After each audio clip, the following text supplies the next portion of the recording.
Good morning, everyone. Morning. Morning, Ms. Monroe. Morning, Judge John. Morning, Your Honor.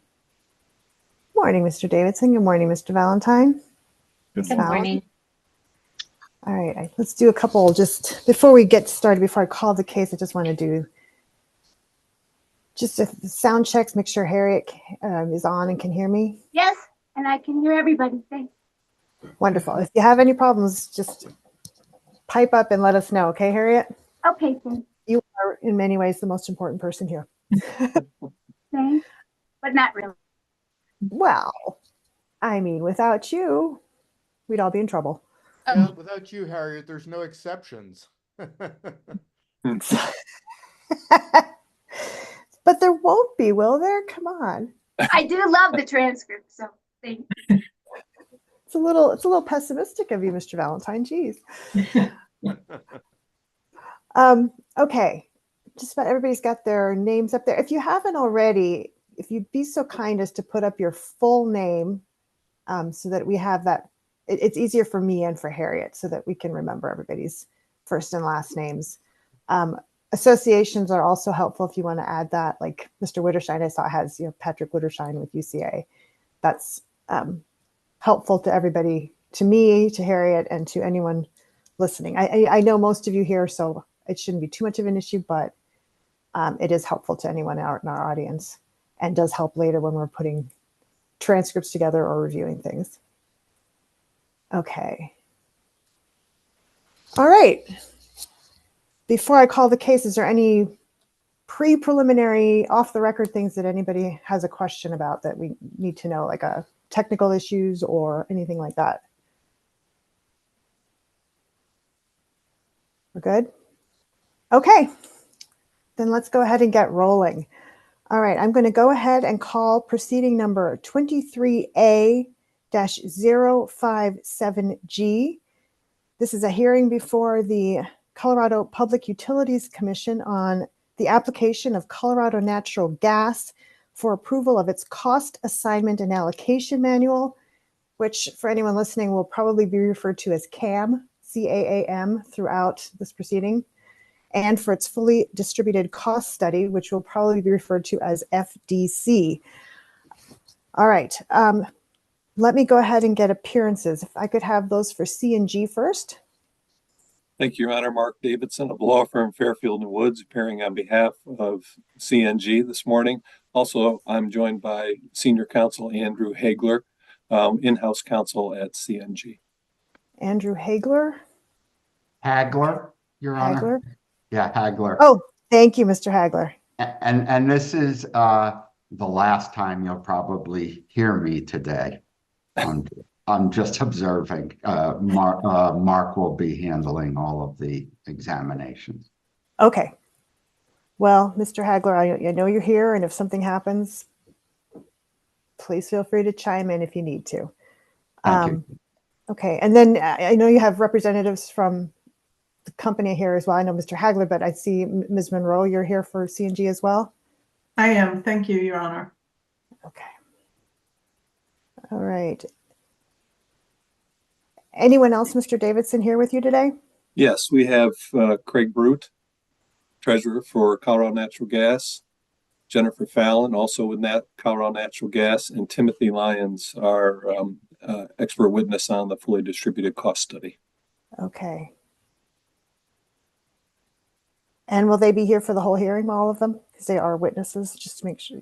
Or I've asked them to join us to begin. To the extent their schedules will permit, they'll probably stick around as much as they can, but they may have other duties as well once their testimony is completed. Sure. And then, if you want to excuse them after their testimony is complete, obviously that's something we can talk about at that point.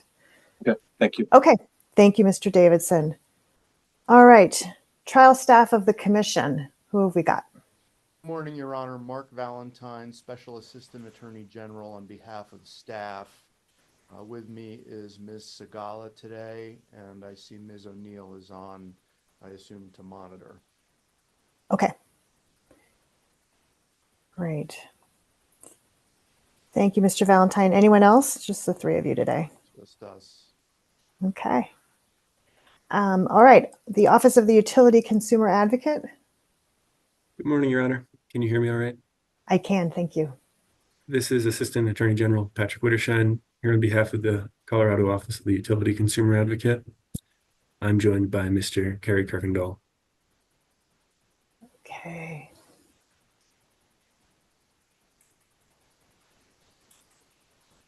Yep, I see him. Okay.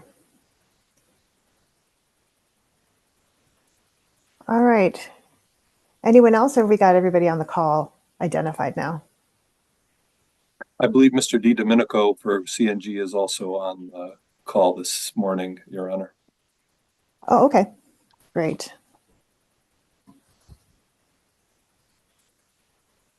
It's quite a few people, so it's a little more than my small screen can handle. So I'll be doing a little bit of shifting back and forth. Okay. Got everybody. All right. Thank you everyone for entering your appearances.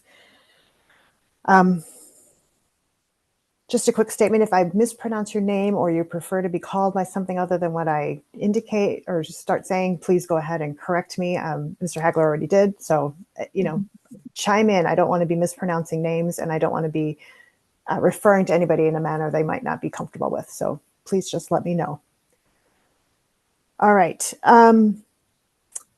Before we get started, let's talk about some preliminary matters. I did look over the cross-examination matrix, and when I added it all up, I noted it looked like you had estimated about 7.5 hours worth of cross-examination, which would indicate to me about a day and a half.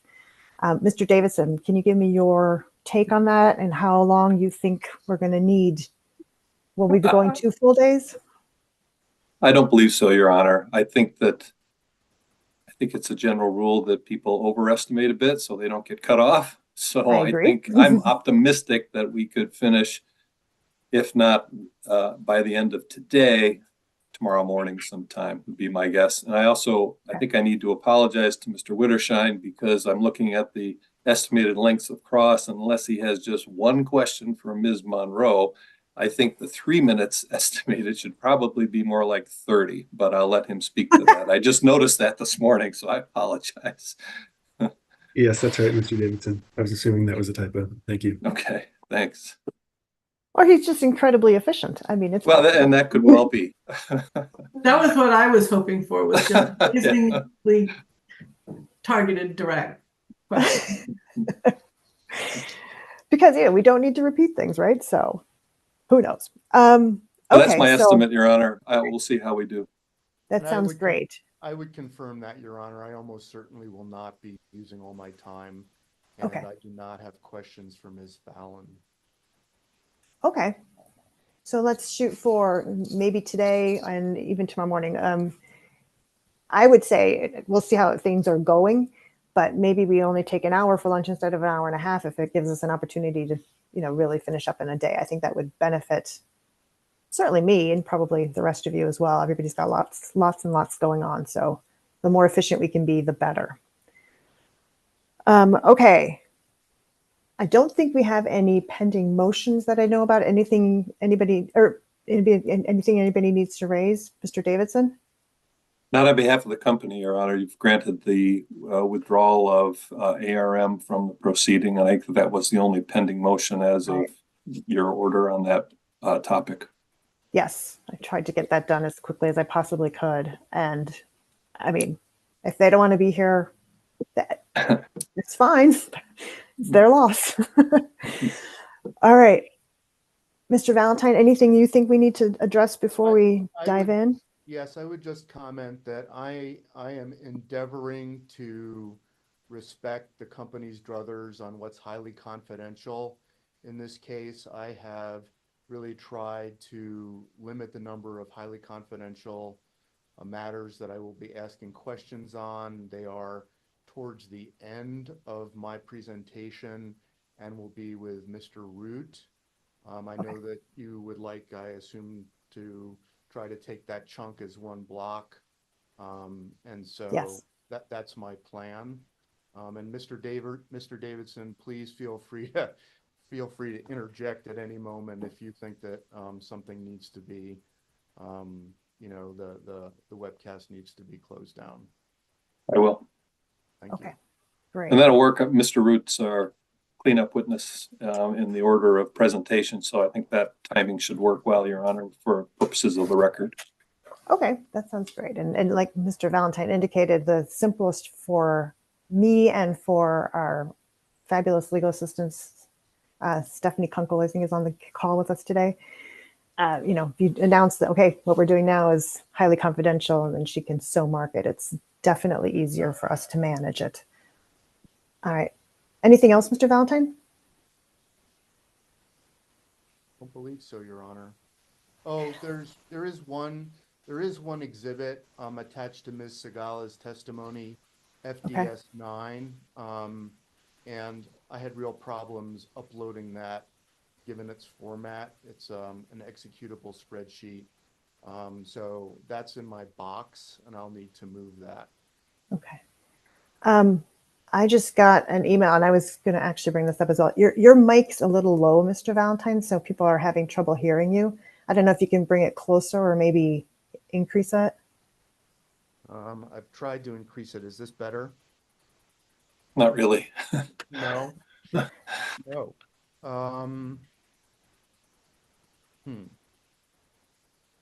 That's a new one on me. I'll try to speak up. Okay. I've never had that complaint on this computer before, so all right, I'll try to talk more loudly. Yeah, I think that should take care of it. I can hear you. It's picking you up. It's just you're fainter than everyone else. Okay. Time to get a new computer. Maybe. Yeah. Or Headphones. I'm sorry, Harriet. What? Headphones help. Yeah, Headphones, that's right. exactly what I was going to say. That's why I've got these old-fashioned, early aughts style earbuds that just seem to keep going. But the mic works well. All right, let me just see.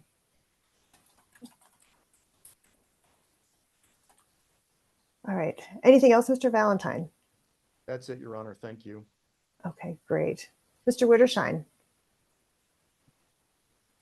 Nothing right now from UCI's perspective. Thank you, Your Honor. Okay, great. Well, then I guess we're ready to go ahead and get into it. Okay.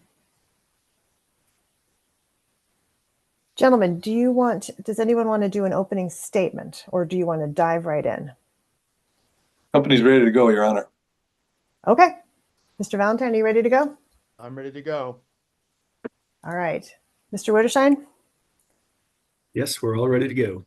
Okay. All right, Mr. Davidson, please proceed with your case on behalf of CNG's application. Thank you, Your Honor. Company would call Ms. Angela Monroe. Hello. Okay. Ms. Monroe, will you go ahead and please raise your right hand with me? Do you swear or affirm that the testimony you're about to give in this proceeding will be the truth? I do. Okay, go ahead. And would you please just state your name and spell your last name? Yes. Angela Monroe, Monroe.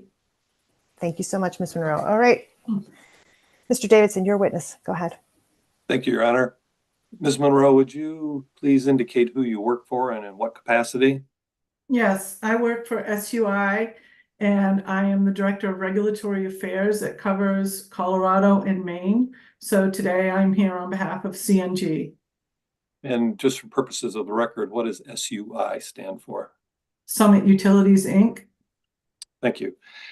As part of your work in this proceeding, did you cause to file both direct and rebuttal testimony on behalf of Colorado Natural Gas? I filed rebuttal testimony. I would need to check to see if I filed direct. Well, I'm going to ask you about that. Hearing exhibit number 100 was your direct testimony. Okay. Hearing exhibit number 102 is your rebuttal testimony for purposes of today's record. Okay. Did you also include an attachment AM-1 to your rebuttal testimony? Yes. If I asked you the questions set forth in your direct and rebuttal today, would your answers be the same? Yes. Do you have any corrections that you need to make today? No. Okay. Your Honor, we'd offer exhibits 100 and 102 into the record.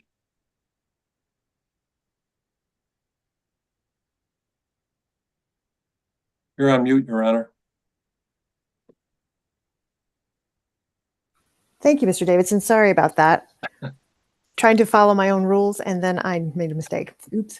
Mr. Valentine, did you want to take the lead on cross or did Mr. Wittershine? Who wanted to go first? I'm going to go first, Your Honor. Okay, then Mr. Valentine, do you have any objection to the admission of hearing exhibits 100 and 102, the direct and rebuttal testimony of Ms. Monroe? I do not. Okay, Mr. Wittershine, do you have any objections? No objection. All right, exhibits 100 and 102 will be admitted into evidence without objection.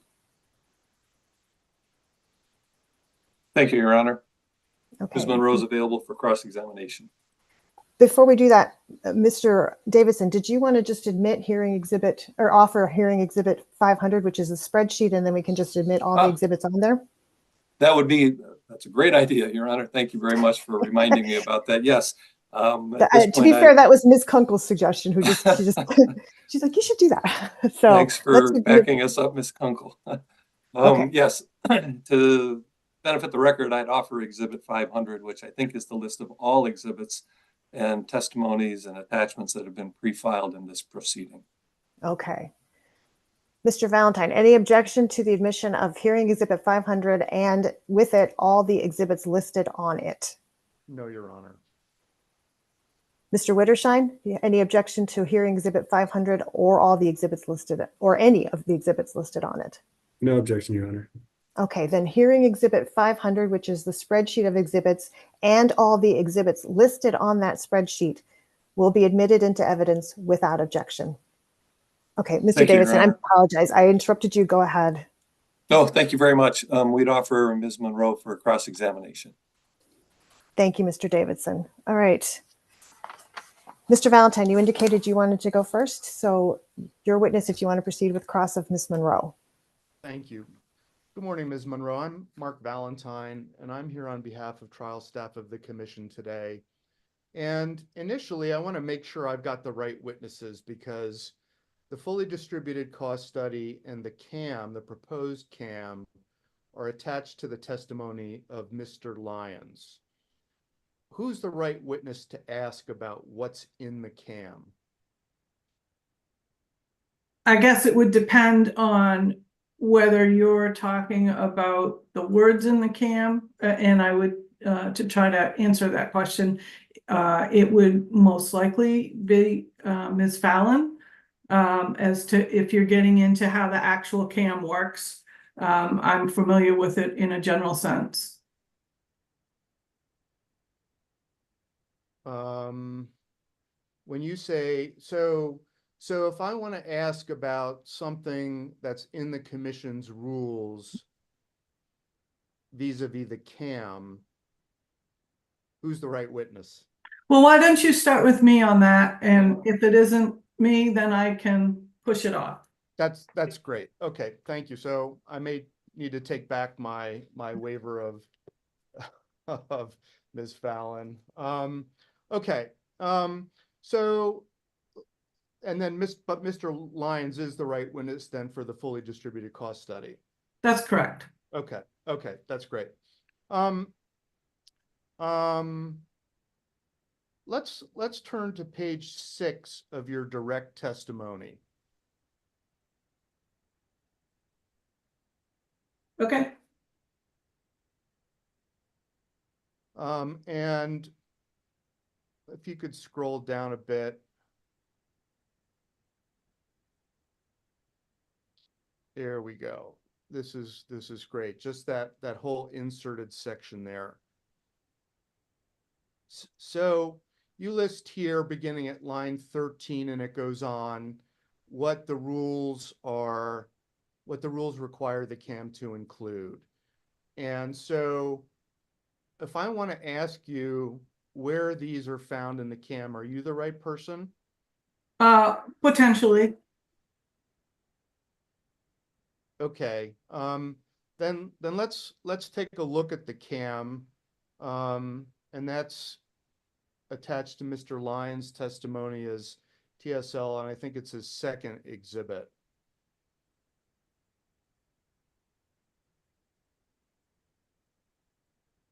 Would that be the clean or the red line version? I think it would be the red line. That's the updated version, his corrected version. Okay. So TSL 2.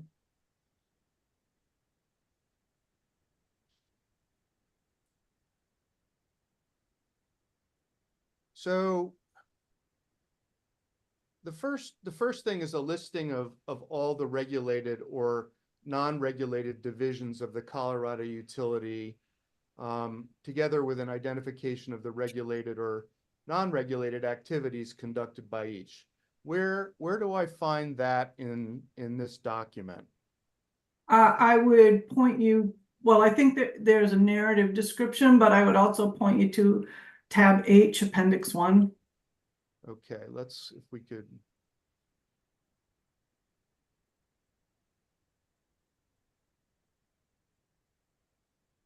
Do you know a page number? It's 18 of 23, I believe. Thank you.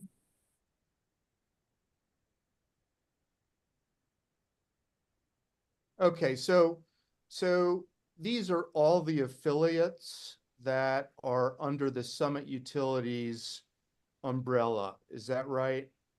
That's my understanding, yes. Okay. This is a good time since we're here. Wolf Creek Energy is going to be dissolved as a corporation. Is that right? That's my understanding. And do you know when that's going to take place? I believe it is the end of September. Okay. Or by October 1st. Okay. Why is that going away? I think it was a business decision. And that's fair enough. I have no issues with it going away. Is there going to be, is Summit going to take over Wolf Creek's activities? Could you describe what you mean by that? Well, as I understand Wolf Creek, it's basically a gas marketing firm. Is that right? I believe so. Okay, so it sells gas to gas transportation customers who don't purchase gas at the retail price directly from Summit. Is that right? That's correct. Okay. Although just to put a finer point on that, from CNG. Right, that's right. Yeah, thank you for that. But so, I mean, as I understand it now, it's Summit that does the gas purchasing, right? On behalf of Wolf Creek? I can't really speak to that arrangement. That's not my area of expertise.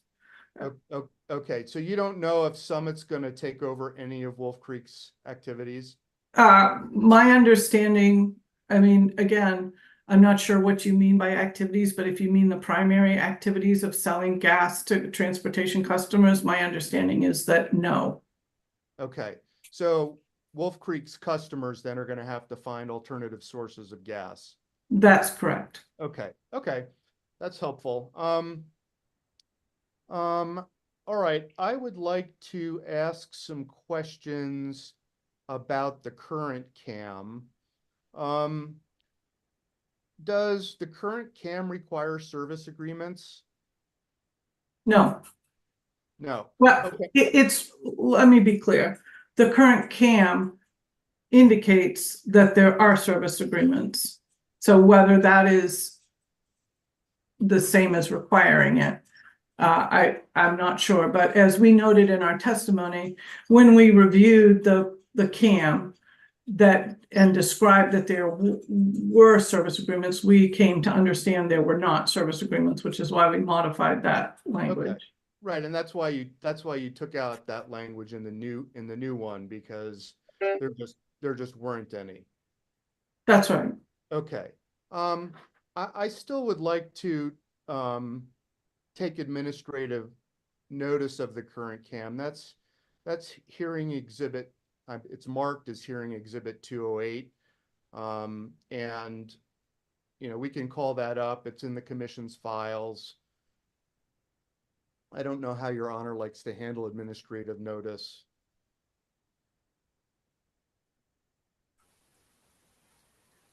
I'm flexible, Mr. Valentine. I can either have it admitted into as an exhibit if you'd like it to be formally admitted, or I can just take judicial notice if you're talking about another decision of the commission. No, it's actually the current approved CAM. So Okay. it's the one that's being changed. I have it marked as exhibit 208. And Is it on this? Is it on the spreadsheet, Mr. Valentine? It's not. It's in my box. Okay. What is it? I'm sorry. What is it titled? I don't see a 208 specifically.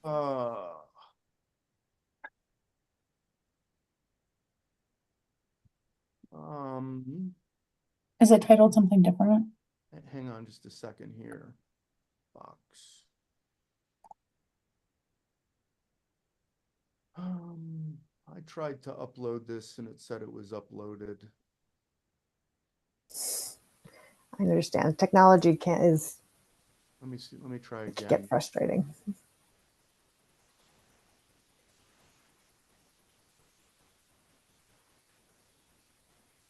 Okay. Do you see it now, Ms.? Oh, yes, I see it now. Hold on one second. Okay, thank you. Yeah. So, you can call it up and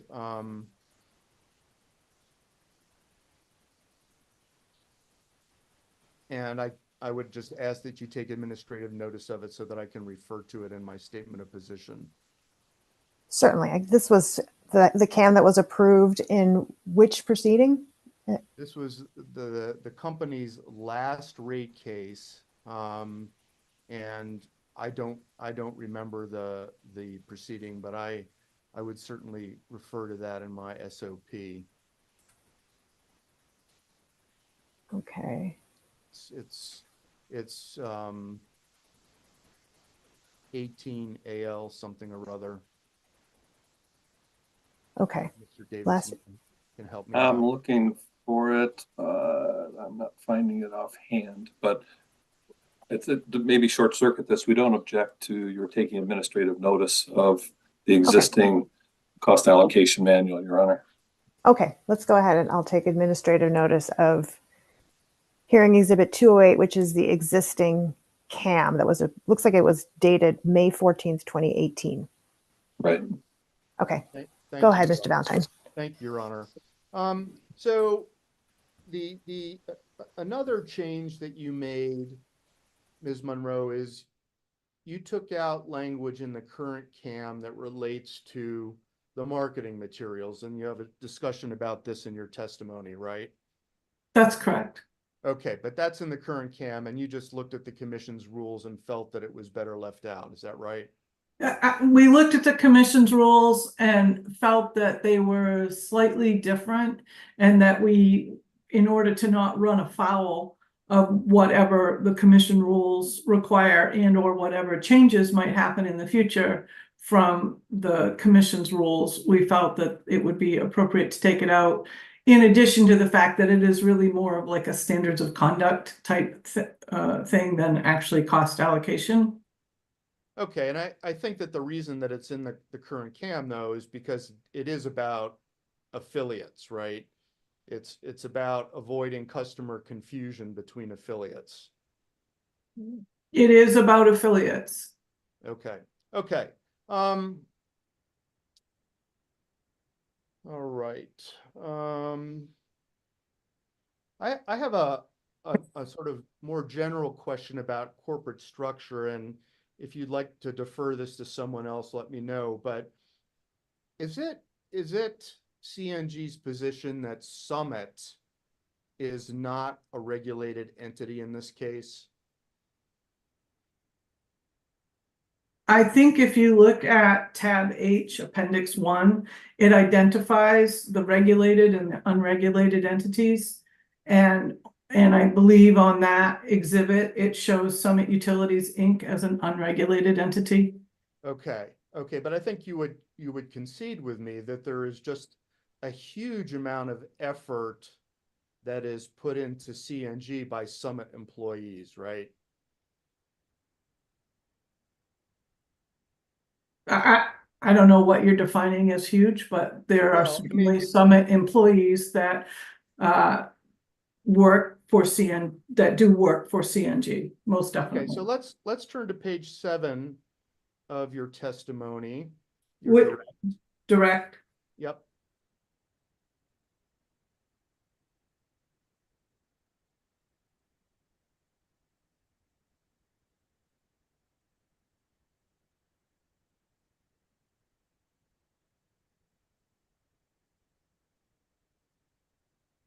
Okay, and if you could go down just a little bit more, this Q&A beginning on 14, see if we can get the whole. That's great. Thank you. So, as described in the CAAM, SUI performs accounting, accounts payable, this whole list of things, right? That's correct. Okay, and it also performs sort of corporate management functions as well, right? Yes. Okay, and so it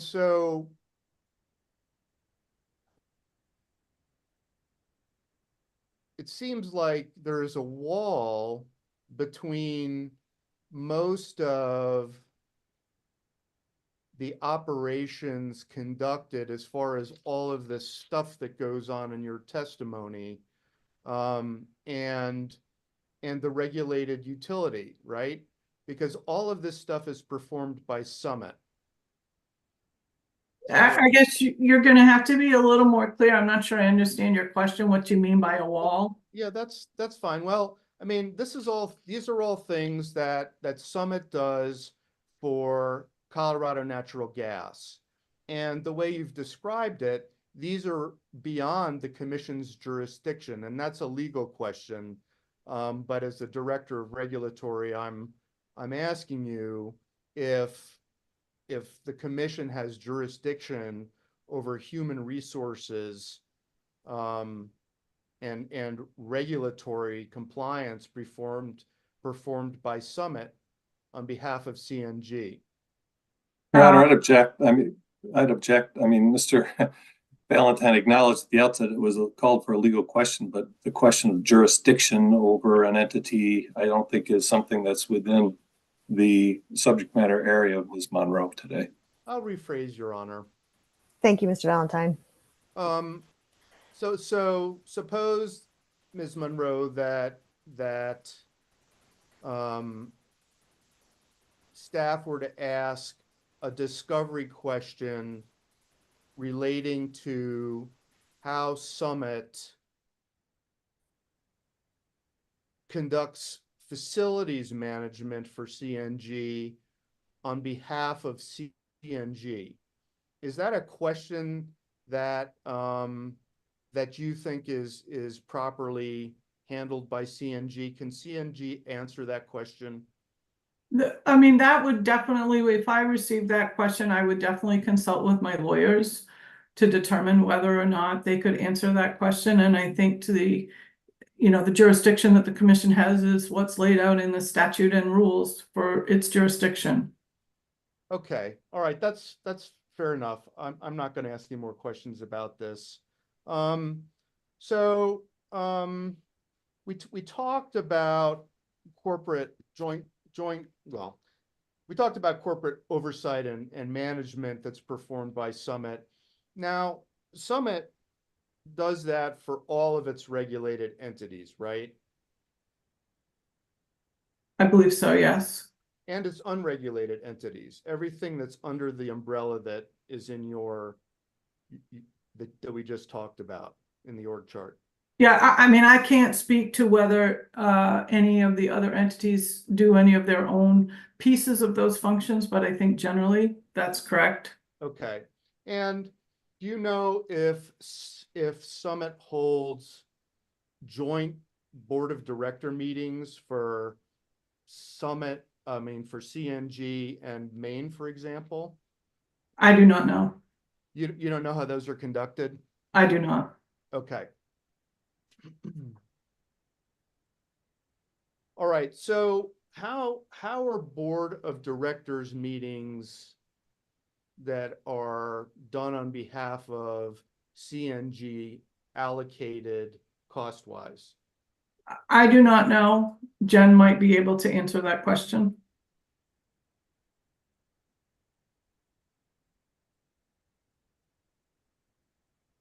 Apologies, Ms. Fallon.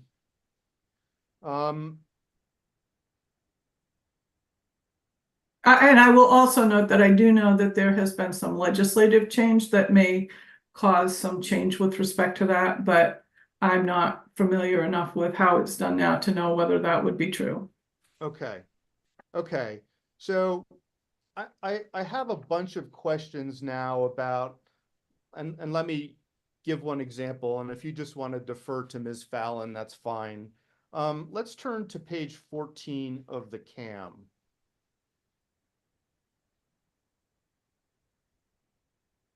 Did you mean in exhibit 208? TSL-2. Okay, thanks.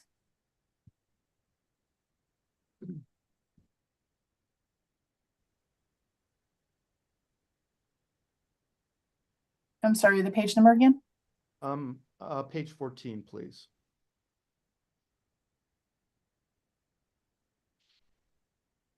Okay, so if I have a question about this language, is that better directed to Ms. Fallon? I think it would depend on the question potentially. So you can try with me and we'll see where we get.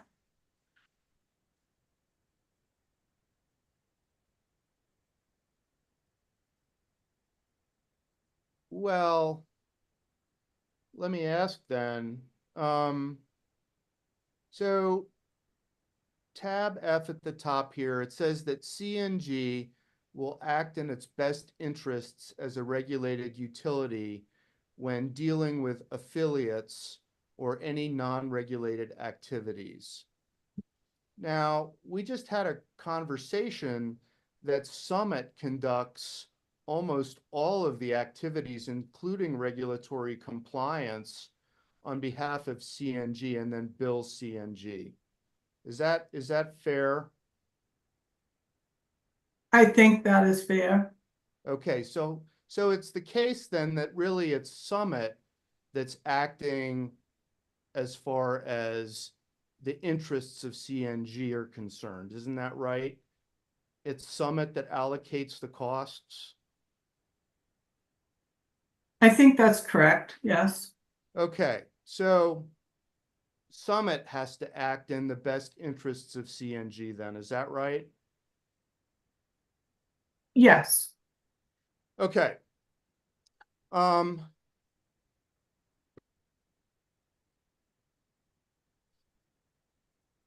So I have a question about subsection 2 here. It says that all services other than labor transferred to CNG from affiliates will be compensated at the higher of fair market price or the fully distributed cost. Do you see that there? I do. Okay. Now, I think you would agree with me that this is not in CNG's best interests, right?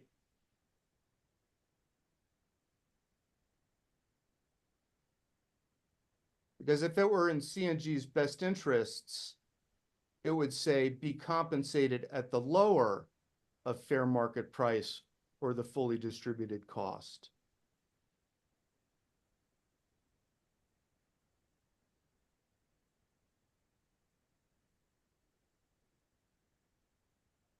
that may be a typo. I mean, just to be clear, when we revised this, we were trying to make these terms and consistent with the rules. So to the extent that the rules require something to be transferred to CNG at the lower, then this could be a typo. Okay, okay. All right. Now, another question about that subsection 2 is that it says other than labor. Now, if I have questions about what that means, is that better directed to you or Ms. Fallon? That would be a question for Ms. Fallon. Okay.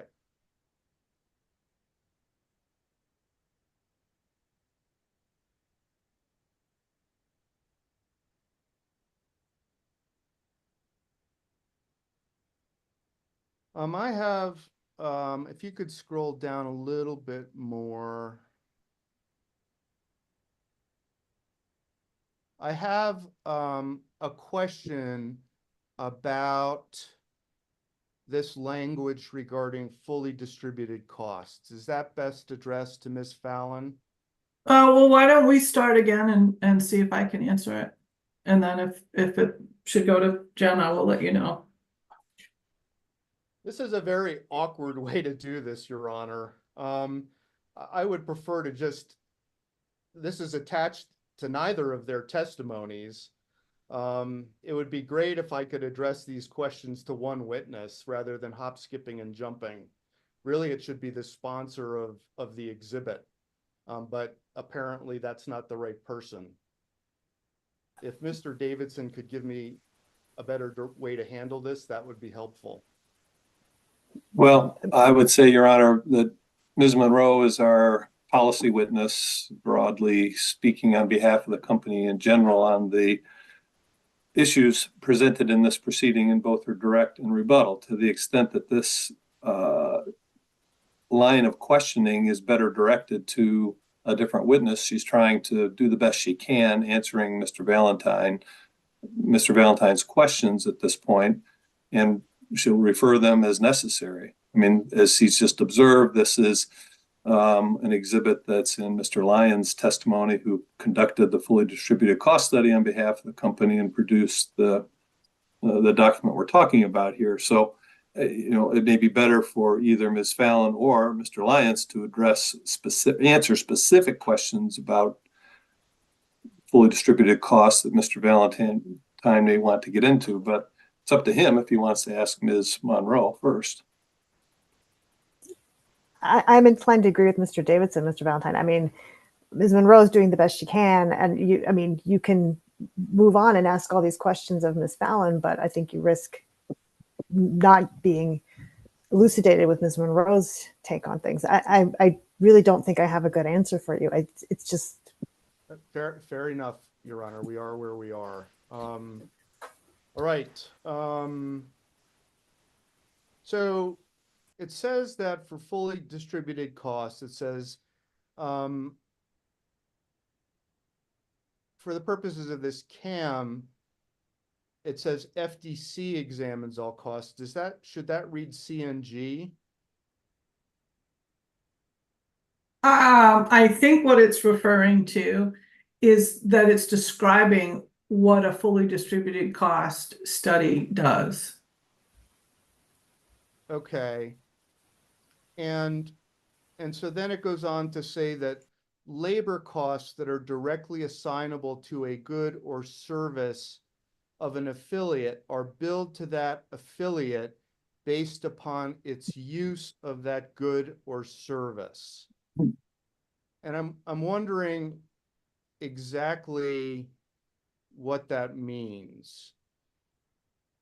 Is that based on the time that it takes? Is that based on the cost that it takes, the cost of the service? Thanks. I think that would be a question that would be better put to Ms. Fallon. Okay.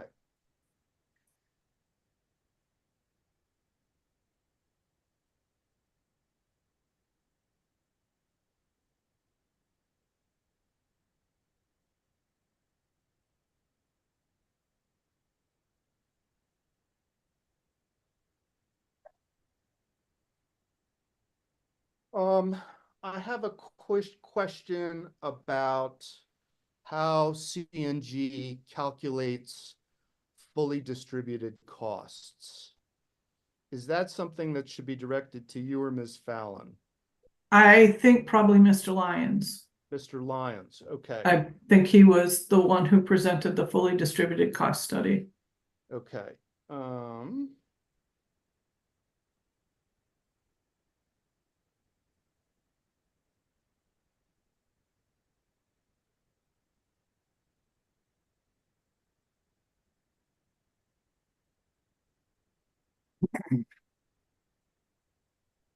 Okay, so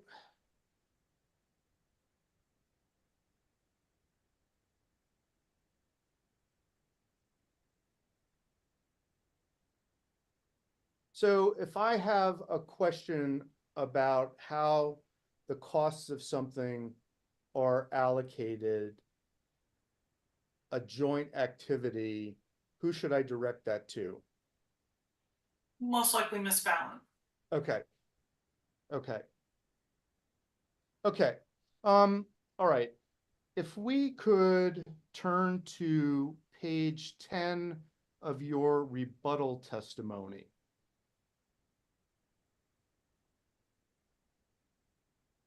I think that's 102.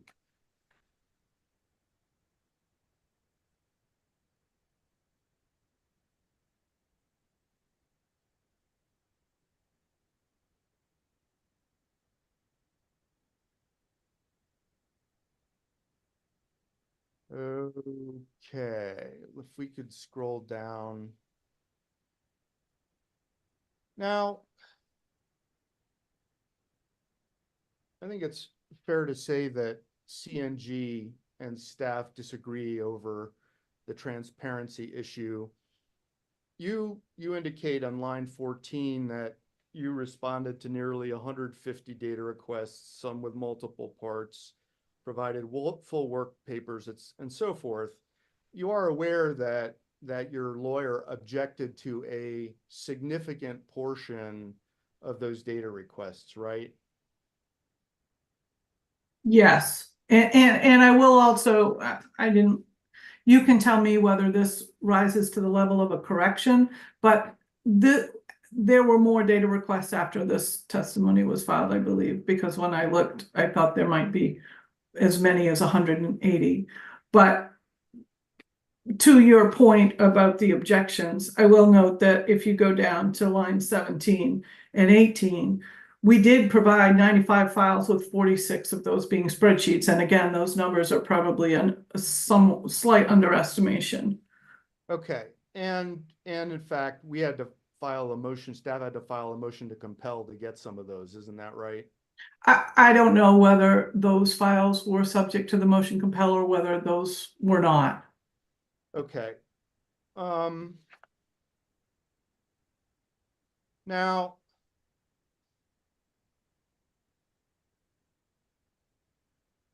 But just, and I'm sorry to interrupt you, but I did just want to say that you'll note on 15 and 16, we did provide every transaction between CNG and every other affiliate from 2018 forward. As you might understand, that is a number of transactions. right, we asked for a lot from the utility, no question. We understand that, and to that point, I think that you were also being asked a lot of questions in the sister case to this, the formal complaint case, right? We were being asked a number of questions in several cases, yes. Okay, and in that case too, you had to provide a bunch of documents that were the subject of a motion to compel, isn't that right? Your Honor, objection. This is irrelevant to what we're talking about here today in this CAM proceeding about what this proposed CAM is going to look like for the next 5 years or until the next rate case. And what's going on in other proceedings that Mr. Valentine's asking about now is not relevant to what we're doing here today. Mr. Valentine?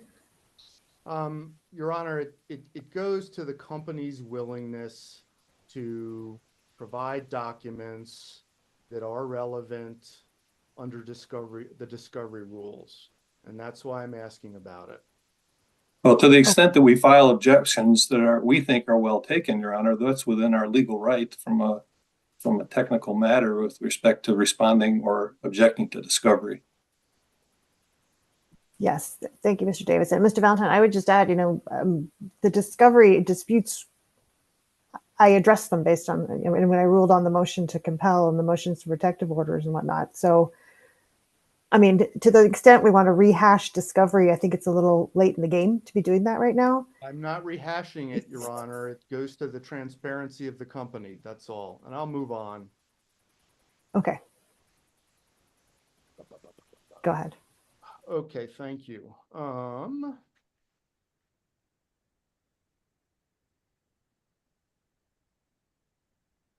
I think that the rest of my questions are best addressed to Ms. Fallon. Thank you, Ms. Monroe. Thank you. Thank you, Mr. Valentine.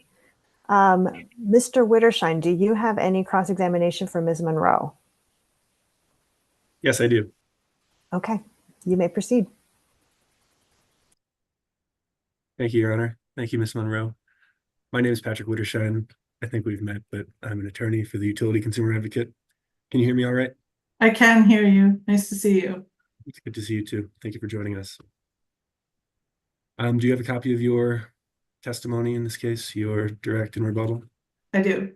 Okay. So in hearing exhibit 100, page 6, line 4, is Ms. Kunkel helping us today, Your Honor? Yes, Mr. Wittershine, she is. Okay. Ms. Kunkel, could you please pull up hearing exhibit 100 and go to page 6, line 4? Thank you. So your testimony discussed the purpose of the CAAM, correct? Yes.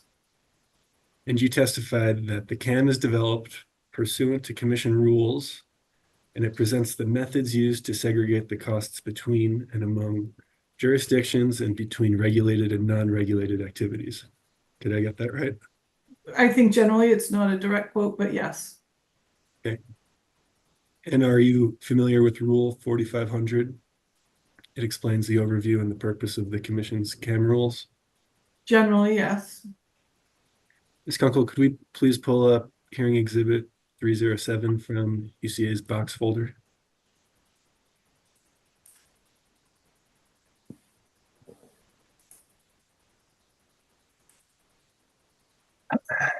Thank you. Can you see Rule 4500 there, Ms. Monroe? I can. Okay.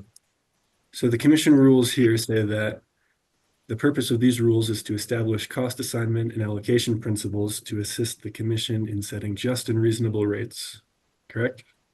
Yes. And further, And it goes on to say to ensure utilities do not use ratepayer funds to subsidize non-regulated activities. okay, thank you. So in hearing exhibit 100 on page 6, you discussed the substantive requirements of the CAAM filing, correct?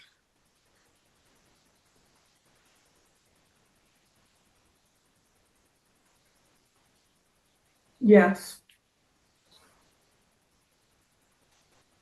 So you testified that CNG's CAAM contains the information that's required by the Commission's rules?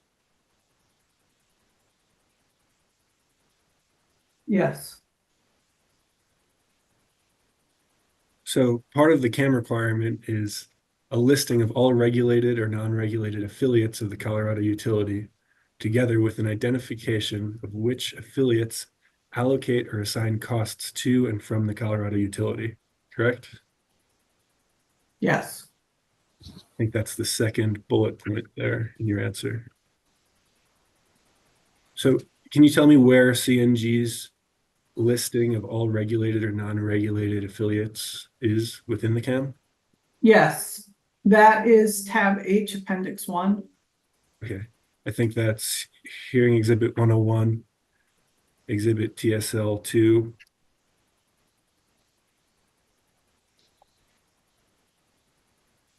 Can you give a page number? On page 18. Thank you, Mr. Wittershine, page 18. The organizational chart on tab H. Is that correct, Ms. Monroe? Yes, So that's a listing of the regulated and non-regulated affiliates of CNG. And in this CAM, does CNG identify which affiliates allocate or assign costs to and from CNG? I'm not certain. I would have to look through it to verify that, but I believe it does. Okay. So you've already testified that you're familiar with this organizational chart that's on the screen, correct? Yes, And this shows regulated and unregulated entities underneath the Summit Utilities umbrella, right? that's correct. Between Summit Utilities Inc. at the top and Colorado Natural Gas Inc. sits Summit LDC Holdings LLC, correct? Yes, And that entity has been referred to in testimony in this proceeding and previous proceedings as Midco. Is that right? that's my understanding, yes. Okay. So all of the entities listed in this organizational chart are affiliates of CNG, correct? Yes, And all of the transactions between CNG and any of these entities would be covered by the CAM. yes, And Ms. Monroe, your testimony describes a confidential organizational chart that I won't pull up here, but it was provided by CNG through discovery. And you describe it as demonstrating a layer above Summit Utilities. Is that correct? that's correct. Okay. And that's a single layer above the Summit Utilities at the top of this chart. Yes, You also testified that these two organizational charts that we've talked about, they show all of the CNG affiliates. yes. Okay. If your question though is whether the layer above the SUI layer is an affiliate, I don't think I've made Okay. any statement to that. Ms. Kunkel, could you please pull up hearing exhibit 102 at page 13?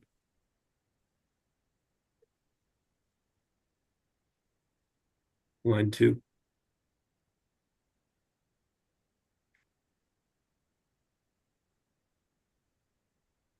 Okay, so starting on line 1, the sentence beginning, the second sentence, Mr. Monroe, can you read that? Yes. Starting line 2, these organizational charts show all of the CNG affiliates. Mhm. And the company has disclosed these affiliations to the commission many times in this and other proceedings. Okay, thank you. And this same testimony discusses the definition of affiliate that's provided in Commission Rule 4001A. Yes, Can we scroll to page 12, line 18 of this document? Thank you. And that's the definition of affiliate that CNG has used.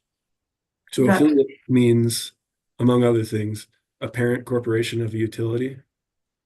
Is that right? well, it says what it says. Okay. If you want me to read it, I'm happy to. Well, there it says affiliate of a utility means, and it has a list, and included in the list is a parent corporation of a utility, right? Yes, And also in that list is a joint venture organized as a separate partnership to the extent of the individual utility's involvement with the joint venture. Did I read that right? yes, Okay. You can take that down, Ms. Kunkel. Thank you. The next attachment has not been marked as confidential. Can you please pull up hearing exhibit 200, attachment FDS 7, and turn to page 13?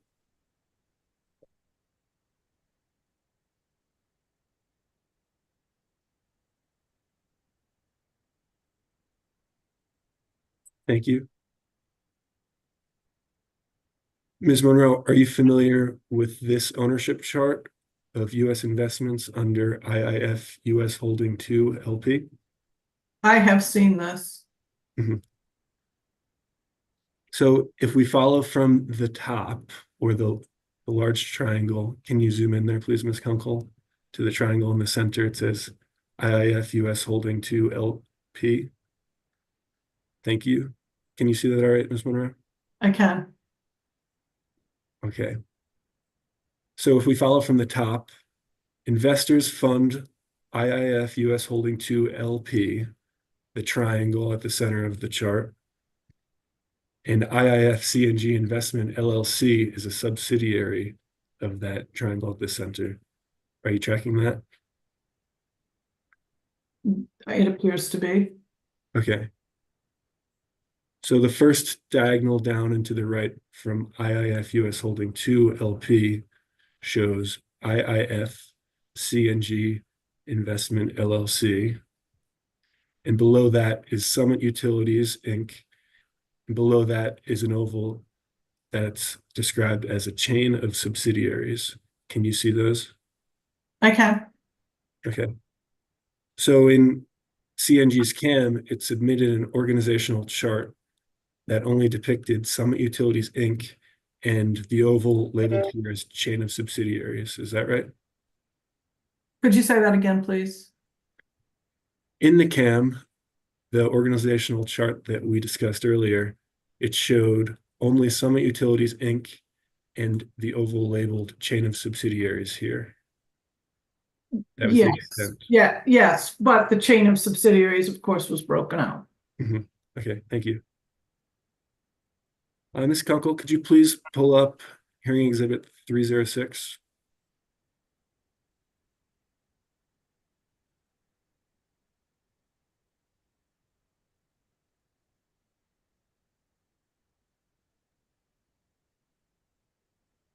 Thank you. Ms. Monroe, do you see the seal of the Public Utilities Commission of Texas on the first page of this document? I do. Thank you. Can you please scroll to page 2, Ms. Kunkel? Ms. Monroe, can you please read the title of this document? Annual Report of Affiliate Activities for El Paso Electric Company for year ended December 31st, 2023. Thank you. Ms. Kunkel, could you please scroll to page 4?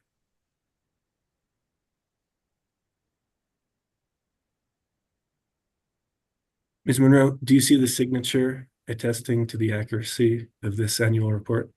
I do. Thank you. And Ms. Kunkel, could you please scroll to page 13? Ms. Monroe, have you seen this organizational chart before? I'm not sure. Can you please read the title at the top? IIF US Holding 2 LP Ownership Chart of US Investments as of May 30, 2024. Thank you. Ms. Kunkel, could we please zoom towards the center? Thank you. Ms. Monroe, can you see the chain leading from IIF US Holding 2 LP to IIF CNG Investment LLC and its subsidiary Summit Utilities, Inc.? I can. Its chain of subsidiaries. Can we please zoom out, Ms. Kunkel?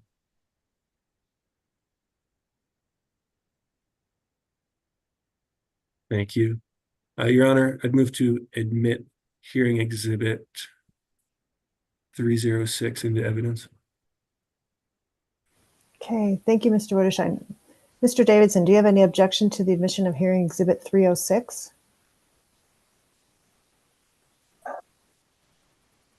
I guess I don't, Your Honor. I'm not sure where we're going with this. It seems pretty far afield, but I don't object to the admission of the exhibit. Thank you. Mr. Valentine, do you have any objection?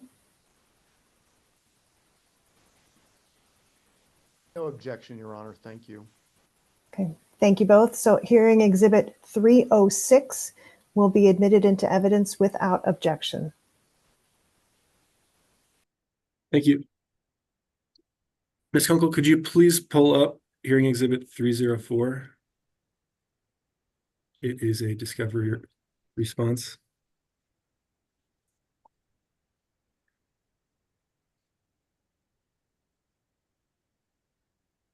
Thank you. Ms. Monroe, do you recognize this document? I do. It'll take me a moment to orient myself. Sure, take your time.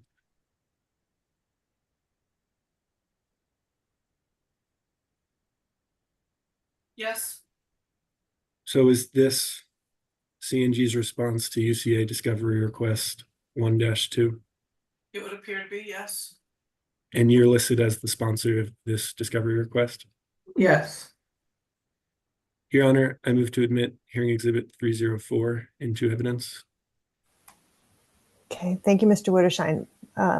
Mr. Davidson, do you have any objection to the admission of hearing exhibit 304, which appears to be CNG's response to UCA's discovery request 1-002? No objection, Your Honor. Thank you, Mr. Davidson. Mr. Valentine, do you? I'm sorry, can you repeat that? I don't, Your Honor. I do have a question, and that is, are the attachments included? It looks like it's just one page. I see page 1 of 1. Stephanie, is that right? Yes, that's right. It's just one page. That's correct, Your Honor. The attachments are coming soon.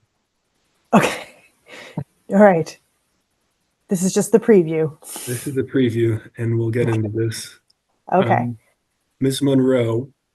So just wait one moment, Mr. Stein. It sounds like neither Mr. Davidson nor Mr. Valentine had any objections. So hearing exhibit 304 is admitted into evidence without objection. Thank you, Your Honor. Ms. Monroe, so this response says, due to file size email limitations, the responsive documents associated with this discovery response were available for download. Is that correct? That's what it says, yes. Okay. Ms. Kunkel, I do have some confidential information within a hearing exhibit. Would you like to break into a confidential session now? Is that doable? That's up to Judge Hahn. If she wants to do it that way, sure. If Mr. Witterschein, it's fine with me as long as Ms. Kunkel can handle it. It's certainly easier if we try to do it all at once or, in chunks. Mhm. But if there's something you need to address right now that's confidential, then yes, by all means, let's do that. Okay, I think this will be my last line of questioning for Ms. Monroe. So this would be So this section will be confidential and we're not going to need to come out and go back in again, is what you're saying. Yes, that is the plan. Okay, great. That works for me. Judge, if I can just get some confirmation on Mr. Davidson's side that the parties on the screen all have NDAs and are able to view the confidential session. Okay. Mr. Davidson, can you do that for us, please, and let us know? I'm looking at the list of people here. And yes, I believe that's true, Your Honor. Thank you. Okay. Okay, it'll just take me a minute to stop the live stream and so just give me 1 second. Thanks. Okay, everybody just hang on. And then Mr. Witterschein, just so I can pull it up, which exhibit are you going to be asking? This is hearing exhibit 303 from UCA's box. Okay, let me do the live stream piece and then I'll have that on the screen in just a second as soon as we're ready. Thank you so much, Ms. Kunkel. Appreciate the help.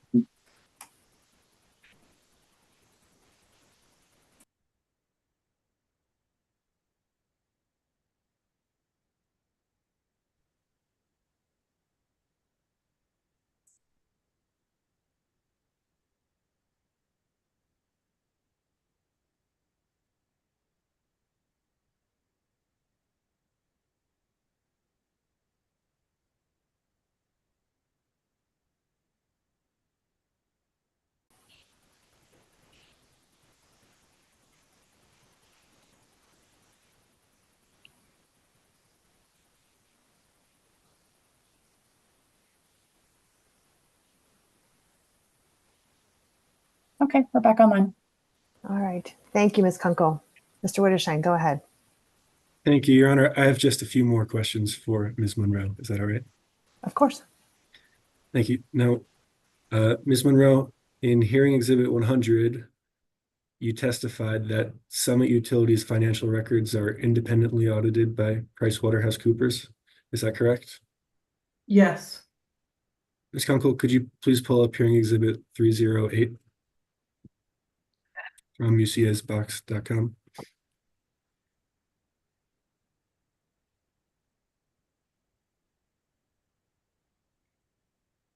Thank you. Ms. Monroe, do you recognize this document? Can you please scroll to page 2, Ms. Kunkel? And keep going down. I'm not sure I particularly recognize this document, but I can see what it says that it is. Mhm. Can you go down to page 4?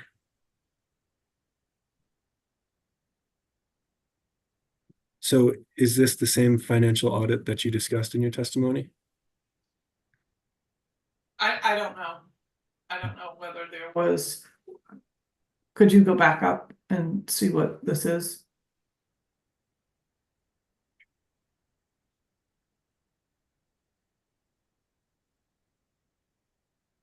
I believe, Does this have a date? yes. Apologies, Mr. Monroe, give me 1 minute.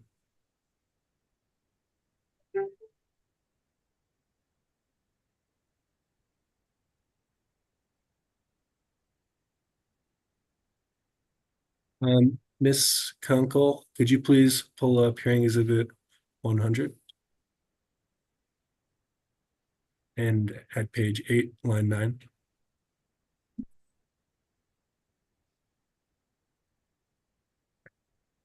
So, Ms. Monroe, do you recognize that document we previously saw as the audited financial statements from preceding 23M-0010EG? No, I don't know for sure whether it was that or some other statement. This is a general statement here that generally they were audited. Mhm. And that we've provided financial statements on May 30, 2023. I have no reason to think that those probably weren't, but I couldn't tell you for certain without looking at what was filed May 30, 2023 in that docket as to whether that was the same document. Thank you. Your Honor, can I request that you take administrative notice of the PricewaterhouseCoopers audit in CNG's preceding 23M-0010EG filed on May 30th, 2023? Sure. Do you want to admit it into as an exhibit? You just want to take judicial notice? It's up to you. I think just judicial notice is okay. Okay. Mr. Davidson, do you have any objection to me taking judicial notice of that? Ms. Monroe? Perhaps, Judge Hahn, a point of clarification, the proceeding number that's at the bottom of the last sentence here, 23M-0010EG. I didn't catch the proceeding number that was attached to the, I guess, the exhibit that we're talking about. The PricewaterhouseCoopers LLP audit letter. Is it the same? Can we stipulate to that? I just didn't notice it. I actually don't know, Mr. Davidson. That's a question I was going to ask Mr. Witterscheid. Okay. Because I didn't see it on there. Okay. Yes, that document is from proceeding number 23M-0010EG within CNG's reports in that proceeding. Okay. Okay. Okay, then I don't object to you taking administrative notice of the document, Your Honor. Okay. Mr. Valentine, are you okay with that as well? No objection, Your Honor. Okay, I will take administrative judicial notice of Exhibit 308, which is the audit statement that was admitted in proceeding number 23M-0010EG. It was the financial statement prepared by PricewaterhouseCoopers, right? I hope I have that right. That is correct, Your Honor. Okay, great. Ms. Kunkel, could we please go back to hearing exhibit 100, page 8? And Ms. Monroe, you testified that PricewaterhouseCoopers verified that the transactions were recorded in accordance with generally accepted accounting principles. Is that right? Yes, Do you know if generally accepted accounting principles include the commission's CAAM rules? I do not know. I have been informed that that is what the auditors verify, but I'm not familiar enough with GAAP requirements to answer that question. Does Summit Utilities use independent auditors to ensure compliance with commission rules? I guess you're gonna have to be a little more specific. There's a lot of rules. Would Summit Utilities agree to undergo an independent audit of its CAM procedures and methods? I think that would be a question for others at the company besides me. It's not. I don't have the ability, as I sit here today, to say whether we would or would not agree to that. Okay.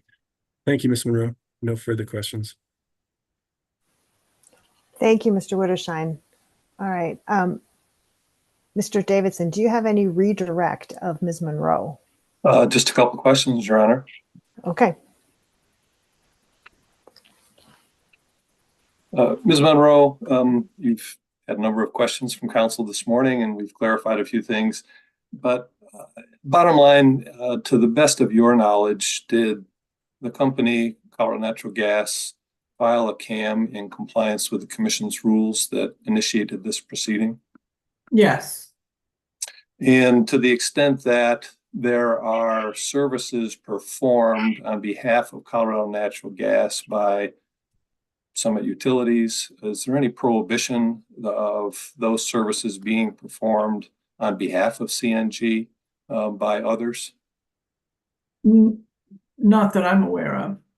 And that assumes that the costs for those services are properly allocated pursuant to the CAM, et cetera. Is that correct? Certainly, correct. And do you believe that that's what's happened in this proceeding as you prepared and filed the CAM to initiate this docket? Yes, I believe that this is a demonstration of that, yes. Those are all the questions I have on redirect, Your Honor. Thank you. Thank you, Mr. Davidson. All right. Have we then concluded our examination of Ms. Monroe? I believe so. We'd ask that she be excused. I am fine with that. Mr. Valentine, are you all right with excusing Ms. Monroe? Yes, thank you, Your Honor. Thank you, Mr. Valentine. How about you, Mr. Witterschein? Are you okay if we allow Ms. Monroe to be excused? Yes, Your Honor. Thank you. Okay. Ms. Monroe, thank you so much for your testimony. You are free to be excused if you'd like, or free to hang out and observe the rest of the proceedings if you so choose. All right. Thank you. Thank you, Your Honor. Thank you, Ms. Monroe. All right. It is 10:35. I think this is a good time for a break. Can I get a sense from Mr. Davidson or Mr. Valentine who you plan on calling next, and how many witnesses we're still going to go through? Yes, Your Honor, on behalf of the company, we'll call Mr. Lyons as our next witness. Okay, great. And I believe, Mr. Valentine, you had about an hour for Mr. Lyons, and I don't recall off the top of my head how much you had, Mr. Witterschein. Can you refresh my recollection on that? The estimate we provided, Your Honor, was an hour for both staff and UCA. Okay. So Mr. Lyons is going to be about 2 hours total then? That sound right? Almost certainly less, Your Honor. Okay, great. Well, we'll shoot to get Mr. Lyons done before lunch then. But let's take about, I'd say 5 or 10. Harriet, do you want 5 or 10 minutes? How much do you want to stretch your hands? Wouldn't mind 10. 10? We can Okay. go here. We can go through lunch a little if you want. Okay. But Well, anyway, let's take a 10 minutes so our wonderful court reporter can stretch her hands a bit. Let's say we reconvene at 10:45. That's an nice, easy number to remember. Okay. 9 minutes, 10:45. We are in a short recess. Thank you all. Thank you.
right.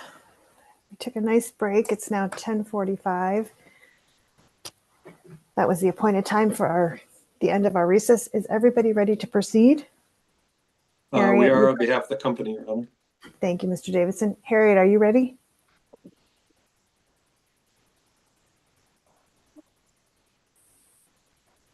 Yes, I am. Okay, good. And you can hear everybody just fine, I hope.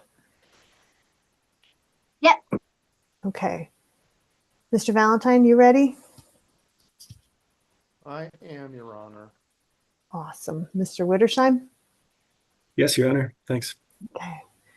All right, Mr. Davidson, your next witness, please. Go ahead. Thank you, Your Honor. We call Mr. Timothy Lyons. Morning. All right.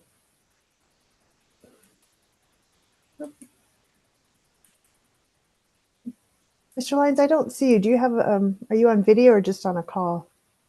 I can see Oh, myself. there I know. Okay. I know, I can see it. All right. Okay, thank you. Sometimes it doesn't click in quite quickly enough for my impatient tastes. All right. Mr. Lyons, if you would go ahead and raise your right hand with me. Do you swear or affirm that the testimony you're about to give in this proceeding will be the truth? I do. Okay, thank you. Would you go ahead and state your name and spell your last name? It's Timothy Lyons, Lyons. Okay, thank you so much, Mr. Lyons. Mr. Davidson, your witness. Thank you, Your Honor. Mr. Lyons, who do you work for and in what capacity? I am a partner with Scott Madden Consulting. And just generally speaking, for the record, what is Scott Madden Consulting? We do consulting services for mostly utilities, electric, gas, and water within the energy industry.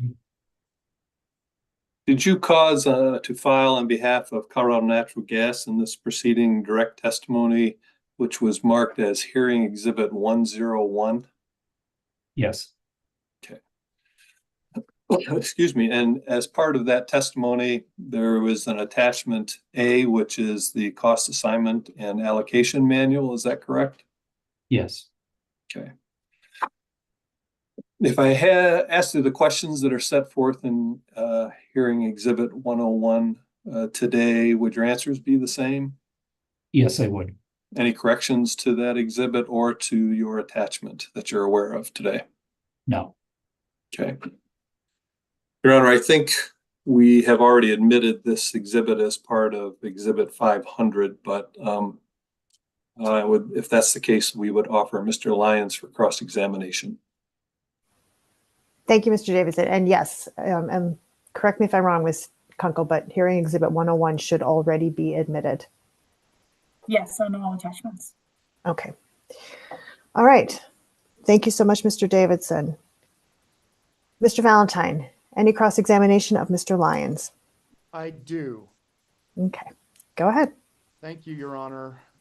Good morning, Mr. Lyons. My name is Mark Valentine, and I'm here on behalf of trial staff of the commission. And I don't have very many questions for you. I just want to get an understanding of the cost study and then follow up on some of the questions regarding the exhibits that Mr. Wittersheim was talking about so that I can understand those. Did you attach the CAAM to your testimony, right? Yes. But you didn't prepare the CAAM, did you? I did not. I relied upon the CAAM to prepare the fully distributed cost study, which is why it's part of that testimony. Okay. Do you know who prepared the CAAM? I do not. Okay. All right. So let's call up the fully distributed cost study, and I think that's your first exhibit, TSL 1.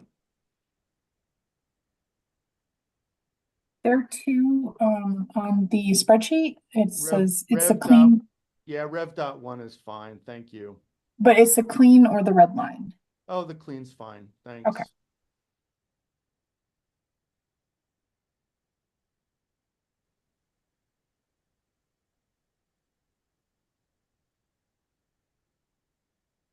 Oh, I Yeah. apologize. I meant 3. Yeah, okay. I was just gonna Yeah, make that no, I correction. have it here as TSL 3.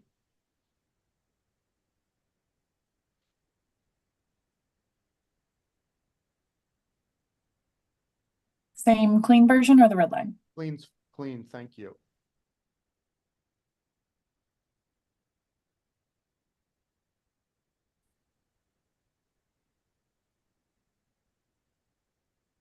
Okay. If we could go to page 3. So I just want to make sure I'm reading this correctly, Mr. Lyons.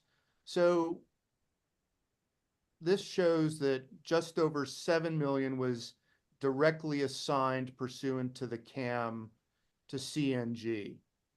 Is that right? Yes, that's correct. And that's from Summit and any other affiliate. Is that right? It's whoever is creating direct assignments to CNG. That's what the Okay. source of the 7 million is. Okay, so there's 7 directly assigned and 2.3 roughly, that's allocated via the district gas methodology. Yes, that's correct. Okay, and then so the total operations and maintenance assigned to CNG from other affiliates is 9.1 million, rounding. Yes. Okay, okay. All right, that's helpful. So just to be clear what the operations and maintenance is, that's basically the day-to-day operations as and all the services described in the CAAM. Is that right? Is that fair? Yeah, that's correct. And All the I'm day-to-day operations. generalizing. Yeah, I Okay. agree. Yeah. Okay, yeah, okay. All right. So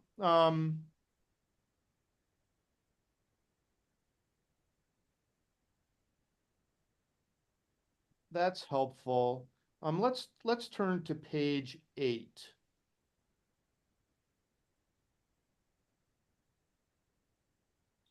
And this is the detailed income statement. And this is by month for 2022. And it's Colorado Natural Gas's income statement. Is that right? Yes.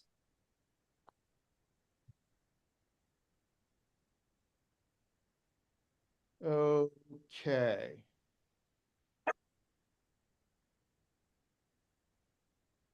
And I'm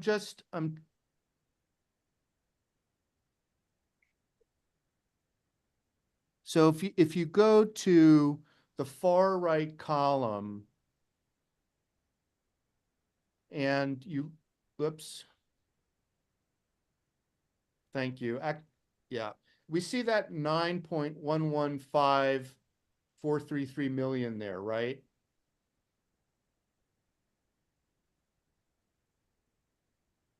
Sorry, 944. Actually, if you could scroll out, that would be helpful. Thank you. So there's this 9.115433. Yes. Right? And if you scroll to the left, we see that's total operations and maintenance. Is that right? Yes, that's correct.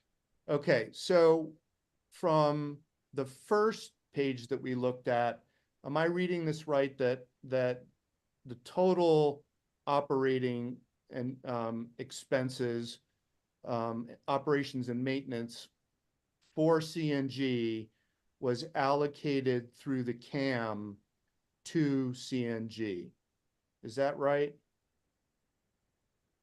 Yeah, so let me try and say it different. So this exhibit, the O&M, reflects the direct charges to CNG and then their portion of the allocable charges.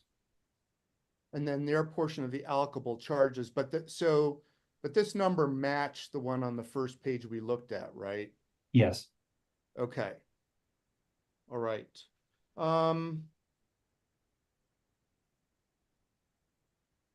Let me ask you this.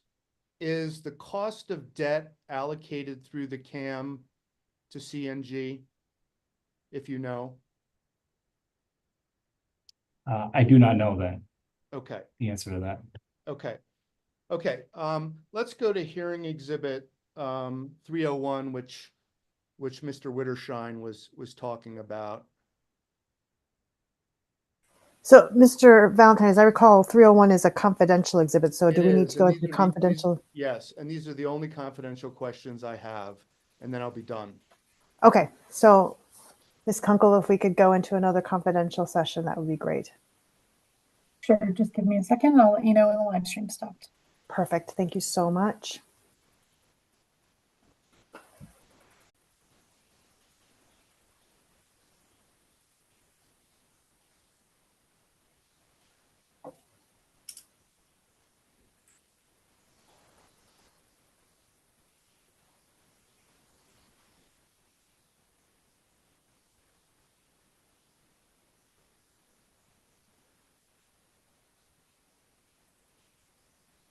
Are we good to Okay, go, we're Ms. back. Kunkel? Okay, Yes, go we're ahead, back Ms. on. Perfect. Thank you so much. Go ahead, Mr. Valentine. Thank you, Your Honor. I have no further questions for Mr. Lyons. Thank you, Mr. Lyons. Thank you, Mr. Valentine. Mr. Wittershine, any questions for Mr. Lyons? Yes, I do. Thank you, Your Honor. You may proceed. Go ahead. Morning, Mr. Lyons. My Good name is morning. Patrick Wittershine. I'm an attorney for the Utility Consumer Advocate. It's nice to meet you. Thank you for being here today. Ms. Kunkel, could we please pull up hearing exhibit 101 at page 7? Did you want the clean or the red line? Let's try clean, please.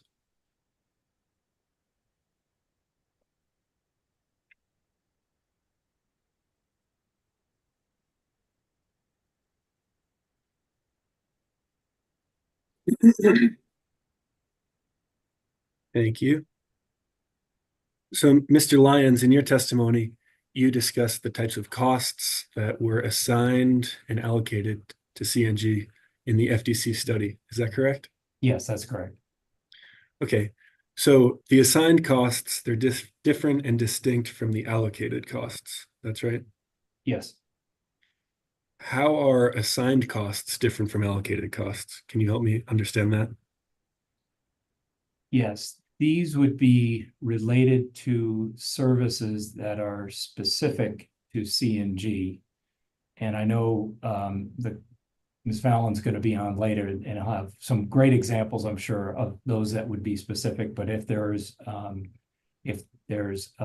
labor that's being performed, or there's expenses through a vendor that are being incurred specifically related to CNG, those would be the types of costs that would be assigned.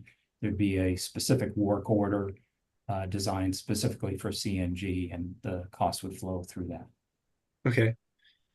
And what are allocated costs? Allocated costs would be services that are shared across the company's entities.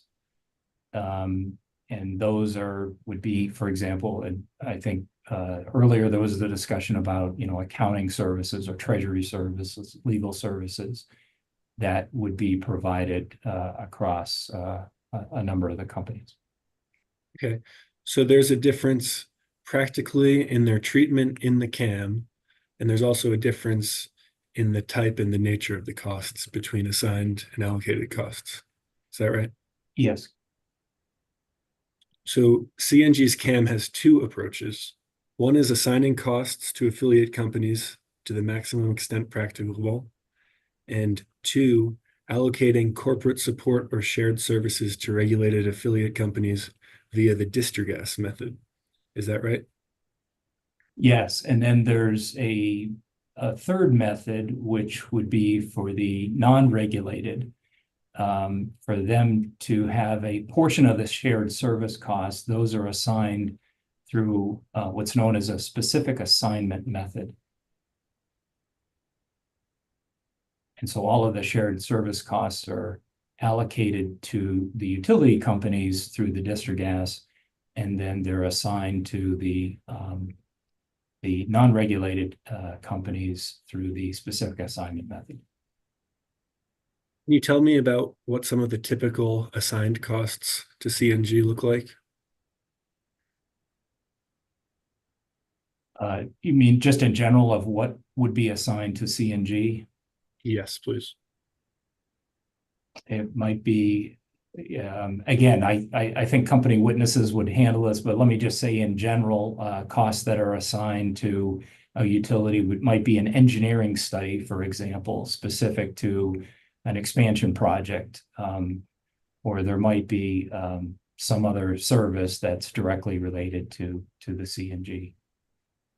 So things like labor and expenses, does that sound right? Yes.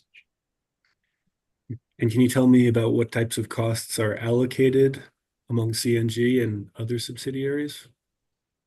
These might be more of the corporate and shared services. Again, these would be more general treasury function, accounting function, legal. Those would be the types of services that would be allocated across all of the companies. In the testimony, there's a list of those that would be in there. So when you say treasury and accounting services, are dividends a payment that can be either assigned or allocated? I'm not sure. You might ask, again, the company witnesses for specifically how that's treated in that. But if you go down to the next below line 7, this provides the list of the types of costs that are included in that shared service category.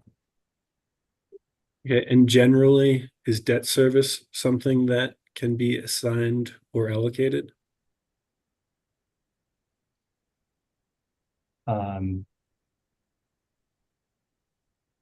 Again, I'll defer to the company in terms of how it's specifically treated within how they record it. But generally, in your experience, are these, are dividends or debt service something that are either assigned or allocated to utilities?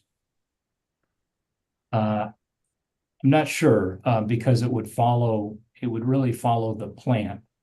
A lot of your debt service would be a function of the plan investment that's made, and usually that's local to within the utility. So it would be a function of how how that's arranged and where those costs are. Okay. Can you tell me what the district gas method determines? Yeah, it determines you start with first, these are the types of costs that are, again, they're shared services across companies. And what the district gas method, it's a methodology to take those costs and apportion them across utilities based on, in this case, 3 primary cost drivers, which would be labor, capital investment, and then net operating revenues. Okay. So it takes those factors that you just mentioned, direct labor, capital investments, and net sales revenue, and determines the proportionate share of costs to be allocated to each affiliate company. Does that sound right? Yes, that's correct. And the results of the district gas method for 2022 are shown in the FDC study, right? Yes, they are. Okay, Ms. Kunkel, could we please pull up hearing exhibit 101, exhibit TSL-3, Rev 1? There's a clean and red line. The clean, please. Okay.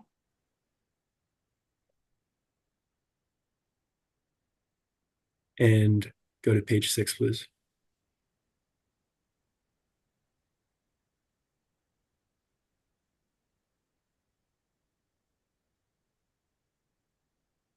Thank you. Mr. Lyons, can you see that all right? Yes, I can. Can you walk me through what this schedule shows? Yeah, it shows the district gas factors or percentages by utility for each month in 2022. And there's 2 different types. There's legacy percentages, and then there's all utilities, which is in the bottom section. And so it has, for example, for CNG in January of 22, for just the legacy companies of 19.77% of costs would be allocated to CNG. And then the district gas for all companies in January 22 would be 6.89%. So the percentage listed for each utility, that's the share that each subsidiary paid per month in the year 2022? That's what each subsidiary would be allocated for the shared Yeah. service cost. Okay. Is this, does this reflect reality, or is this more of a theoretical study? Well, no, this reflects what the company actually booked within 2022. Okay. So the cost allocations and assignments we discussed earlier, besides a direct cost assignment to a subsidiary or a specific allocation for a non-regulated entity, are there any instances or circumstances you can think of where the district gas method would not be used for an allocable cost?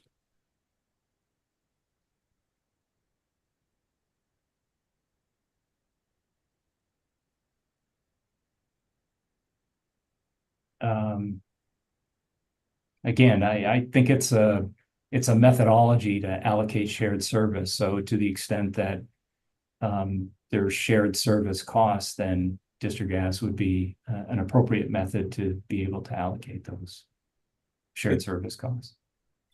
Thank you, Mr. Lyons. I appreciate you helping me understand. No further questions. Okay. Thank you, Mr. Witterstein. Mr. Lyons, I'm sorry, I'd like to ask just a quick follow-up, because there's one question I have about this TSL3. You were talking about the legacy and the other utilities, but as I guess the initials are the same, right? It says CNG, MOS, AOG, MES under legacy, and then again under all. So is under the all, are there just additional ones added? I'm not quite clear what the difference is. Yeah, so the two different companies in this case would be SUA. So if you look at under the district gas all, there's two additional companies there, SUA and SUO. Those are the Arkansas and the Oklahoma utilities. Okay. And so the difference, what the company has done is they've looked at the shared services and they've broken them out between those services that are providing benefits to the legacy companies, CNG, MOS, et cetera, and then those that are providing benefits to all the companies. It may be, for example, that they have a system that they're using, a computer system, like a work order management or some sort of system that is providing benefits to the legacy companies that maybe is not providing benefits to all the companies, because it may be that Arkansas and Oklahoma already have that system. So they're not benefiting from it. And so they wouldn't be allocated any of those costs. So that's why there's two separate allocation methods that are set up. Okay. So if there's an example then where the Arkansas and the Oklahoma utilities are not benefiting, then shouldn't their allocation be zero? And yet they're all in the 50%, or for the Arkansas one, and then it's like 10 to 13% for Oklahoma. So I'm still a little confused. Right. So if there are costs that are not accruing any benefit to Arkansas or Oklahoma, then you would apply the legacy percentages. And if there is costs that are providing benefits to Arkansas and Oklahoma, then you would apply the all percentages. Okay. And the company has actually provided a response to a data request. It's UCA 2-001 that goes through a discussion about these two different sets of allocation or the shared services between legacy and all. And it goes through some examples of what are some types of costs that are being allocated on a legacy basis as opposed to an all basis. And I know Ms. Fallon was the one that sponsored that data response, but I think that was a good data response in terms of clarifying how this works and the reason for having those two separate percentages. Okay, I will look for that. I think that's already been admitted into evidence anyway, I'm quite sure. So looking at like, just let's say column B for January 2022. So these are actual allocations for those months, right? Yes, correct. Okay. And so then their allocations calculating in just the legacy and then all. And you can see I can see some significant differences between them. So, Right. okay. And again, it goes back to the nature of the cost.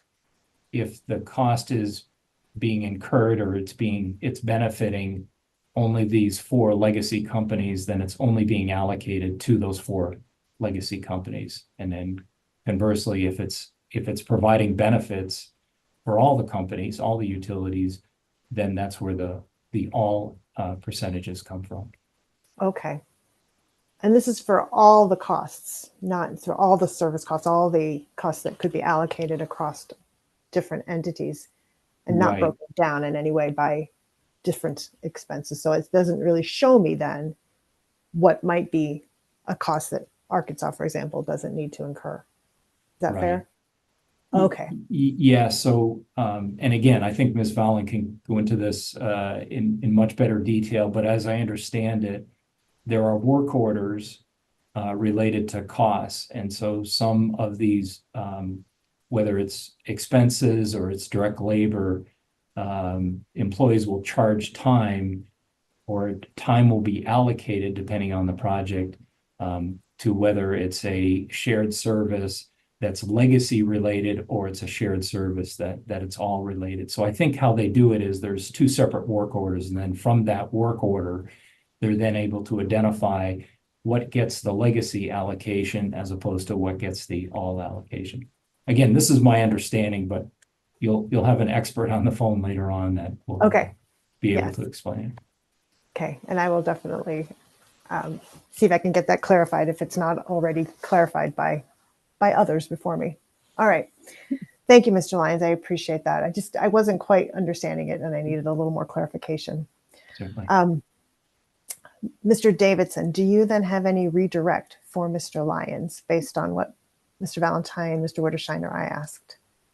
You know, Your Honor, you took care of all my redirect. I was going to ask the same series of questions just to clarify the record here and get everybody on the same page. So you did a great job. Oh, thank you. I got great minds think alike, Mr. Davidson. Let's go with that. It was just to kind of help everybody understands how this works. And I think Mr. Lyons did a good job of explaining the differences between these now. So I think we're okay, and I don't have any redirect. All right. Thank you so much, Mr. Davidson. So can Mr. Lyons then be excused? He may be excused as far as the company is concerned. We'd ask that he be excused. Mr. Valentine, any objection to excusing Mr. Lyons? None, Your Honor. Thank you. Thank you, Mr. Valentine. How about you, Mr. Witterstein? Are you okay with Sure. excusing Mr. Lyons? Yes, Your Honor. Thank you, Mr. Lyons. All right. Okay.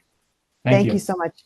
Thank you Yep. for your testimony and your patient explanations, Mr. Lyons. I am not an economist or an accountant, so these things, I need a little more explanation than an accountant would. How's that? Thank you. Thank you so much. Okay, moving on, Mr. Davidson, do you want to proceed? It's about 11:30 right now. It's a little bit early for lunch, but I don't know how long you think you're going to need with your next witness. According to the list, it looks like Jen Fallon was next. Is that what your plan is? That's our plan, Your Honor. Ms. Fallon had 60 minutes allocated by staff and none by UCA. So I think in keeping with our estimates being a little bit high, we could probably complete, depending on Mr. Valentine's cross, Ms. Fallon before lunch, if you'd like to do that. I think that would make sense. And my wonderful court reporter already indicated she's happy to proceed into lunch Okay. if need be. All right. Shall we just go ahead and proceed, or does anybody need a 5-minute refreshment break or anything? Are we good? I think Ms. Fallon looks like she's ready to go, and Okay. I think on behalf of the company, we'd call Jennifer Fallon. Great. Thank you, Mr. Davidson.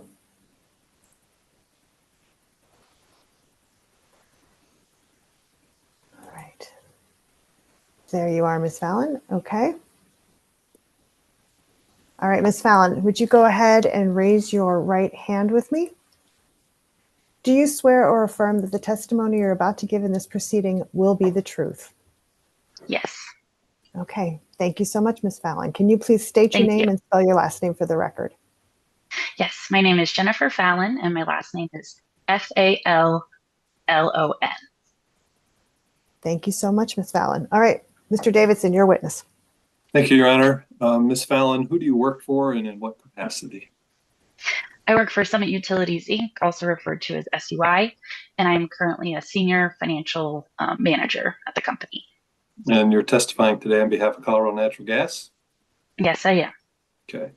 Did you cause to prepare and have filed on behalf of Colorado Natural Gas in this proceeding what's been marked as hearing exhibit 104, your rebuttal testimony?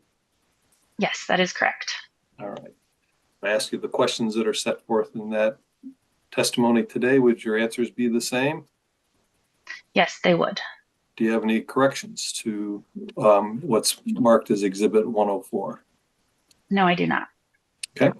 Your Honor, I believe that exhibit is part of the overall exhibit 500. So I think Ms. Fallon, it's been admitted, and Ms. Fallon is available for cross-examination. It has, Mr. Davidson. All right. Mr. Valentine, you may go ahead with your cross. Your Honor. Still good morning, Ms. Fallon. I apologize that I said you were excused.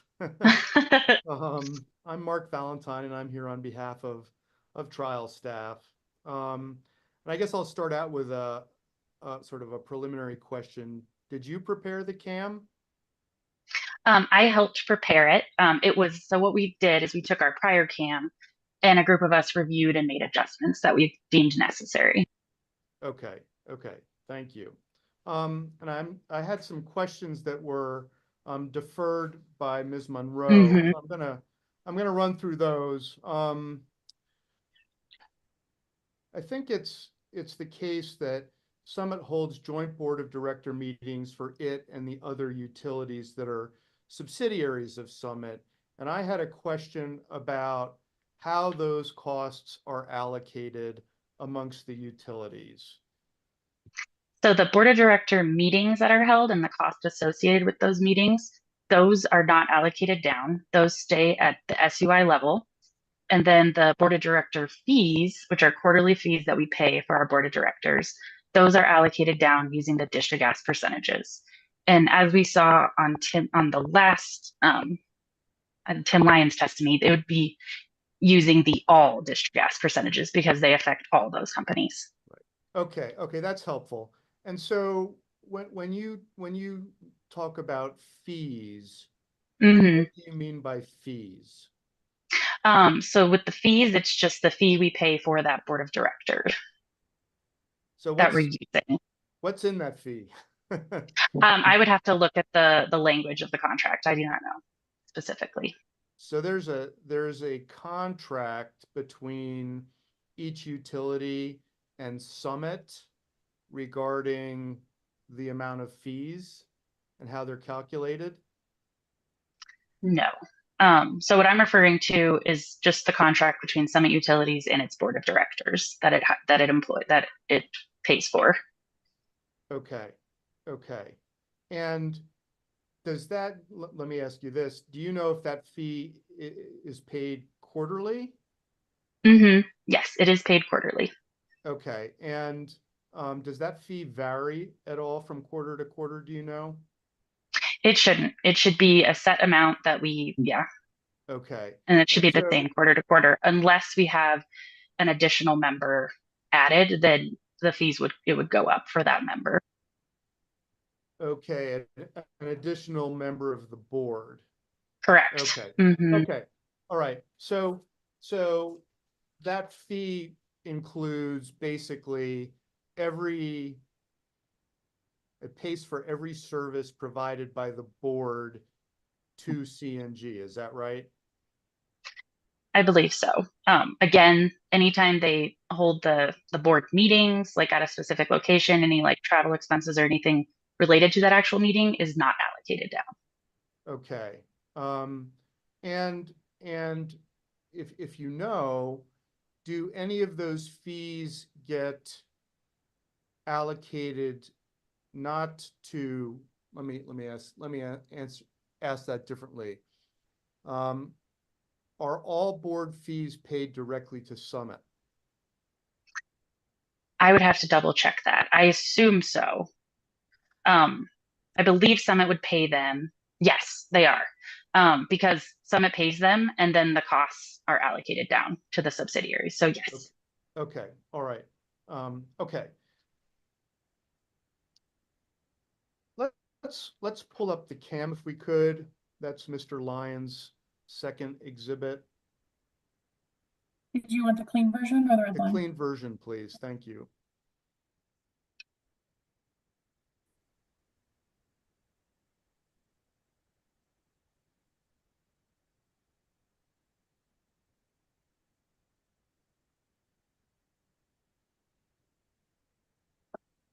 Okay, that's great. And if we could go back to page 14. And just to be clear, we're looking at TSL2. This is TSL2. Okay, thank you.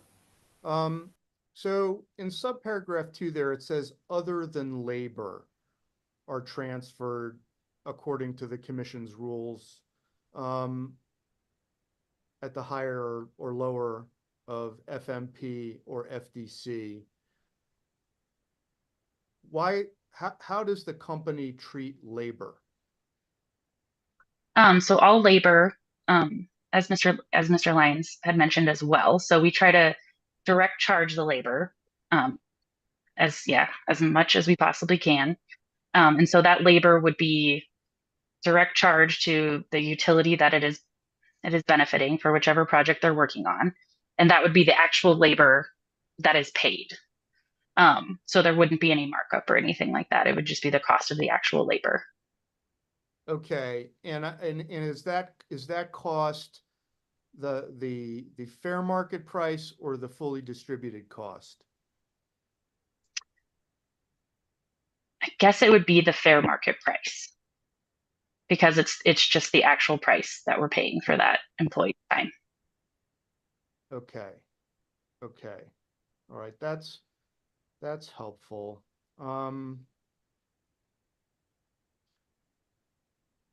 And to be clear, there is some portion of that labor that gets distributed or allocated to CNG that includes benefits and everything else associated with that employee, not their salary.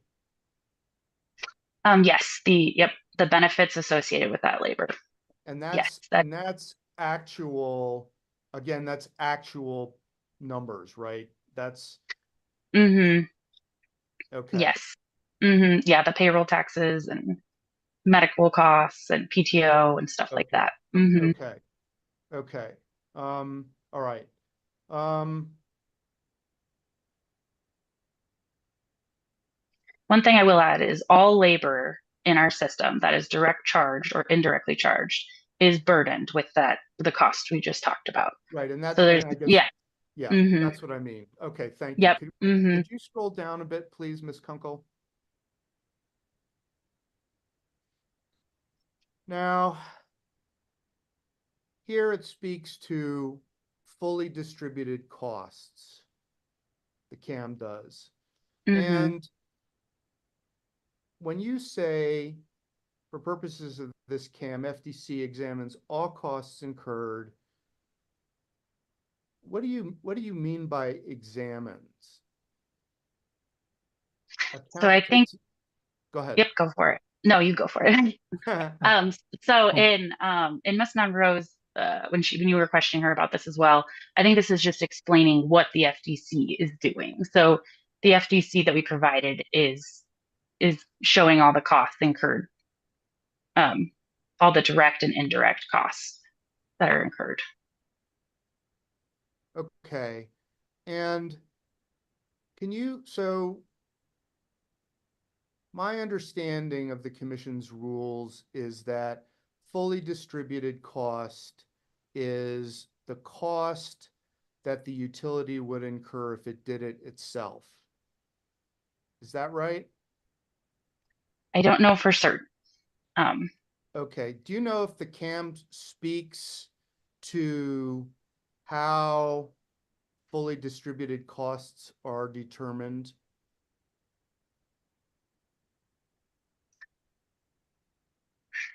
Not sure I understand the question. So the fully distributed costs, which are just the costs that are available to be assigned, is it's kind of my understanding. Okay. Yeah. Okay, so let's scroll back up if we could stay on this page. Thank you. Perfect. So, for example, here it says the affiliates will be compensated at the higher of fair market price or the fully distributed cost. So your interpretation of fully distributed cost is just the actual cost incurred by the company. I guess so. Yeah, based off of what we just discussed. Okay, and that's true. I mean, we had a discussion. I think you were on about whether there's a typo here or some other sort of error. The company's position is that FDC is just actual cost. That's how it uses fully distributed cost.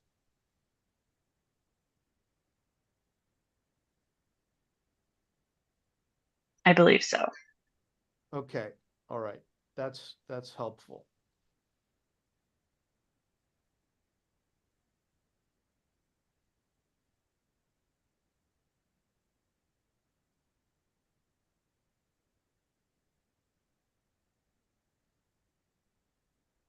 Okay.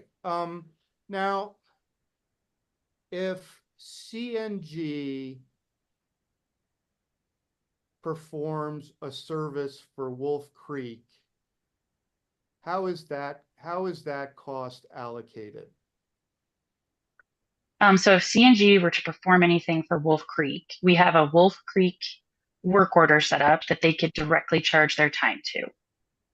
Or if there was an invoice that CNG paid that also, I guess, benefited Wolf Creek, it would also be charged to that work order as well.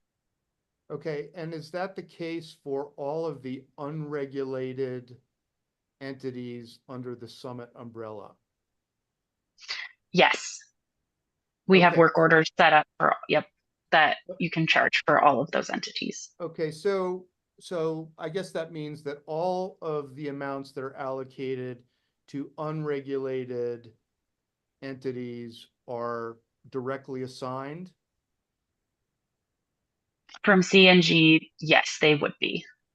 Okay, and to the extent then that employees at Summit are doing work that benefits both a regulated entity like CNG and an unregulated entity, how are those costs split up?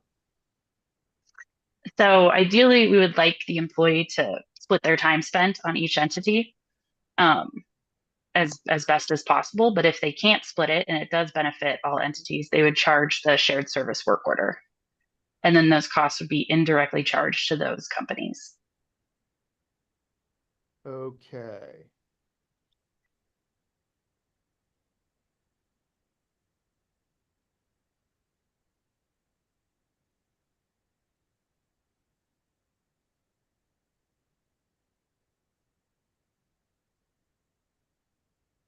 I'm just checking to see if I have any more questions, Your Honor.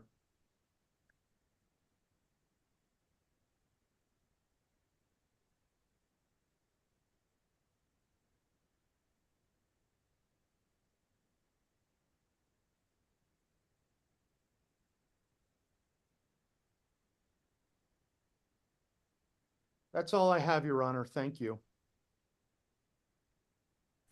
Thank you, Mr. Valentine. That was very efficient. Mr. Witterstein, do you have any questions for Ms. Fallon? No, Your Honor. Thank you. You do not. All right. Let me check my notes, make sure I didn't have anything that I needed to have clarified.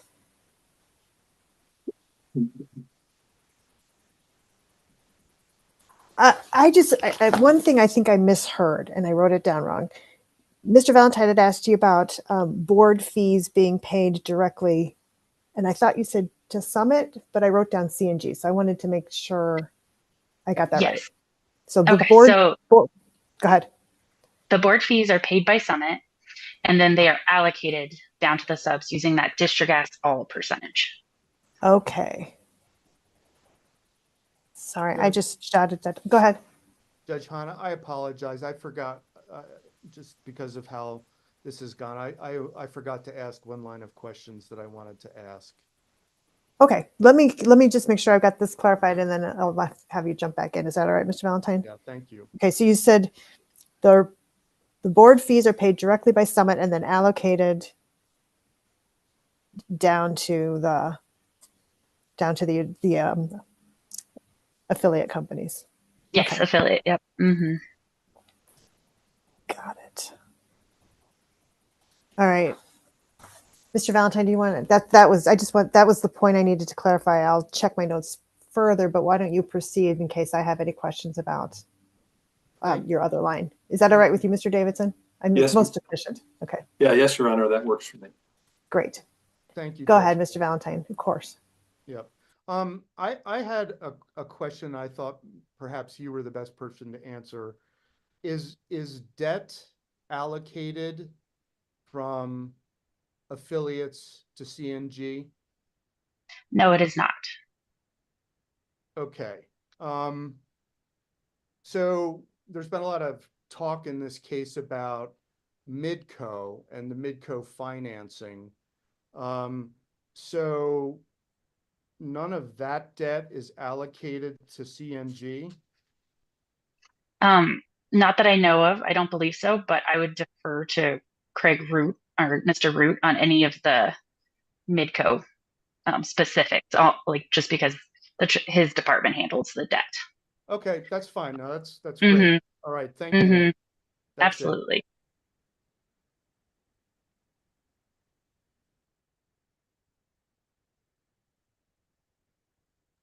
I'm done, Your Honor. Thank you so much, Mr. Valentine. Mr. Witterstein, anything you missed that you wanted to check back on? No, Your Honor. Thank you. Okay, thank you. Let me check my notes one more time. If you just bear with me for one moment.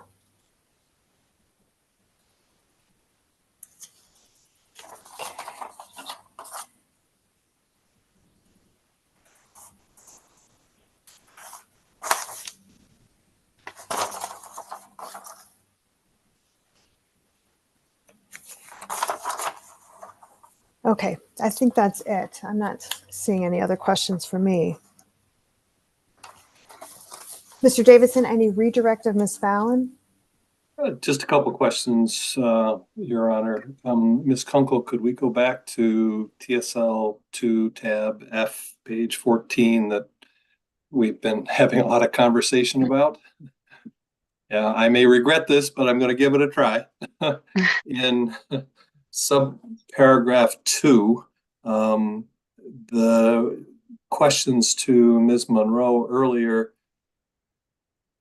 dealt with the higher of fair market price or fully distributed cost, and Mr. Valentine asked you, Ms. Fallon, some further questions about that. And what I am still trying to figure out, and may regret asking, but is the word higher a correct term to ascribe to the fair market price or FDC, or should it be lower? I'm going to have to look back. I cannot answer that at this time. Okay, all right. I think we thought it was consistent with the rules, but we might need to double check that. Okay, thank you. I think Ms. Monroe may have suggested you would know offhand, but we can go back and check as you say. Okay, my only other question is maybe in light of clarifying the board fee that was talked about earlier. The fee is, as I understand it, and please correct me if I'm wrong, a compensation paid to a board member for their board service, and it's paid on a quarterly basis for the meetings that they attend. Is that correct? Yes, that is correct.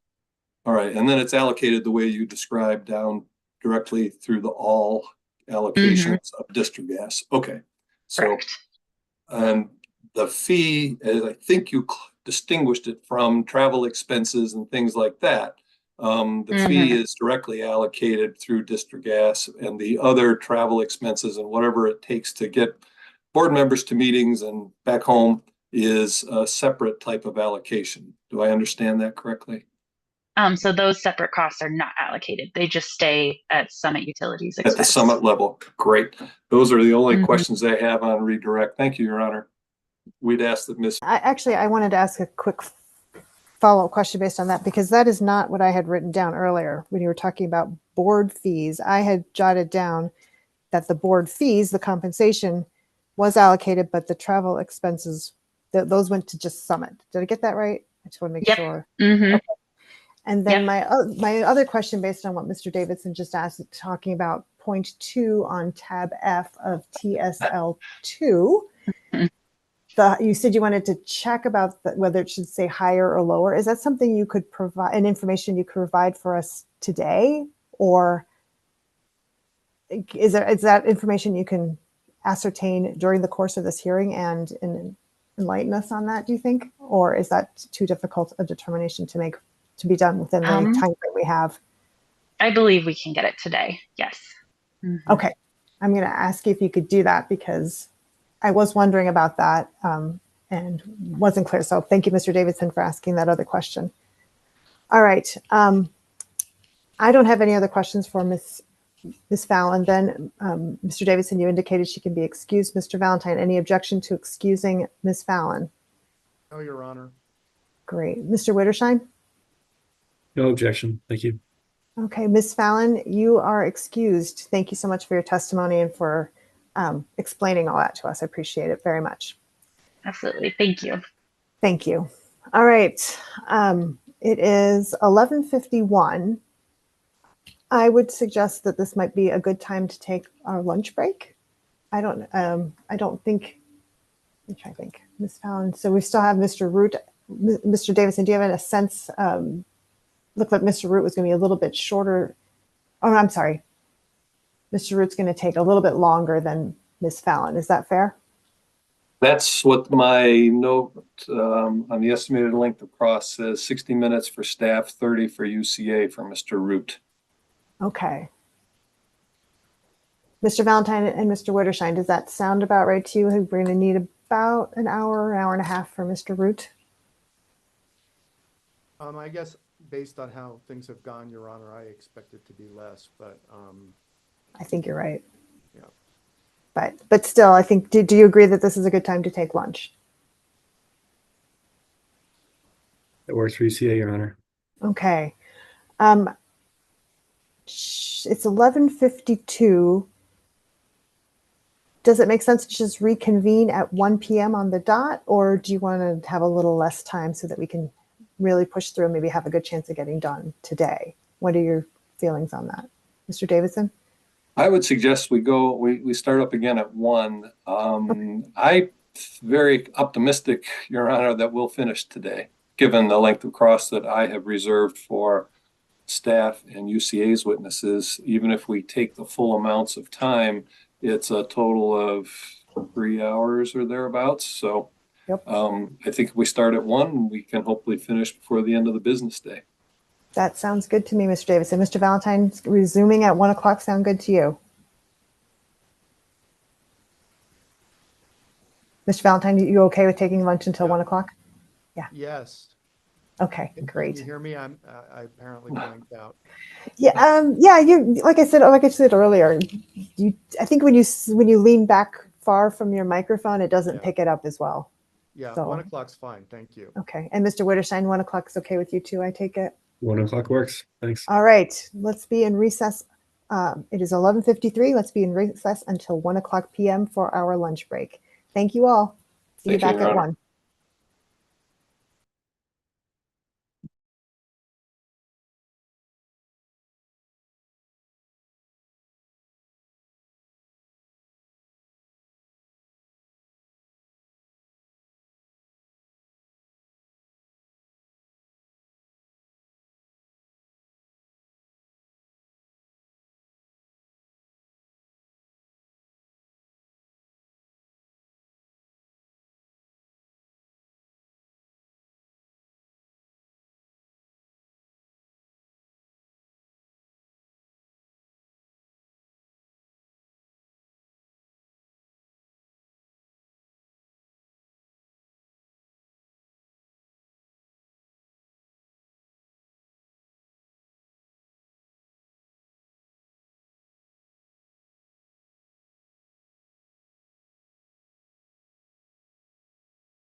right. Hello, everyone. Apologize for being a minute late. I sat down and realized I didn't have my water bottle. And I am at a loss without my water bottle.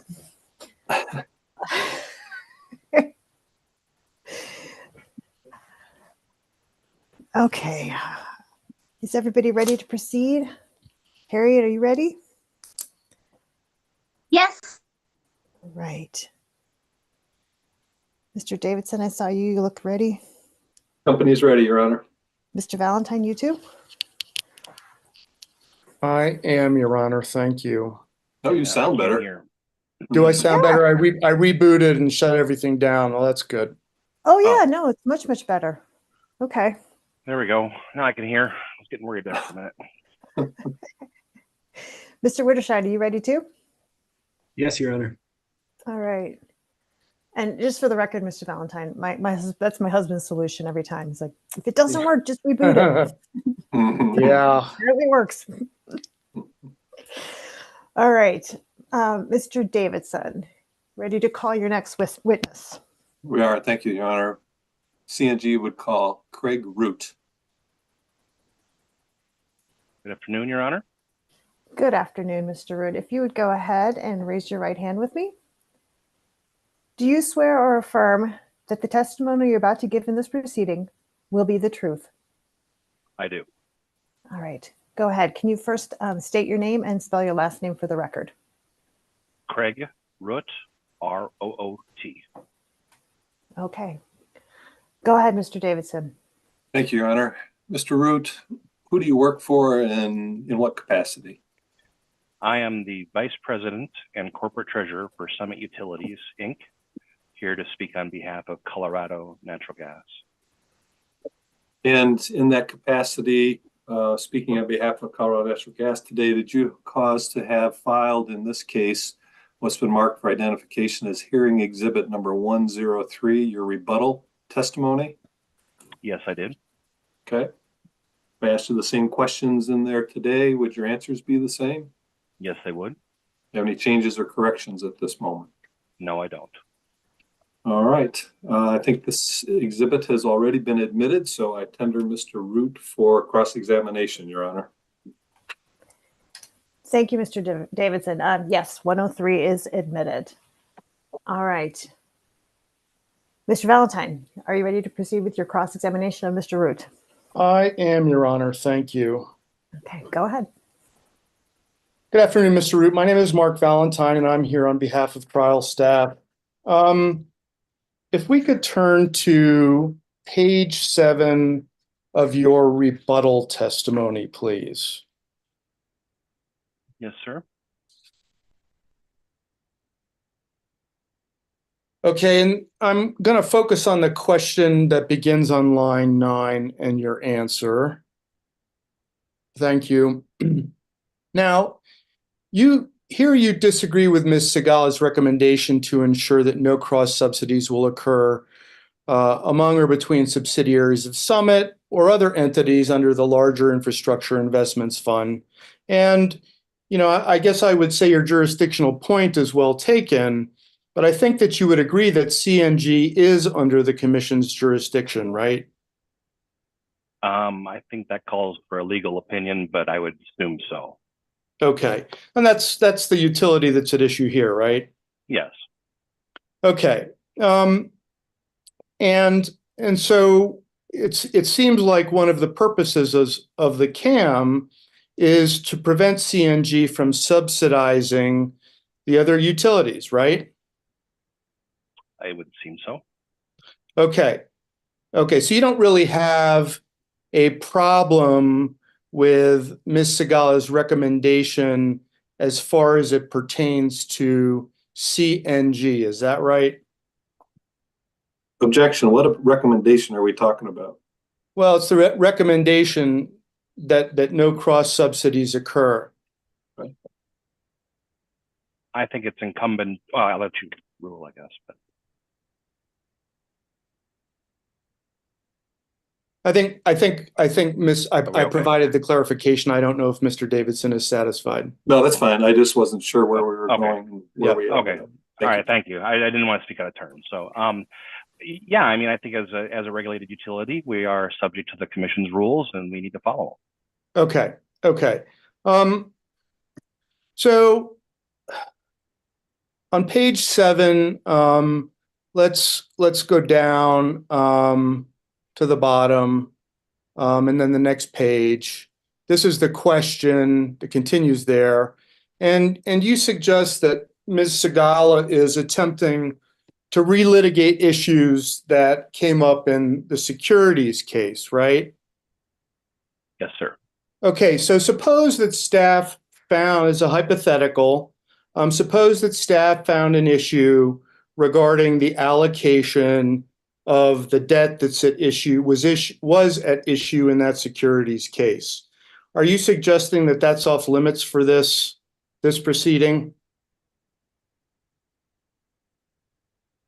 I guess I can't speak to a hypothetical. It would need to be, I don't want to speculate. I guess it would depend on what the finding was and whether that finding had merit.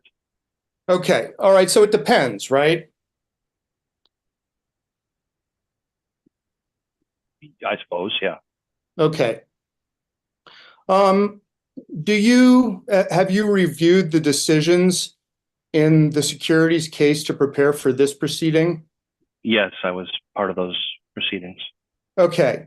And do you agree that the commission's, is it your interpretation of the commission's decisions in that case that they totally preclude staff from addressing issues that were raised in that case?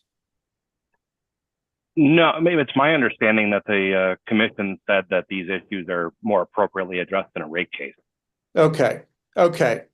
And I think you would agree that this is a case that impacts rates to the extent that costs are allocated to CNG and built into CNG's rates. Is that right? I don't know that I agree with that. Okay. It's my understanding that this CAAM does not affect customers' rates. Okay, so rates won't go up or down in this case, right? That's my understanding. Okay, but the decisions made in this case could impact whether rates go up or down in the next rate case, right? I don't know. I think the decisions that are made in the next rate case are what's going to determine the rates going forward from that time. I don't know to what extent any decision made today would impact rates in the future. Okay. Let's discuss debt, because I think that I'm confused about this. Sure. Ms. Fallon indicated that no debt service costs are allocated to CNG. Is that right? That is correct. Okay. I have 2 exhibits marked, and I'd like the judge to take administrative notice of them. They're marked as hearing exhibits 201 and 202. And these are testimonies from the securities case. And they're the testimonies of Mr. Stephen Birchfield. Can you tell us who he is? Mr. Birchfield was the previous executive vice president and chief financial officer for Summit Utilities, Inc. Okay, and he provided the testimony in the securities case, right? Yes. Okay. Can we call up? I guess first I'll ask if there's any objection. I'd like the commission to take administrative notice of those testimonies. I'm sorry, Mr. Valentine, I see 202 in your box, but I don't see 201. Oh. Hang on just a second here.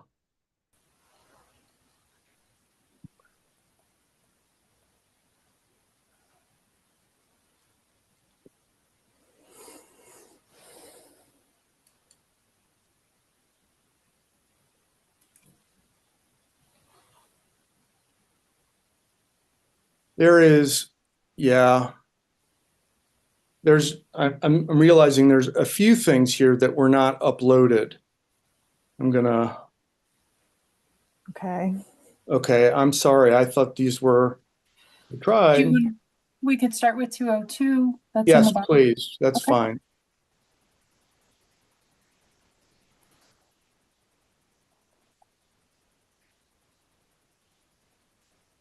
Okay, all right. 202.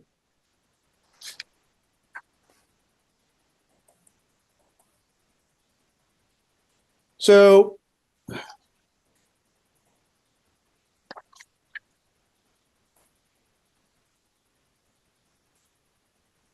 let's go to page 7, please. Well, Your Honor, before we get too far afield here, Mr. Valentine was, I think, initially requesting that you take administrative notice Yes. of this. I don't think you ruled on that, and I have an objection. I don't know why it's relevant to what we're doing in this proceeding. I think the company made the case in its testimony already that issues that preceded this filing of a CAM that's going forward for the next 5 years or until the next rate case don't really have a lot of relevance to what we're doing here today. And testimony in the financing proceeding of a number of years ago, I just don't see as relevant to an cross-examination of Mr. Root at this time. And Mr. Valentine, it would assist me. I'm not going to rule just yet, but can you tell me what the proceeding number was so that I can properly refer to it? Yes, it's 23A-0315SG, I believe. 0315 0135. 0135 0135. I might have that wrong because I'm doing that from memory. It's 0153SG. 0153. Thank you. Okay, now you're good. All right, so I've written that down 4 different ways. 0153 SG. Yes. Okay. 0153 SG. Okay. Got it. Mr. Witterstein, do you want to weigh in as well? Mr. Davidson has objected to me taking administrative notice of this. Do you have a position? UCA has no objections. Okay. I guess. And here's why, Your Honor. Because I think that there needs to be clarification here about what's being done with the cost of debt service. And I believe that this testimony shows something different. And I don't really, I guess, Mr. Davidson is right to the extent that their representations are what they are in this case. But this has all been very confusing to staff, and it's been the subject of a lot of heated testimony in this case. And I just want to be sure that what is going to occur is what was represented to the commission in that case. Because the commission approved the application based on the testimony that was provided in that case. And, I certainly can't tell right now what they're doing with debt. Okay. Well, and I think the point is, Your Honor, that the cost allocation manual deals with what's going to happen going forward from now with the allocations that are set forth therein and the fully distributed cost study that supports that. And what happened in a financing application several years ago, if it's embedded in there, it's there. But to talk about what we were proposing at that time and try to jam it into this case, I think is inappropriate and irrelevant. Okay. Well, I appreciate that, Mr. Davidson, but from my perspective, helping me understand this is the goal, really, right? And so from my perspective, more information is probably better than less. If you think it's irrelevant, I think that's certainly something you can argue in your statement of position and tell me why I don't need to consider it. But I don't see any reason not to consider it. And in fact, Mr. Valentine, would you prefer to just be admitted as an exhibit, or do you just want to take judicial notice? Let's take judicial notice of it, Your Honor. That's fine. Okay. Okay. I would my ruling is that I'm going to take judicial notice of this. It's a prior statement. It was, I assume, maybe I'm being presumptuous, but I assume it was admitted into evidence into 22A-0153SG. So this is already an exhibit in front of the commission. And am I correct in that presumption? Yes, Your Honor. So honestly, it's something I have access to through commission records anyway. So to me, it's more information. And like Mr. Davidson, if you think it's irrelevant, I think that's an argument you can make and tell me why I don't need to consider it or why you think it would be unhelpful. But from where I'm sitting, more is more right now. So Thank you, Your Honor. Ahead. Thank you. Thank you.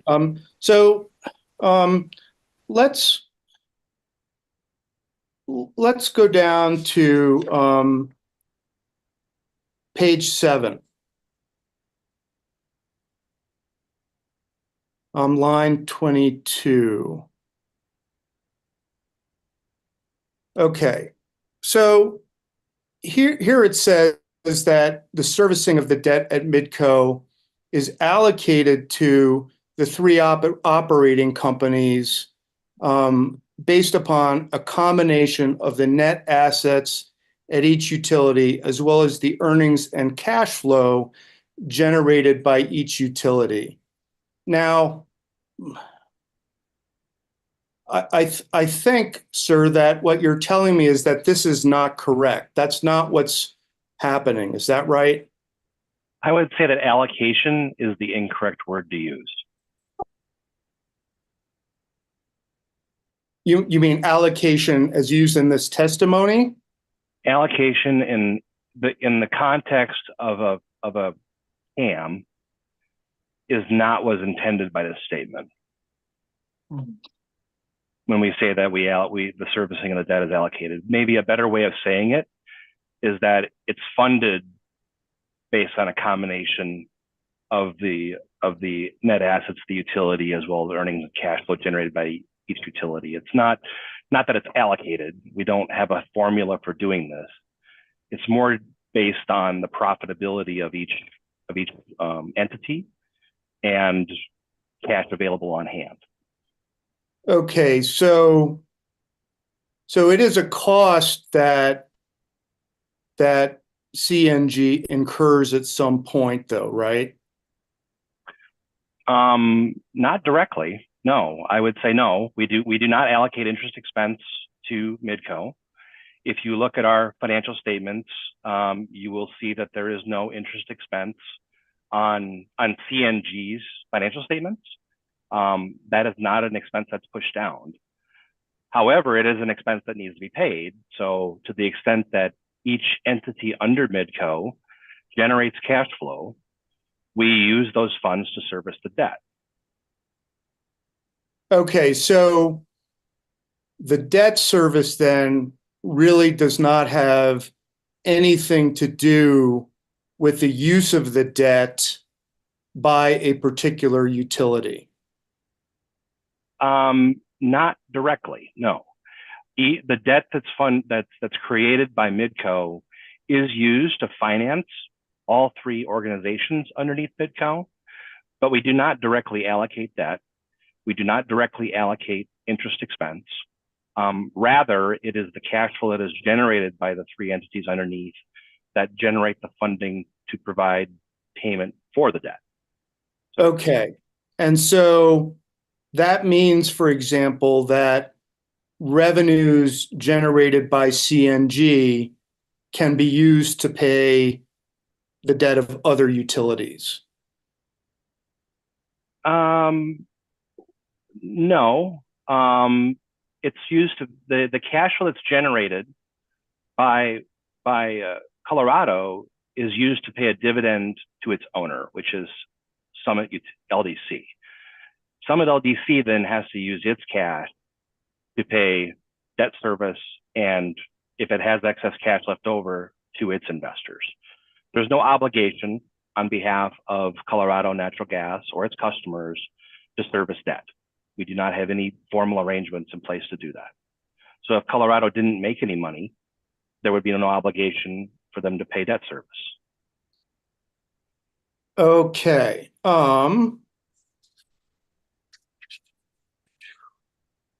Now, let's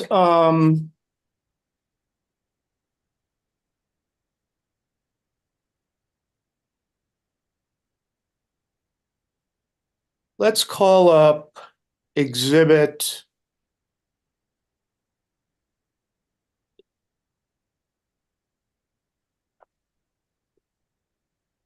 209. And actually, let's hold off on that because it's highly confidential, and I can do all of that at the end. Mr. Root, do you allocate the cost of taxes to utilities? You would need to ask Jen Fallon that question. I don't know the answer to that question. You don't know the answer to that question. So you're the vice president and treasurer, and you don't know the answer of which utilities pay which taxes? To my knowledge, I mean, some of Utilities Inc. doesn't pay any taxes for federal tax purposes. So I believe there's a benefit that gets passed down to customers. Okay. All right. Do you know if well, I'm gathering then from your answers about taxes and debt that there's nothing in the CAAM with regard to the allocation of taxes and the allocation of debt. Do you agree with that? I can only speak to debt. I'm not familiar enough with the CAAM to know whether or not taxes are in it. Okay. But I do know that there is no debt that's in the CAAM. Okay. All right. Well, let's go back to 202.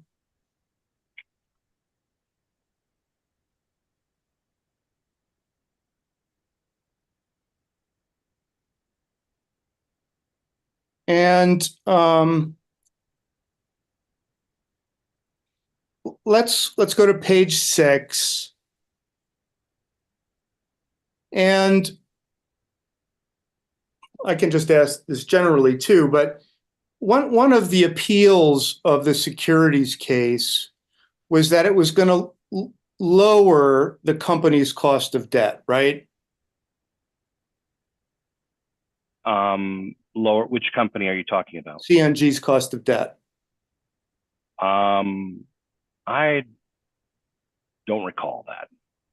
It would lower some of LDC's cost of debt, but as it relates to CNG's cost of debt, that would be determined in a rate case.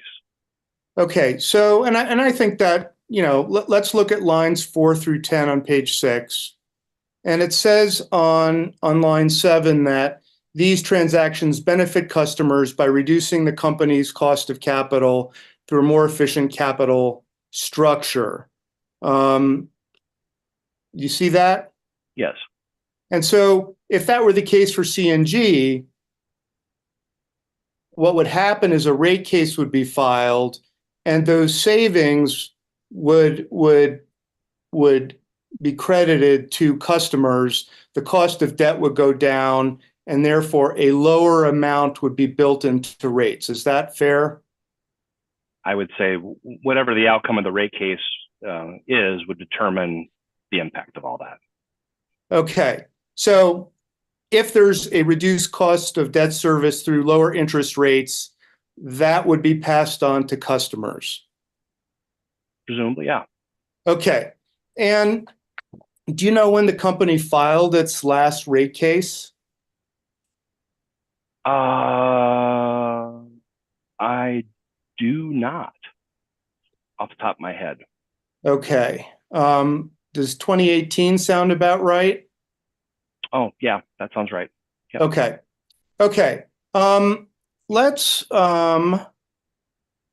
open, go into confidential session and take a look at some highly confidential exhibits. Okay, just give me a minute and I'll let you know when we're back. Thank you, Ms. Kunkel.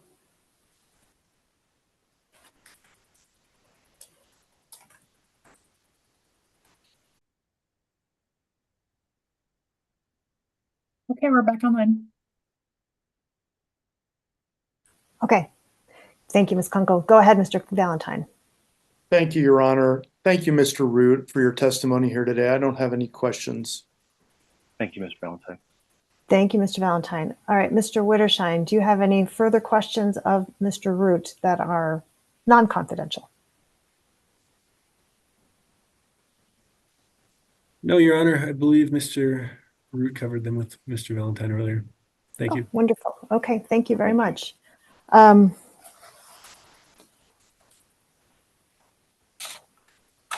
I have, well,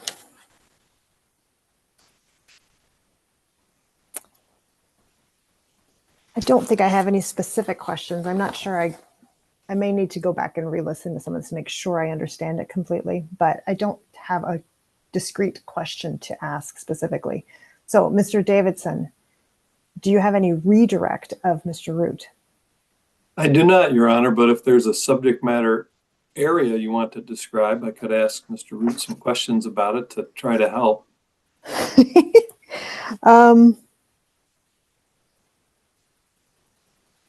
Well, I think it's really more a matter of me going back and just listening carefully and making sure, because it was very dense. It was very dense testimony. Okay. So I'm just not sure. I was trying to write and take everything down, and I just think I need to re-listen to it. So I don't know that he explained everything quite well. I just want to make sure I understood it all. Okay. So I don't. Thank you. Okay. Given that, are you ready to then excuse Mr. Root, Mr. Davidson? Yes, I have no redirect. We'd ask that Mr. Root be excused. Okay. Mr. Valentine, are you okay with excusing Mr. Root? Yes, Your Honor. Mr. Wittershine, you as well? Yes, Your Honor. Great. Okay, Mr. Root, thank you very much for your testimony. I appreciate you taking the time to so patiently explain all that. You are excused, but you are welcome to remain on the call and continue listening in if you'd like. Thank you, Your Honor. All right. Mr. Davidson, did you have any other witnesses? It looked like we've made it all the way through the C&G ones. Am I correct? You're correct, Your Honor. We have no further witnesses to offer, and the company would rest at this time. Okay. Thank you, Mr. Davidson. All right, Mr. Valentine, then are you planning on calling Ms. Sigala? I am, Your Honor. Okay, it looks like CNG's got an hour's worth of cross of her. I would suggest we take a quick 5-10 minute break now. Is that right between witnesses? I think that's a good opportunity to do so. Does anybody have any objection to doing that? Nope. No objection. Okay. Harriet, how much time do you want? Do you want to come back at 2:05 or 2:10? Sorry. 2:10? Okay. Yeah, my mute still keeps going back on. Since sounds like we're gonna be done pretty early. Yeah, I think we'll be So okay. 10 minutes. I think 10-minute break, and I think we're gonna have a good chance of finishing up today. I'm pretty optimistic. That sounds good. We will, as far as the company's concerned, Your Honor, yes. Great. All right. So we are going to take a recess until 2:10, and I will see you all back in 11 minutes. Thank you. Thank you.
All right, everybody, it's 2:10.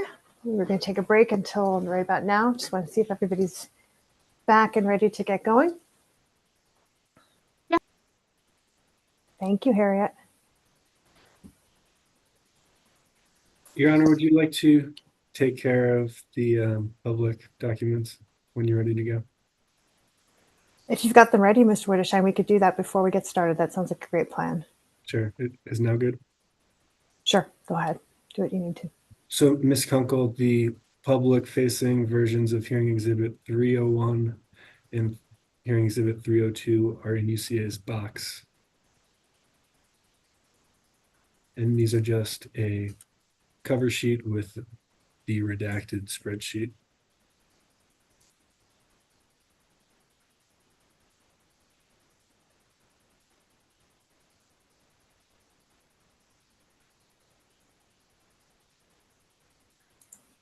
Would you like me to move for admission of 301C, Your Honor?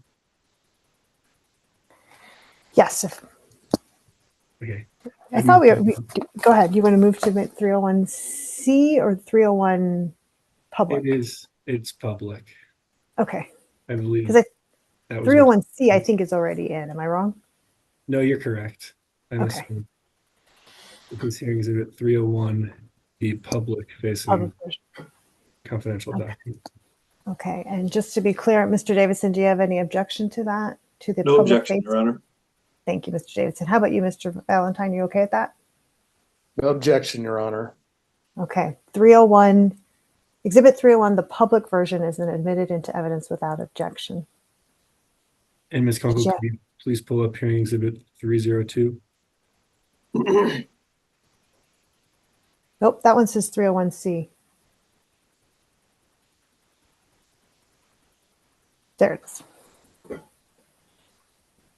Your Honor, I move to admit Hearing Exhibit 302, the public version. Okay, thank you, Mr. Witterstein. Mr. Davidson, any objections? No objection, Your Honor. Mr. Valentine, any?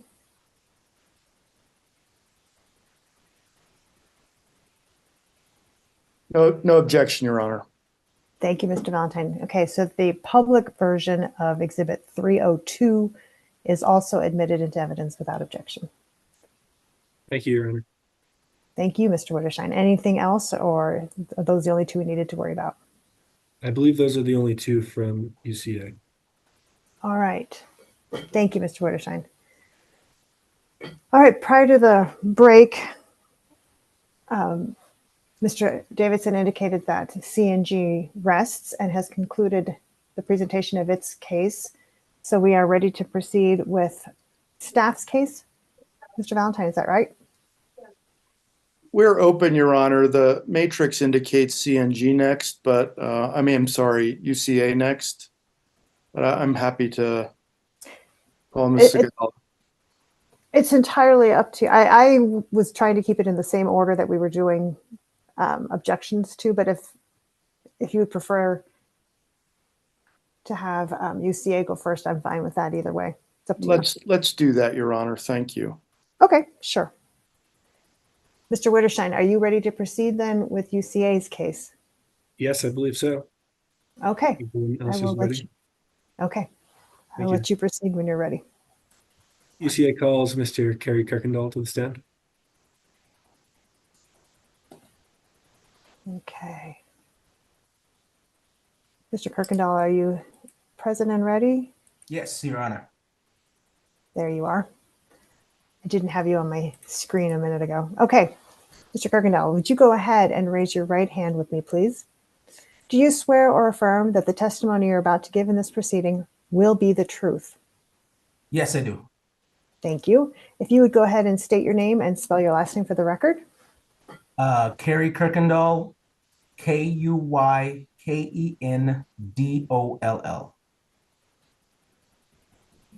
Okay. Go ahead, Mr. Witterstein, your witness. Thank you, Mr. Kirkendall. Could you please state where you work and your role? I work for the Office of Utility Consumer Advocate, and I am a rate analyst.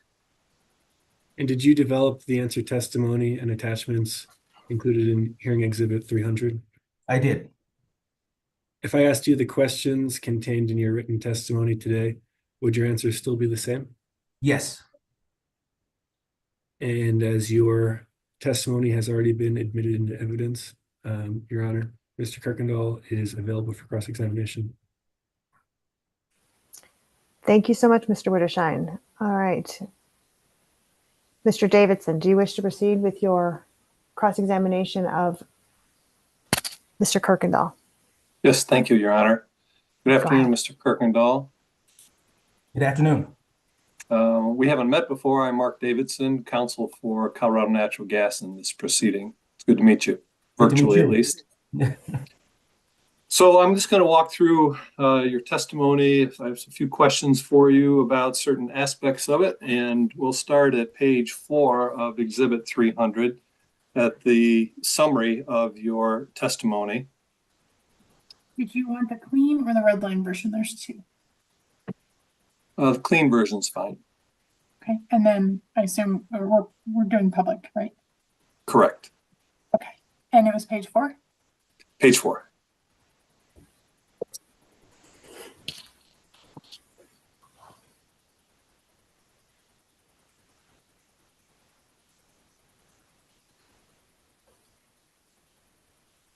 Sorry, my computer was trying to send an attachment in an email, so just give me a second. I'm trying to close that No other problem. window. No Thanks. hurry. Yep.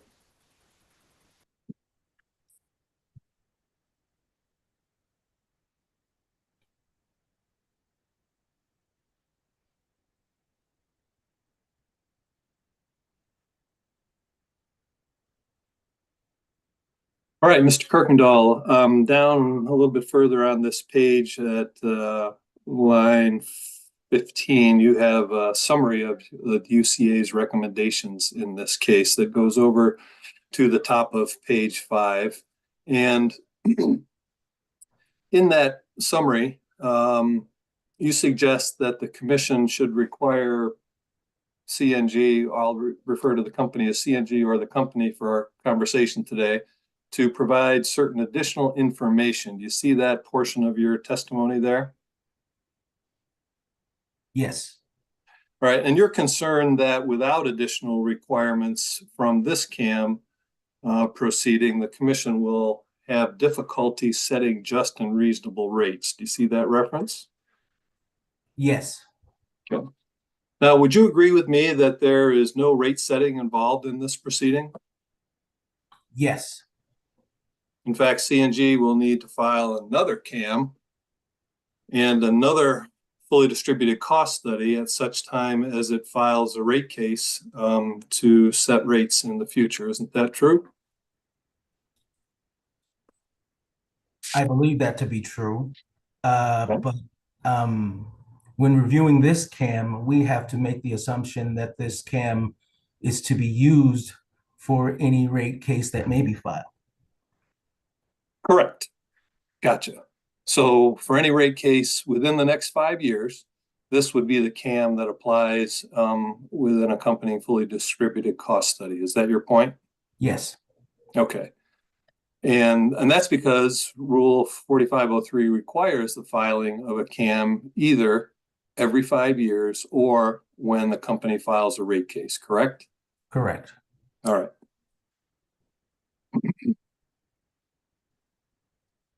Let me turn over to page 6 of your testimony. And at the very bottom, line 19, you start with a quotation from decision number R22-0608 that goes over to the top of page 7. Do you see that reference? Yes. All right. And that quotation, as I understand it from your testimony, is the discussion by the administrative law judge in that proceeding, which was proceeding number 22A-0153SG. Correct? Correct. All right. And the increased theoretical incentive to cross-subsidize was not ultimately addressed in the ALJ's recommended decision in that proceeding, was it? No. In fact, the ALJ recommended that the application in that proceeding number 22A-0153SG be granted. Isn't that the case? Yes. Now, moving on to page 8 of your answer testimony, Exhibit 300.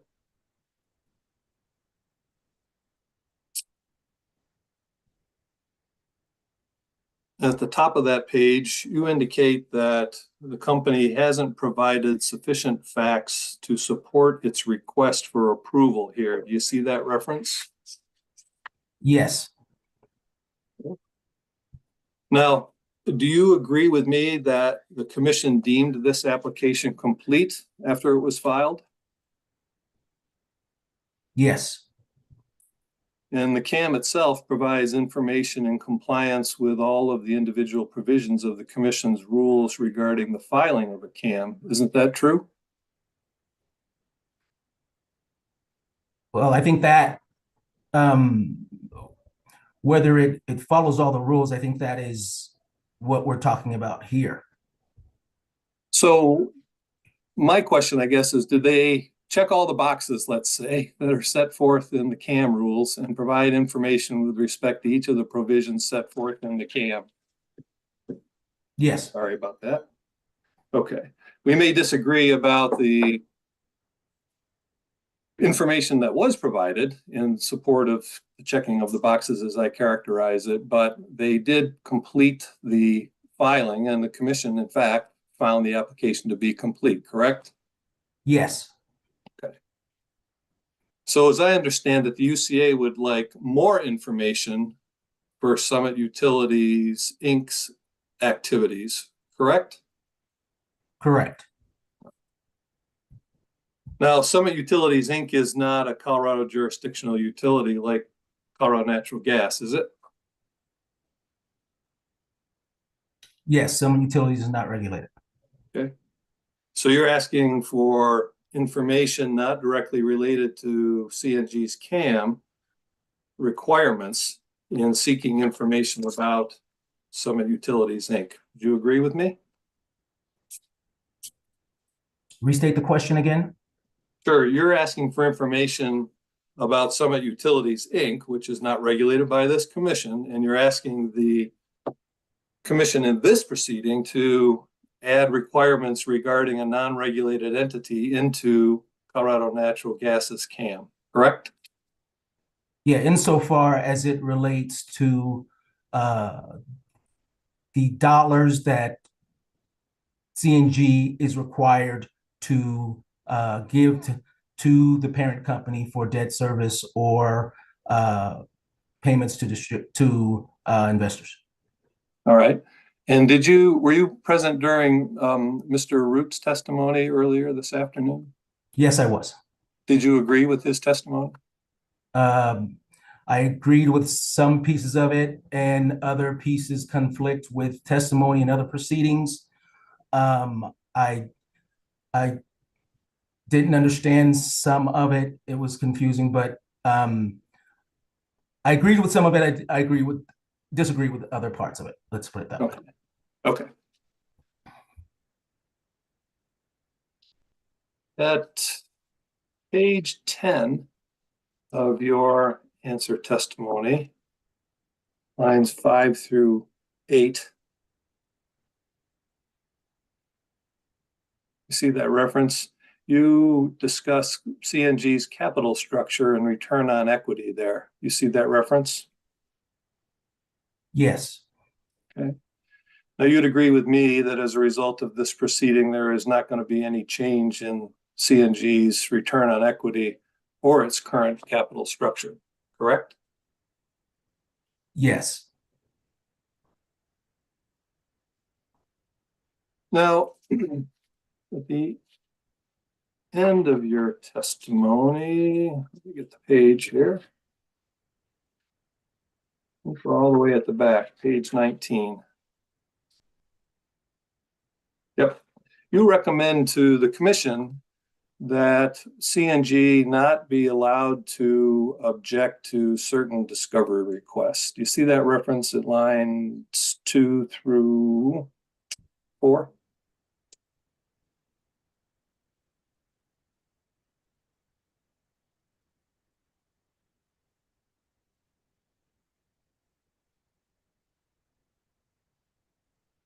I don't think that that's saying they shouldn't be allowed to object. It's just, I'm just saying that that the commission should determine that their objections are not allowed.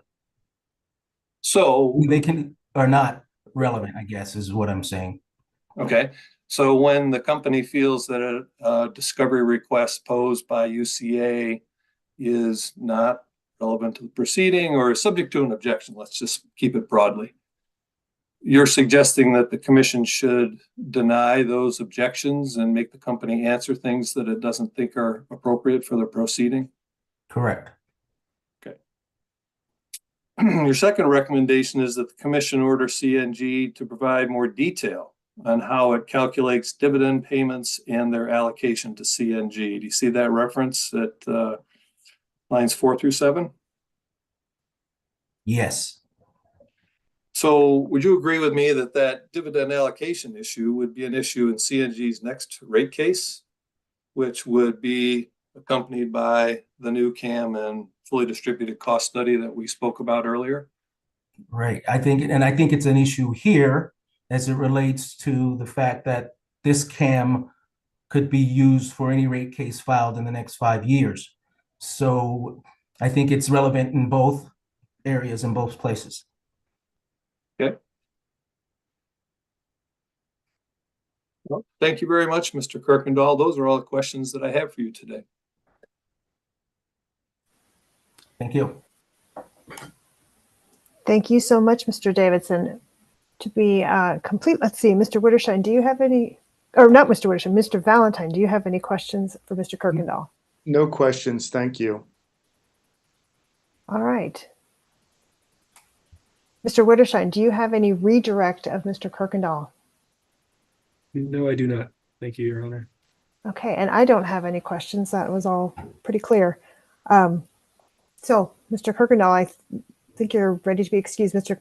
Witterschein, are you okay excusing Mr. Kirkendall at this time? Yes, I am. Thank you, Mr. Kirkendall. Okay. Mr. Davidson, are you okay with that? I am, Your Honor. Thank you. Okay, great. And Mr. Valentine, you as well? I am, Your Honor. Great. Okay, Mr. Kirkendall, thank you so much for your testimony. You are excused. You're welcome to stay on and continue listening, or you may go on your way and have an enjoyable rest of your afternoon. Thank you, Your Honor. Thanks. It's nice meeting you virtually.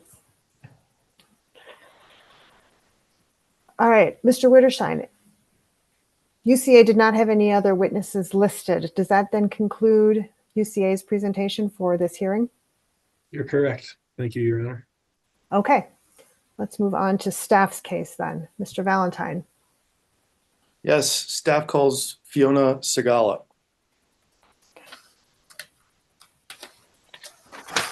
Good afternoon, Ms. Segala. Okay. Ms. Segala, let me make sure I can see you. There you are. All right. If you'd go ahead and raise your right hand with me, Ms. Segala. Do you swear or affirm that the testimony you're about to give will be the truth? I do. Okay. Can you state your name and spell your last name for the record then, please? My name is Fiona Segala, and the last name is spelled S-I-G-A-L-L-A. Okay. Thank you so much, Ms. Segala. All right, Mr. Valentine. Thank you, Your Honor. Ms. Segala, could you please state your title for the record? I'm a senior economist with trial staff. Okay, and I believe that you caused direct answer testimony to be filed in this proceeding along with exhibits. Is that right? That's correct. And that's hearing exhibit 200. Do you have that before you? Yeah, there's a corrected version that was filed, and that is the version that I have in front of me. Okay. And I believe, Your Honor, that that testimony has already been admitted. And with that, Ms. Segala is available for cross. All right. Thank you so much, Mr. Valentine. Mr. Davidson, are you ready to proceed with your cross-examination of Ms. Segala? Yes, I am, Your Honor. Thank you. Okay, go ahead. Good afternoon, Ms. Segala. Good afternoon, Mr. Davidson. Nice to see you again. Same here. So let me start sort of basic here, and then we'll kind of walk through your testimony this afternoon, and I think we'll get finished today and save ourselves getting together again tomorrow. So are you familiar with Rule 4503 that of the CAAM rules that sets forth the provisions for filing a CAAM with the Commission? Yes, I am. Okay.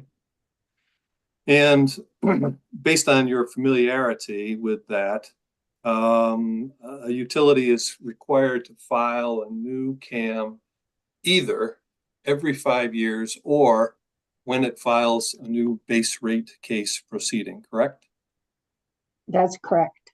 And that CAAM is to also be accompanied whenever it's filed in those two instances with a fully distributed cost study, correct? That's correct. Would you also agree with me that CNG filed this application based on Rule 4503 at the 5-year mark from its last CAAM filing? That's correct. And the Commission deemed the application seeking approval of the CAAM as complete to commence this docket, correct? That's correct. The application was deemed complete so that we could have this process to review it and allow the parties to make recommendations regarding it. Good.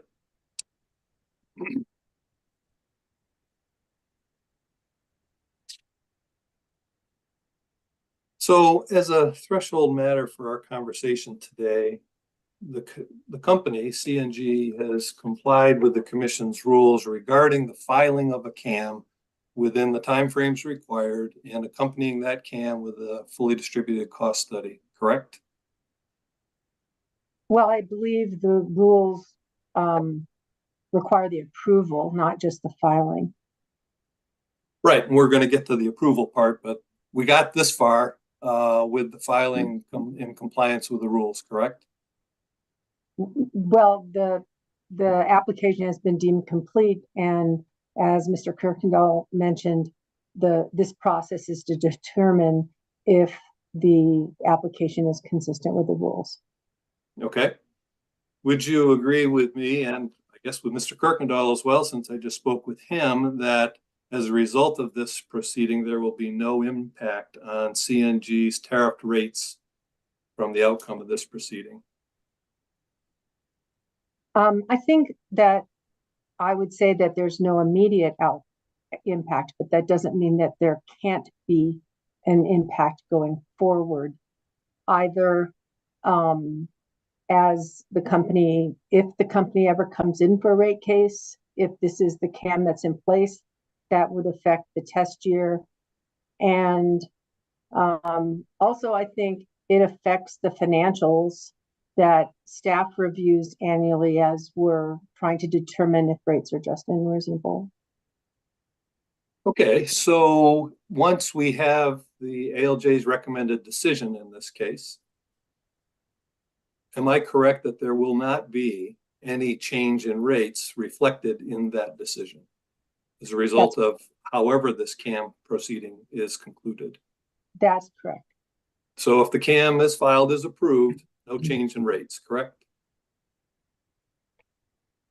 Well, the decision, as you, just to summarize what we've said, the decision that's coming out of this proceeding will not, this is an application, not an advice letter. There'll be no change in rates. However, the decision will have implications for future rates and for the financials of CNG. Right, and those issues will be addressed in the future, as you indicate, in a rate case or in the next CAAM filing if it's 5 years down the road and there's no rate case in between, correct?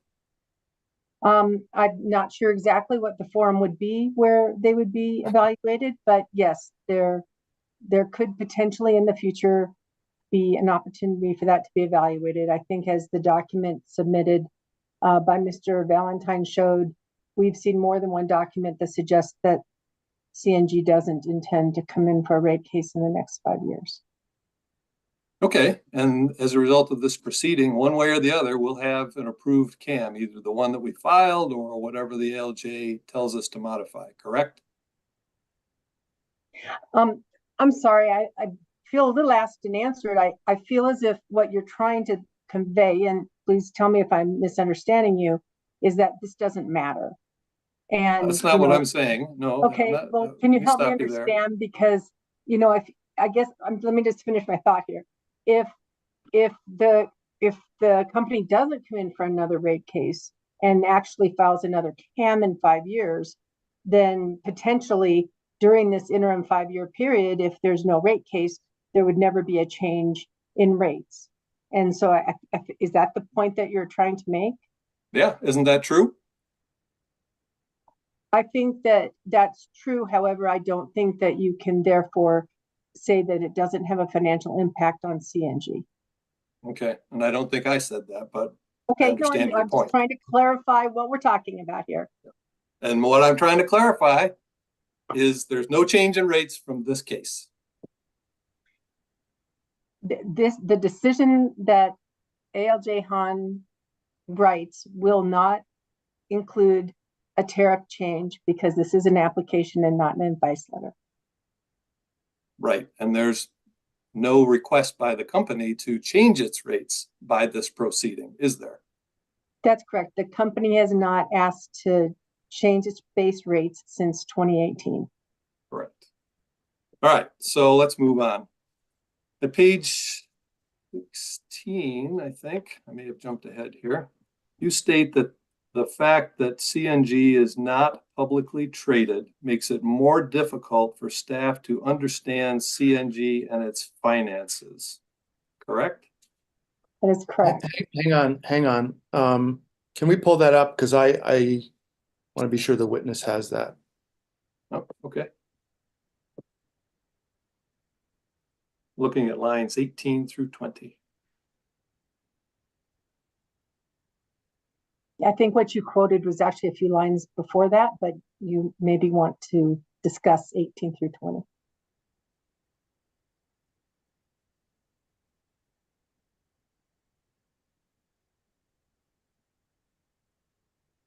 Can I just ask what exhibit? Hearing exhibit 200, page 16 of 78. And I would encourage you to get the corrected version, just for clarity. I'm sorry, can you tell me the page number again? 16. 16. Thank you. Sorry about that. That's good. And Mr. Davidson, it is possible that the line numbers I have are different than yours, so I apologize if I misspoke. Okay. Well, I think I read it right, but let's make sure.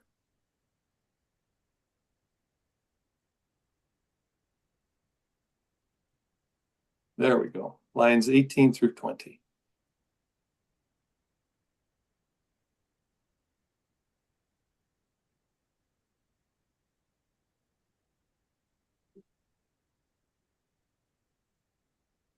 That's your position, right? That's correct. Okay. Now, would you agree with me that there's no commission rule, decision, statute, or other requirement of which you are aware that would require CNG to be a publicly traded company in order to be regulated by the commission? That's correct. I don't believe I suggested otherwise. Okay. And the staff in its audit authority has routinely conducted audits of CNG's books and records. Isn't that true? It's true that we can request books and records. That's not the same as being able to ask questions or even to ask for explanation or documentation. Okay. And also that, as we have learned over the course of the past few years, there is a lot that we're not given when we ask those questions. Okay, but you've personally developed and served audit requests on the company on a number of occasions, have you not? That's true. I've gone to CNG's headquarters, I think maybe 3 times to review documents. All right.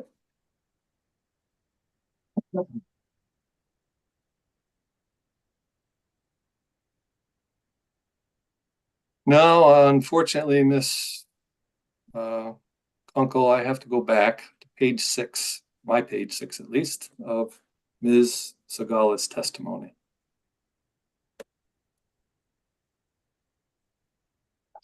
Great, thank you. So here at page 6 of your answer testimony, Ms. Sagala, you state that the cost of labor provided by CNG no longer includes benefits and payroll taxes. Do you see that reference at line 11 there? Yes, to be clear, the line is referring to CAAM, that the CAAM that's filed in this proceeding is significantly different than the CAAM that is currently approved that was filed in 2018. And that is one of the changes in the CAAM is the language treating labor costs. Did you hear Ms. Fallon's testimony this morning and read her rebuttal testimony on this topic? I did. However, did that clarify it for you? No, I guess I don't understand. Staff's testimony here, my testimony, provides a number of places where I have concerns about the change in language and the lack of clarity that provides. And the company's rebuttal did not offer to make any changes to that language. And you can tell me that I'm misinterpreting your language. However, it is ultimately the language of that CAAM that we would point to should there be a disagreement about the cost allocation. So it seems to me that it's important for staff to say if we're reading it differently, and if the company thinks that nothing has changed, perhaps the company should offer to modify that language to be consistent with the currently authorized CAAM so that there's no doubt about it. But we're moving forward from the currently authorized CAAM, are we not? This is a new CAAM proceeding. That's why we're here today, right? Well, right now, wait a minute. Is that correct? We're looking at the CAAM that's on file in this proceeding, correct? Mr. Davidson, question. We have a currently authorized CAAM. Your utility has proposed a modified CAAM. And the point of this proceeding is to review that CAAM and see whether it meets the concerns that the commission has with regard to protecting ratepayers from cross-subsidization. Okay. So at the bottom of page 6, you indicate that CNG's corporate structure, quote, might lead management to make decisions that benefit other entities at a cost to the CNG ratepayers. Do you see that testimony? I'm sorry, did you stop at CNG? I wasn't sure whether you had cut out. Did you finish that sentence? What lines, please? Lines 17 through 19. So did you read the whole sentence? This lack of corporate independence might lead management to make decisions that benefit other entities at a cost to CNG ratepayers, resulting in rates that are not just and reasonable. Is that the testimony there? Yes, it is. Okay. Now, staff has not identified any specific instance in which management has made a decision that benefits so-called other entities at a cost to Colorado ratepayers, has it? I disagree. I think my testimony points to a number of places where there's evidence to suggest that has happened. And over the course of the past few weeks, staff has learned even more evidence that supports that. That's not part of this record, though, is it, Ms. Sagala? Whatever you're talking about learning in the last few weeks? Well, it's part of the record if it comes out of my mouth. I mean, I was trying to share. But that's not an answer to my question. I'm trying to share that, yes, staff has concerns and has found evidence that suggests that the lack of corporate independence might lead management to make decisions that benefit other entities at a cost to CNG ratepayers, resulting in rates that are not just and reasonable. Okay, but that's only speculation, or it might lead. You haven't identified any specific instance in your testimony in this proceeding on this CAM that shows that the benefits of other entities are benefited by CNG ratepayers, correct? No, that is not correct. And if we want to walk through my testimony, I'd be happy to point you to some of those examples. Okay, we'll just keep going through your testimony as you suggest.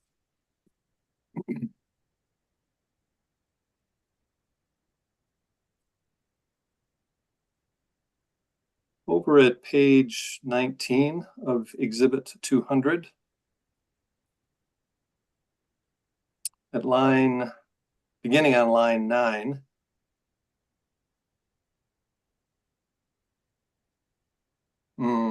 actually, I guess this version starts on line 7. Sorry about that. You indicate that CNG is not transparent with the commission because of its corporate structure. Do you see that reference? I do. Okay. And you base that opinion on CNG's objections to discovery regarding certain questions posed by staff, correct?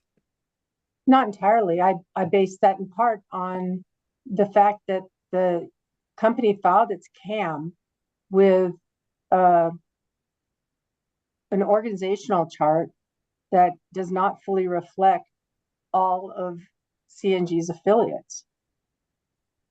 Okay.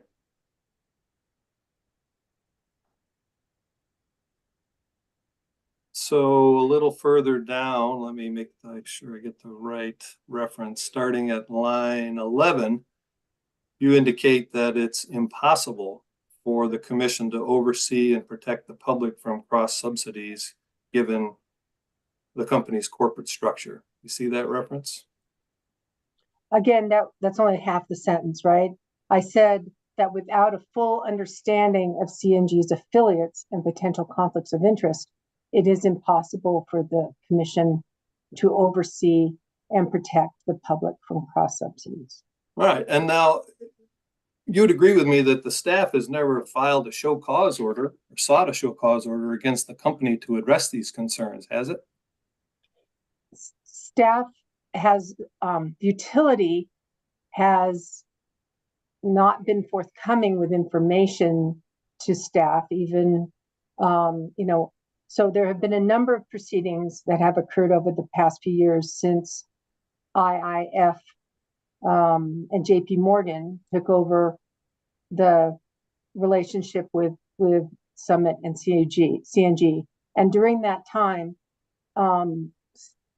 staff has been given responses that have errors in it, simple errors in it, conflicting information.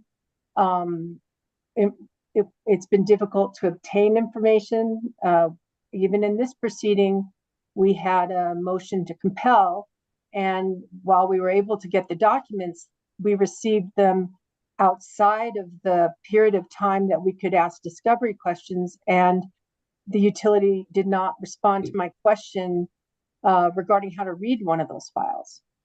So Ms. Segala, let me just stop you for a minute. Do you even remember the question I asked you? It was a yes or no question, and you've given me 45 seconds of non-answer. Has the staff, either through your efforts or others, ever sought a show cause against the company to address the concerns that you're raising in your testimony regarding a lack of corporate transparency, lack of responsiveness to audits, etc.? Yes or no? Staff has taken steps to... Your Honor, I think it's a very straightforward yes or no question. They either have or they haven't. I don't need an explanation. That's Mr. Valentine's job on redirect if he wants to pursue it. Ms. Segala, Mr. Davidson is correct. It is a yes or no question as I understand it. Can you give a yes or no answer? No, I maybe I heard his question differently than you did. I heard his question referred to discovery, and so Mr. Davidson, would you like to rephrase your question or restate your question? Perhaps I heard it incorrectly.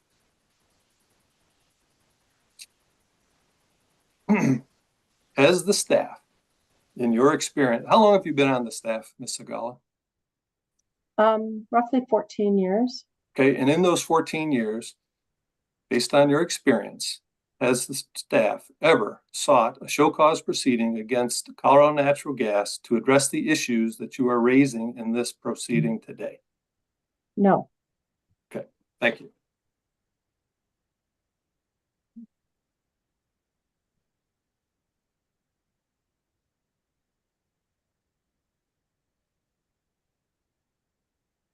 Let me have you turn over to page 24 of your answer testimony, exhibit 200. And down a little further at my lines, yeah, there we go.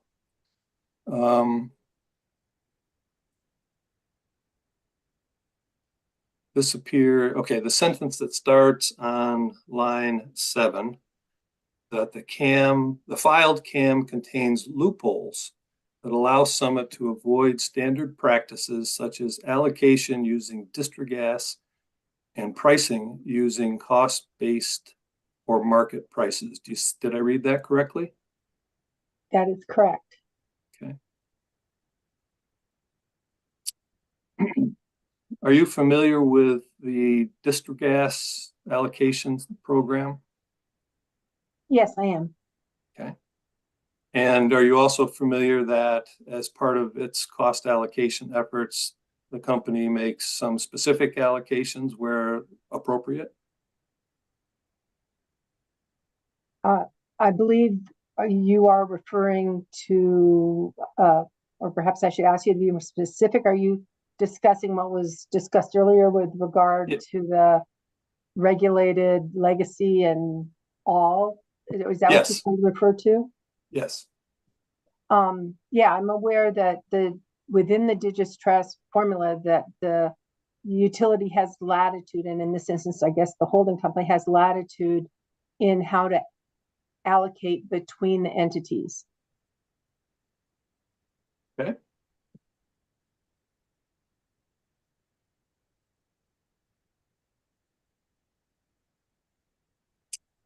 And then down further on this page, let's see, yeah, the paragraph beginning on line 13, staff concludes that it's not possible to exclude the possibility that CNG ratepayers are subsidizing other regulated and non-regulated activities, resulting in rates that are not just and reasonable. Did I read that sentence correctly? Yes. Okay. And I think we established earlier that nothing in this case is going to change those rates from ALJ Hahn's decision, correct? Yes.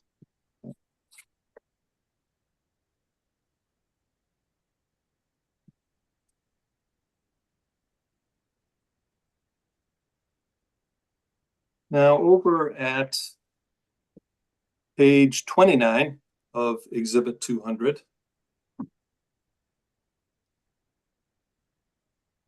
let's scroll down a bit to the quote. Yeah, to the quote. Thank you, Ms. Kunkel. You've got a quote from the CAAM that states, quote, CNG will follow a different process for affiliate transactions that do not follow the lower of FMP or FDC, correct? Just a minute, I just want to read this paragraph again. Sure. Okay.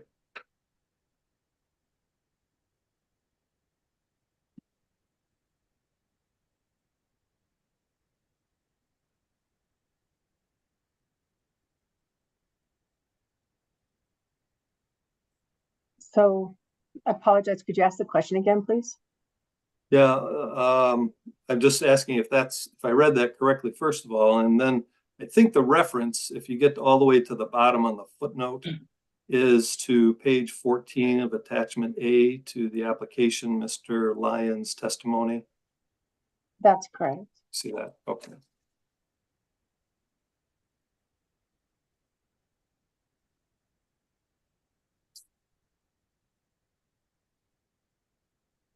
So could we go to page 14 of Mr. Lyons' testimony, which I will find the reference for in just a moment. Exhibit 101 and page 14 of the, excuse me, of the CAAM, which is tab F.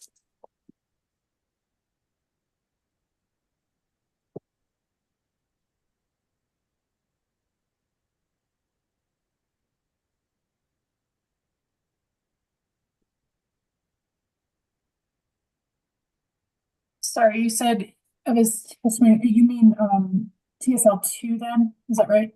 You want the CAM? Yes. Okay, hold on. Thanks.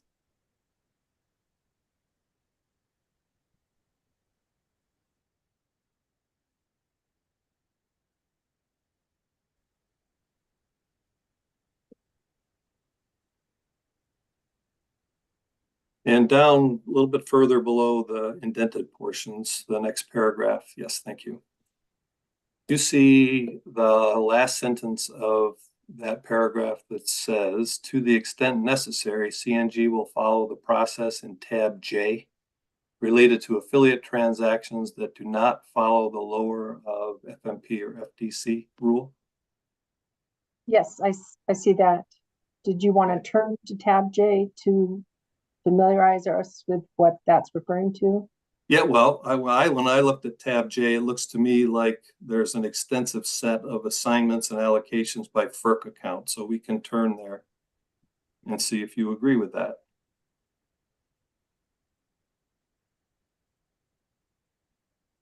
Do you know what page that's on? That is, yes, page 21.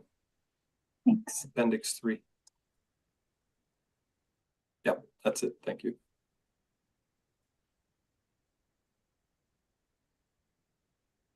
You see those assignments and allocations by FERC account, Ms. Segala? Yes, thank you for reminding me of what this was. No problem. So rather than a huge loophole, as you characterized it earlier in your testimony, wouldn't you agree with me that when the situation described in your testimony occurs, there's actually a rigorous assignment and allocation process followed by the company utilizing these FERC accounts? No. Okay.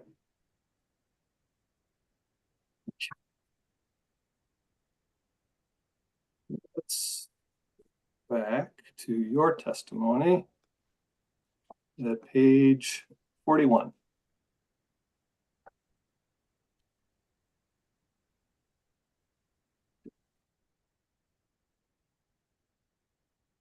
Now at the bottom of 41, actually starting at line 10, I believe, line 11 in this version, you discussed the fact that the CAM filed by the company in this proceeding does not contain a reference to, quote, service agreements, correct? That's correct. Okay. And we talked a little bit earlier about your familiarity with Rule 4503, which requires a utility to have an approved CAM on file with the commission, correct? That is correct. When I look at the language in Rule 4503, there's no requirement for a utility to have a service agreement, is there? No, but the prior CAM had a requirement for service agreements. Okay, but this one doesn't. And the commission's rules don't require it either, correct? I believe that that's the case. I would have to review them precisely, but I don't think that I'm limited to discussing what's in the commission rules. But it may be that the word service agreement is not precisely included there. For other utilities, that's part of the ring fencing that they have, so they provide it that way. Okay, but it's not a requirement in the rule, at least as you recall the rule as we sit here today, correct? I have no reason to disagree with you on that point. Okay.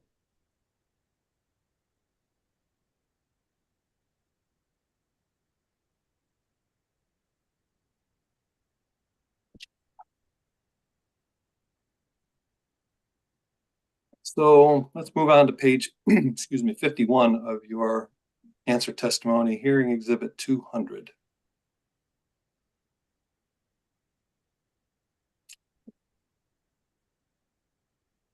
And if we back up a little bit to page 50, I think this section is the beginning of your discussion of Wolf Creek.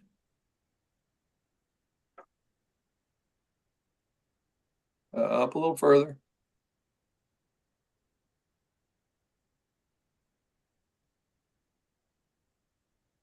Okay. So here you're talking about Wolf Creek's use, let's see. The district, okay. You're talking here about the district gas method as used by CNG. Do you see that reference with respect to Wolf Creek? I do. Okay. And rather than, I think the last sentence in this paragraph starting at line 11, rather a quote specific assignment method is used for Wolf Creek costs. Staff does not believe that it's clear that this is clear in the previously approved CAM. Do you see that reference? Yes, I do. Okay. So I think we agreed a moment ago that while the, I'll say current CAM includes some language that maybe wasn't carried forward here, is it your testimony today that the CAM before the commission today requires something other than a specific assignment method used for Wolf Creek costs? It is my reading of the CAM, and I believe that I've asked Discovery to determine if I'm incorrect, and didn't get that impression, is that this is an example of a loophole, that none of the unregulated entities are participating in the allocation of the costs that are allocated through the district gas method. And the use of the specific assignment method, from my perspective, is sort of a black box that gives the utility a lot of latitude to decide how they want to price and allocate costs to the unregulated entities. So is it your testimony that district gas is applicable to all cost allocation in the development of a CAM, and that there's no other aspects of cost allocation that should be utilized? My reading of other utility CAMs does not conclude that they use a different method for allocating costs to unregulated and to regulated entities. And furthermore, I just think there's a distinct lack of transparency here, and that might be in part because there aren't the service agreements. So staff doesn't have a document that establishes the financial relationship between CNG and entities that it's doing transactions with, including Wolf Creek and Summit. And so others. if Wolf Creek were dissolved, as was mentioned earlier this morning, I believe in Mr. Valentine's cross of one of the CNG witnesses today, how would that change your concern with respect to any allocations to an entity that no longer exists? Well, I would still be concerned that the CAM uses this method for other unregulated entities, but certainly many of the concerns that we've had with the particularly close relationship between Wolf Creek and CNG would be alleviated. And what other unregulated entities are you aware of that CNG makes cost allocations to? Well, CNG does pay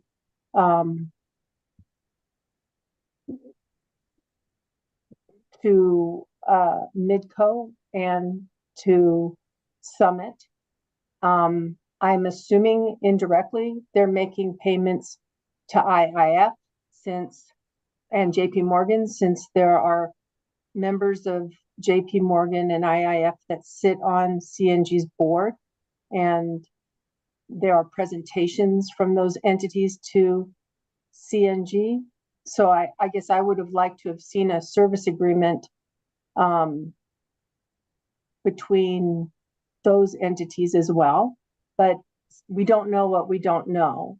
You know, And those are all, excuse me, I thought you were done. I was almost done, sorry, I paused. So I do think there are probably other unregulated entities, but we're still trying to understand the financial transactions. Okay, and I think you indicated in your answer that those are assumptions that you're making based upon other assumptions, speculation about what may or may not be the case with respect to cost allocation to non-regulated entities by CNG, correct? No, I disagree with that. And do you want me to explain, or? I don't want you to explain, no. Okay. Mr. Valentine can ask you to explain. No, Okay. I just want you to answer my question. Thank you.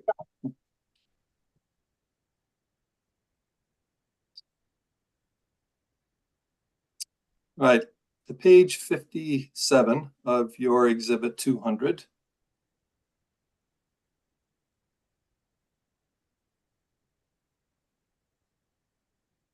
Let's see. I'll find my reference here. Oh, okay. Let's see.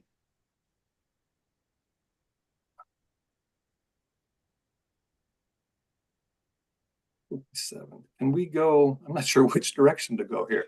My page numbers are different, so I think we have to For what go. it's worth, mine are like yours, Mr. Davidson. I'm not sure So, how we ended up like this. Yeah, I'm not asking you about ring fencing here. I want to ask you about something else, but let me see. Can we back up? Yeah, go the other way. No, that's not it. We got way far away. Oh, This okay. is the clean version that was filed. Do you want me to see what's on page 57 on the red line? Maybe. I'm not sure if it'll help or hurt, but So sure, why don't you check? Sorry, my page 57, it starts with ring fencing. So what was the subject area you were looking for? Yeah, that's on my 59, so I'm looking for something before that. It's under using CNG equity to obtain debt.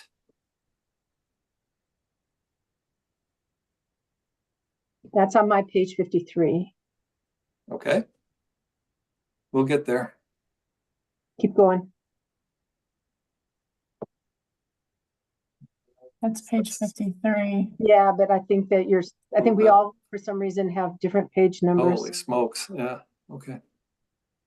This one. Okay. This is the section at least. Let's see how we get to where I need to be. Let's see.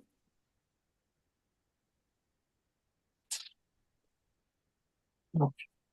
So as a portion of your testimony, and I'll read this sentence, and if it sounds familiar, we can go from there. If not, we'll try to find it.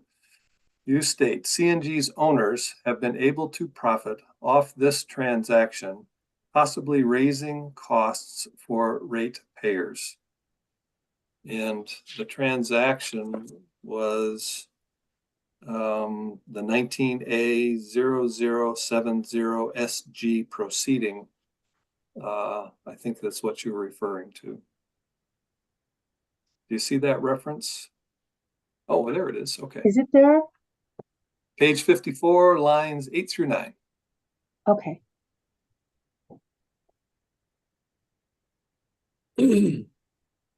And Ms. Kunkel, which version are we using? Maybe that'll help us as we go forward. Is this the? This is the Rev 1, but it's the Rev. clean version on the spreadsheet and not the red line version. Okay, I'll try and do a little better following along here. Let's see. I told you what the one is. Now, you recall, Ms. Segal, I think it was mentioned earlier that proceeding number 18AL-0305G was CNG's last base rate case. Do you remember that testimony from someone earlier today? Okay. Yes. And that set the current tariff rates for the company as they sit today, correct? That's correct. And if costs for ratepayers have increased since then, that change isn't going to be reflected in the current tariff rates until there's a new base rate proceeding, correct? Not entirely. Not in that, not connected to this sentence, but elsewhere in my testimony, I note that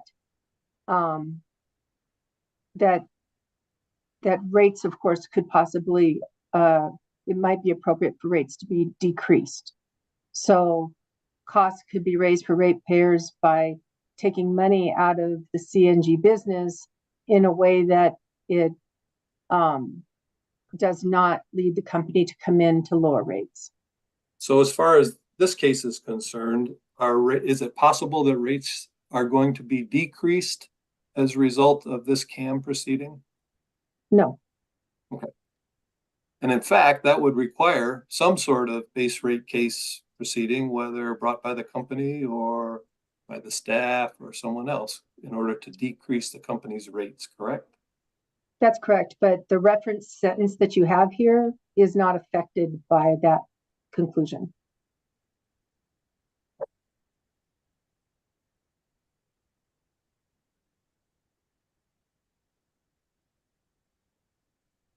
And in fact, I think at some point here in this testimony, you acknowledge that customers have not had a change in rates since the last rate case proceeding, correct? Change in base rates, there may have been other adjustments, but well, okay, in base rates, yeah. I mean, we have a GCA that we file, et cetera, that changes things periodically, but as far as base rates go, nothing has happened since the last rate case, correct? That is correct.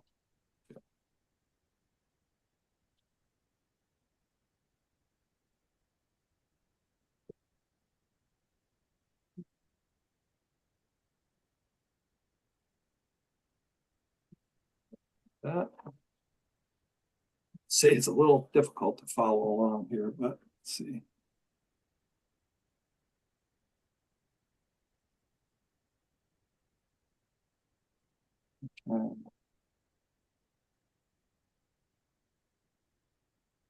Okay, ring fencing. We'll go forward to that. That my page 59, but I think it's 57 or something on this version.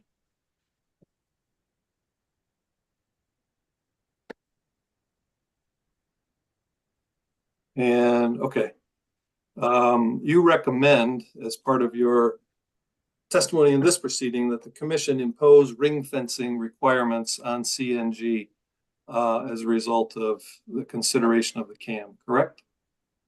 That's correct. And you indicate that once upon a time, CNG had agreed to certain ring fencing provisions, and that was in proceeding number 05-225G, correct? Yeah, I don't recall whether CNG agreed to them or it was directed upon them, but that was the proceeding where ring fencing provisions had previously been in place. Okay. And in proceeding number 19A-0070SG, Commission decision number C19-0195 eliminated those ring fencing requirements. Isn't that correct? That decision, of course, made no mention of ring fencing. It's unclear that the commission was aware that the ring fencing provisions were going to be dropped by the transaction. They dropped? Were the ring fencing provisions dropped? Well, the company believes that they were dropped because I've issued discovery regarding that. But if you recall, that proceeding was an expedited securities filing proceeding, and the company requested corporate restructuring in that proceeding, and it was as an expedited proceeding, it was moved quite quickly through the commission, and there was no discussion of ring fencing, and it is unclear to me that at least the staff was aware of the implications of that proceeding. Okay. You would But agree. it's a fact that there are no ring fencing provisions in place, and as a result of decision number C19-0195, none were imposed by the commission, correct?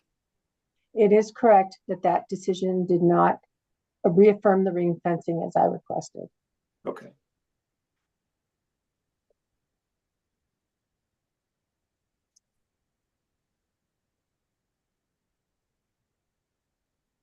Now, in justifying your recommendation that ring fencing protections should be put in place for CNG, you state that it's to ensure just and reasonable rates, correct?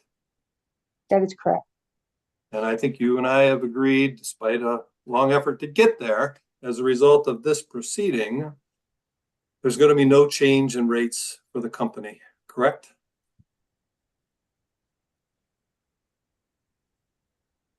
I'm sorry, I agree that this is not an advice letter and there will not be a change in rates, Okay. but that doesn't mean that this proceeding won't affect rates.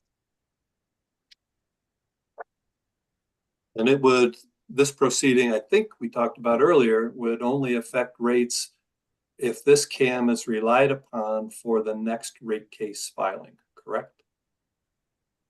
It will affect the financial that are used by the utility to calculate its dividends, for example. So it affects the financial results of the utility, which will ultimately affect ratepayers. And when, you know, it ultimately affects ratepayers because it is possible that rates should be lower.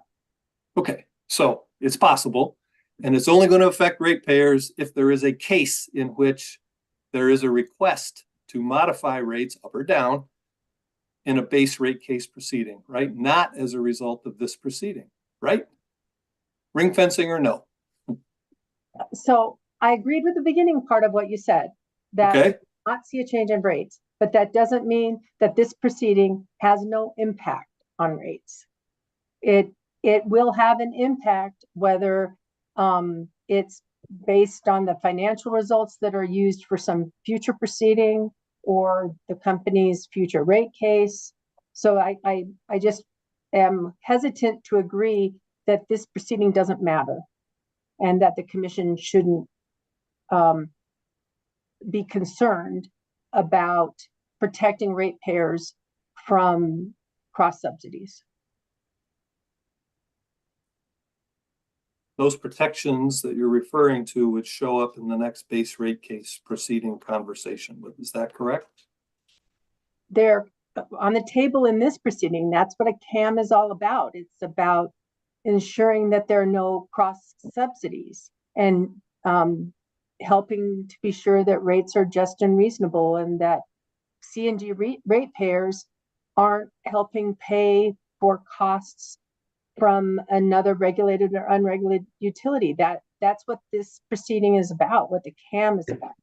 But other than assumptions, speculation, and things that might lead to something else, staff hasn't shown a single actual negative impact on CNG's customers as a result of the assertions that you've set forth in your testimony, correct?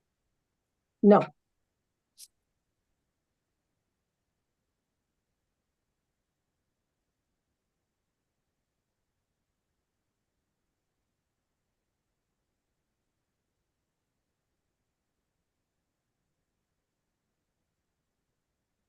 And the ring fencing, oh, I think we already talked about there being no ring fencing now. Okay, I think that's all I have for you today, Ms. Sagala. Thank you.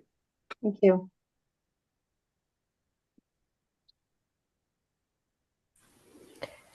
Okay, thank you so much, Mr. Davidson.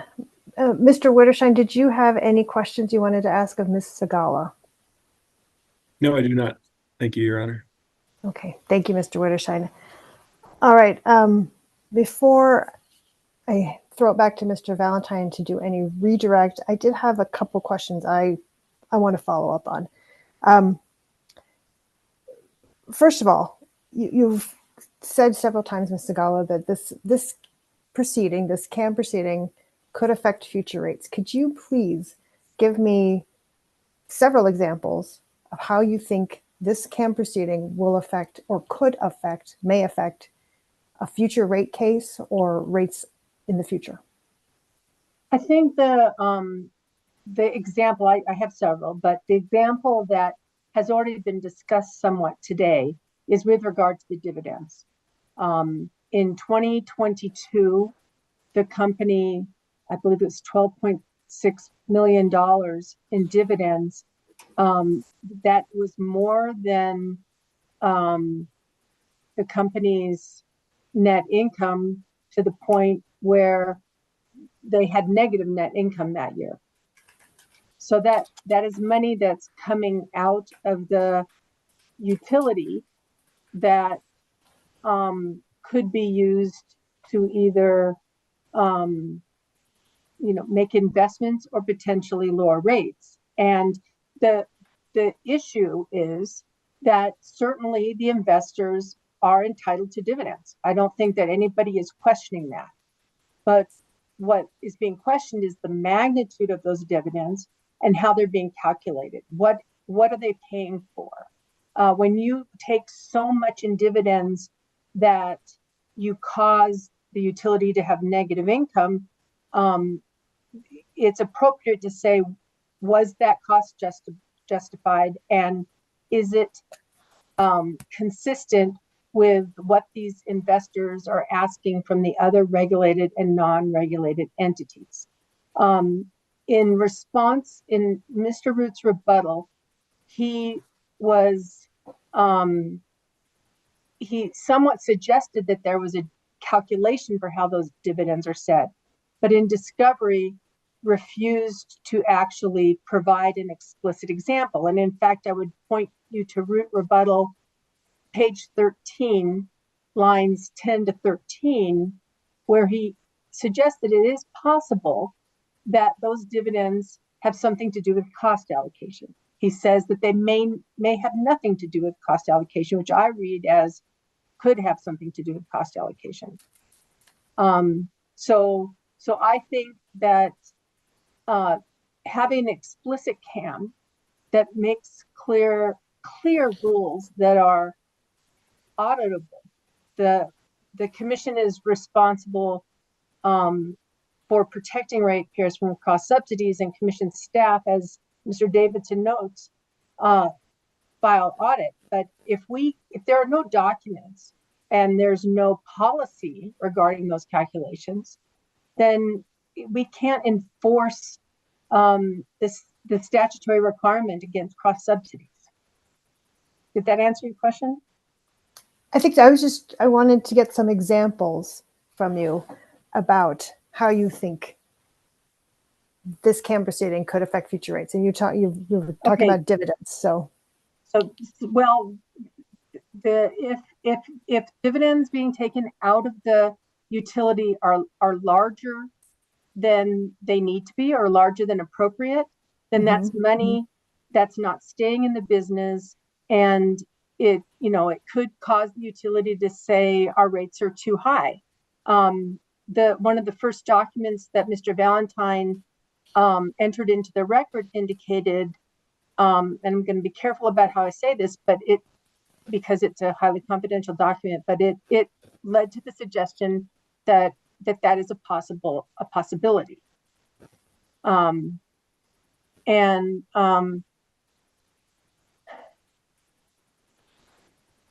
There are certainly other examples in my testimony where, from staff's perspective, there were concerns about the cash flows, and it wasn't clear that ratepayers that their funds were being protected. And I would point you to table FDS3, where I look at the customer payment flows and discuss how CNG has been accepting payments from other regulated and unregulated entities into its payment portal. But wasn't that just Wolf Creek? Wasn't that the prime example of that?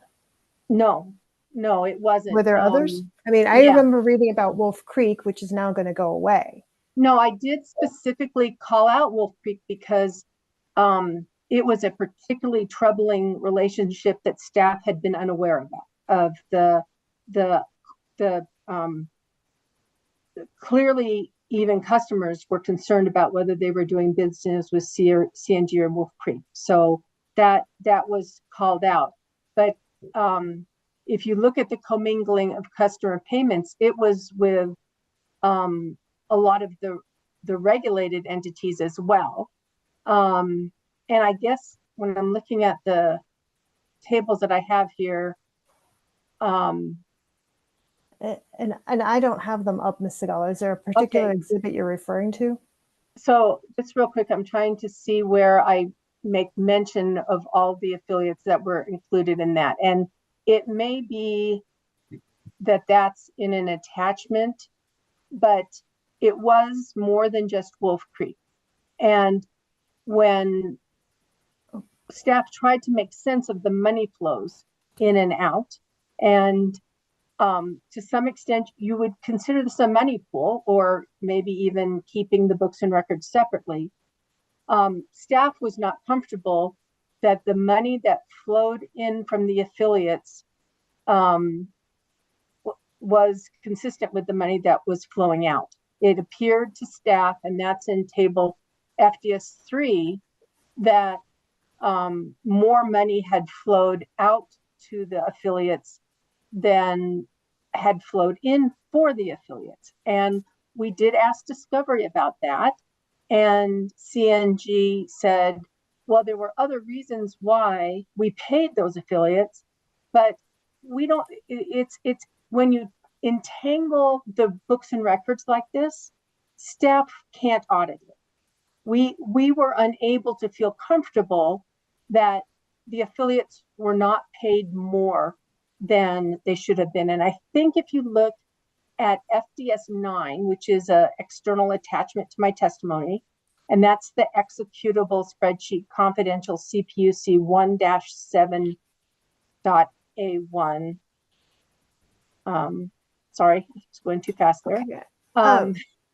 That, I believe, breaks it out by affiliate. Ms. Segala, I need to stop you for a minute because I pull up first of all, FDS9, I mean, everything on spreadsheet, on our spreadsheet 500 has been admitted into evidence, okay?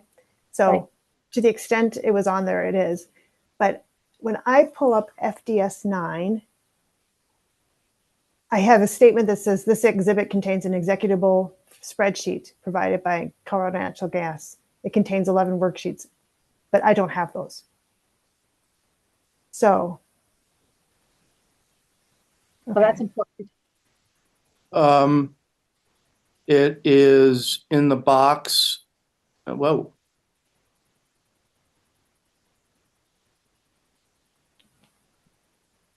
I uploaded it and it's just gobbledygook. It is an exhibit that is attached to Ms. Segala's testimony, and it is a big spreadsheet. And so the suggestion was that I upload that into the box. I think I mentioned it at the beginning of the hearing, you know, I'm in box and I can't open it, so I'm going to have to figure out how to get a version in there if it's a PDF or whatever. Judge, I can open the spreadsheet from his box folder. And Judge, I just want to be clear that the reason I was pointing you to that document is that it provides you detail of the affiliates that were included. It wasn't just Wolf Creek. Okay, and I will ask you, Ms. Segala, if you are looking at it, can you state on the record what some of those other affiliates are? I can. Summit Utilities, Inc., Summit Natural Gas of Missouri, Arkansas Oklahoma Gas, Summit Natural Gas of Maine, and then Wolf Creek. There's also a column here for Utility Holdings LLC, but there's virtually nothing for that entity. Okay, and you're saying that those are affiliates that were, the payments made to those affiliates were going through CNG's portal, correct? That's correct. It was what staff refers to as a commingling of funds, which is part of the reason why we asked for the books and records to be kept separately and for the money pools to be kept separately. It makes it very difficult for a regulator to monitor this activity, and it's like another layer of complexity, and the company didn't provide us with the detail we would need to easily or at all tease out why those payments are flowing. Okay.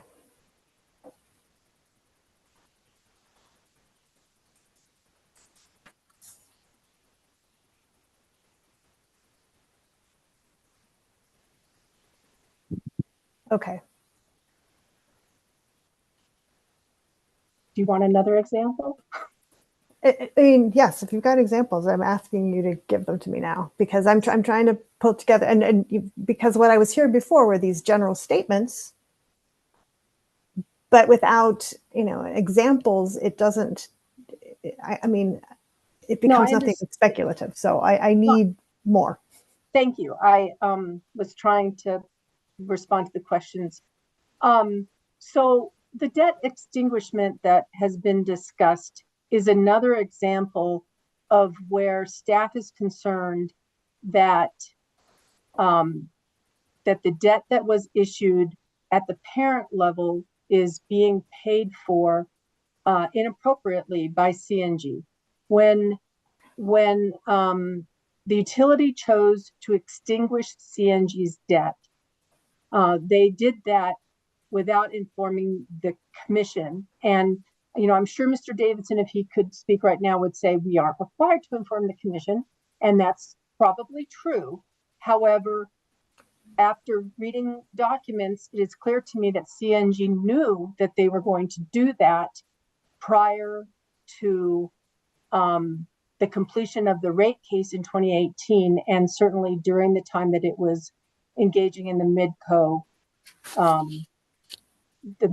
hearing. And the reason why it's important is that when they extinguished that debt, it cost ratepayers, I don't know if that number's is confidential, so I'll just say it cost ratepayers. It's in my testimony. And so in that proceeding, in the securities filing, actually it was not the midco, it was the next securities filing, the company said that they were not going to allocate debt costs to ratepayer or to CNG, but in this proceeding, they're suggesting, I believe Mr. Root suggested in exchange in response to Mr. Kuykendall, that no, there are debt costs that are being paid by CNG. And it's just really not clear if they believe that CNG should be paying debt costs because they're giving CNG equity as a result of that debt issuance, or if there's just some general debt allocation that they felt that everybody should help to pay. That was the suggestion I got from hearing from Mr. Root. And I was very troubled by what he said today, because he said that interest on the debt was paid first. So they asked all of their regulated, presumably, hopefully unregulated as well, to pay the interest cost on Midco's debt. And then they would figure out how much equity to be paid off of rate base to the shareholders. And to me, that's troubling, because they've extinguished CNG's debt, which means that they're funding all of rate base with equity. So why should we be paying an interest allocation as well as equity for all 100% rate base? And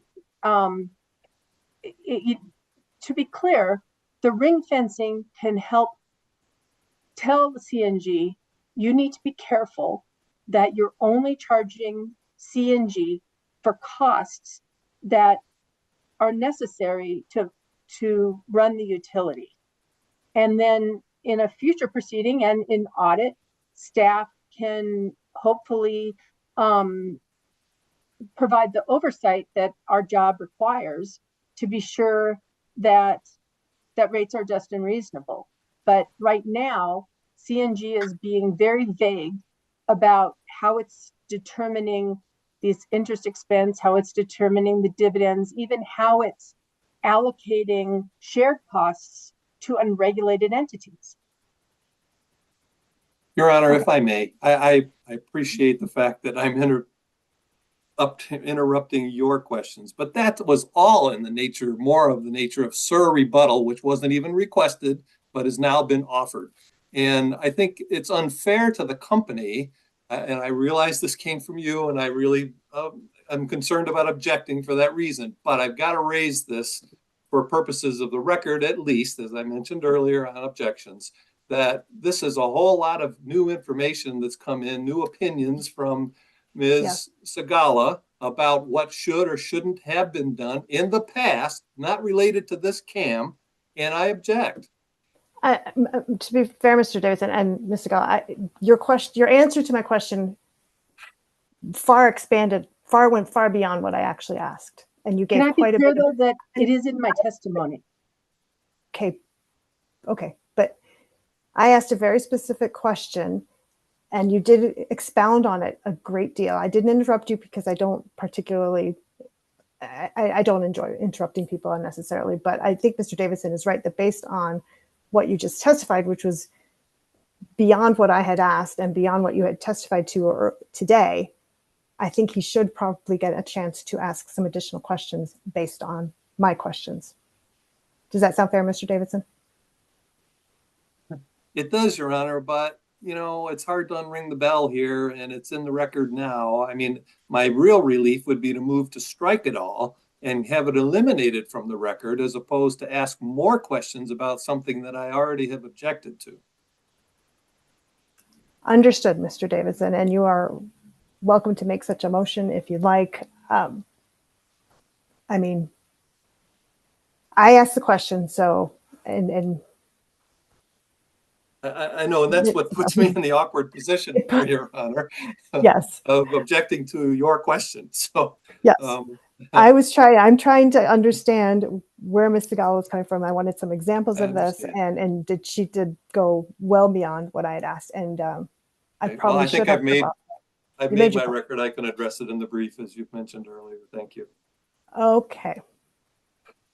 All right. Okay, I'm trying to think. I had Ms. Segala, I just want to ask you one other question. I read through all your testimony, read everyone's testimony, and you have made allegations that CNG hasn't been transparent throughout this and haven't provided documents, but CNG's response to that was that they offered to go over the documents with you.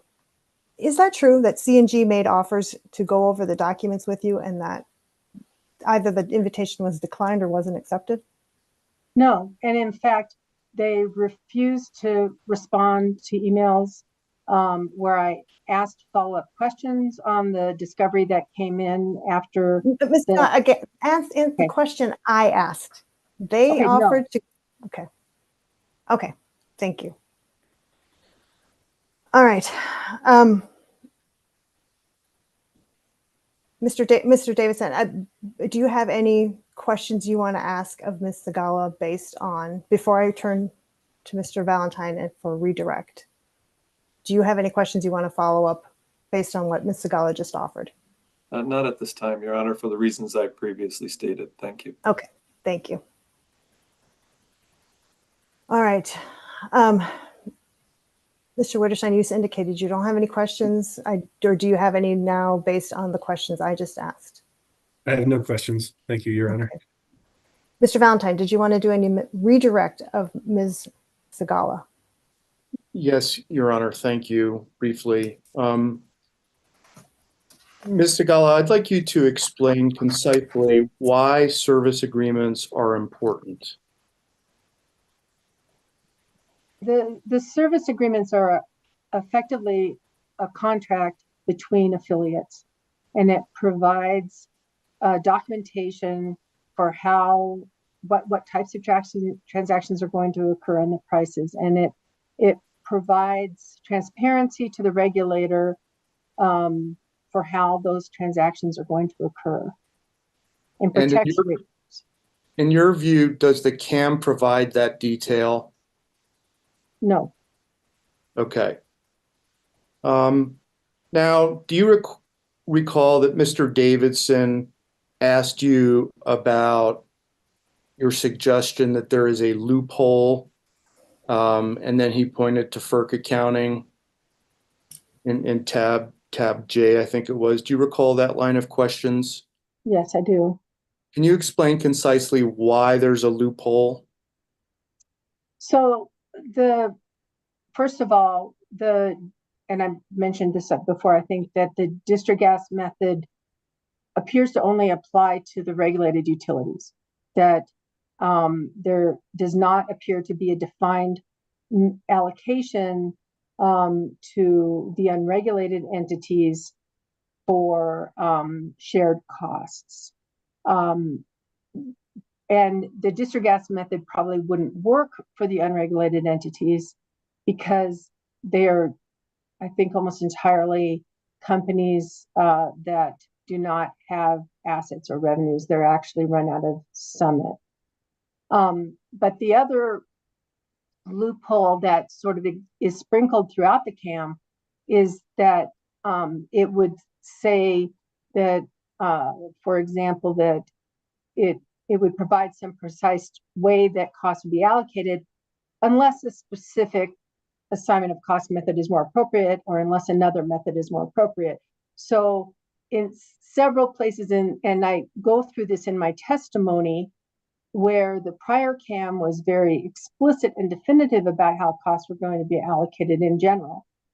And then that detail was removed and language that it would allow the utility to use their discretion was introduced.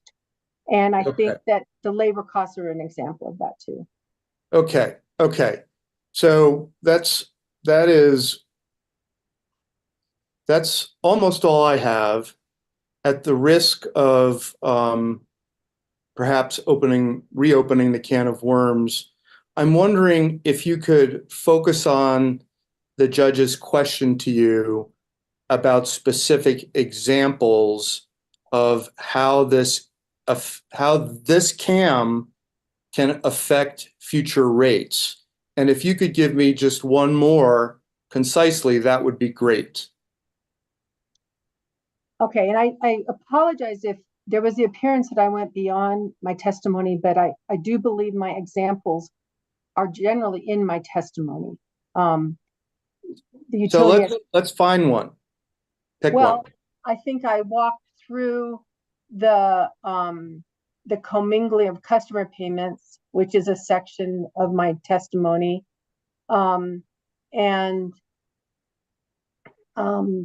let's see, using CNG equity to obtain debt is a section of my testimony, which I also discussed.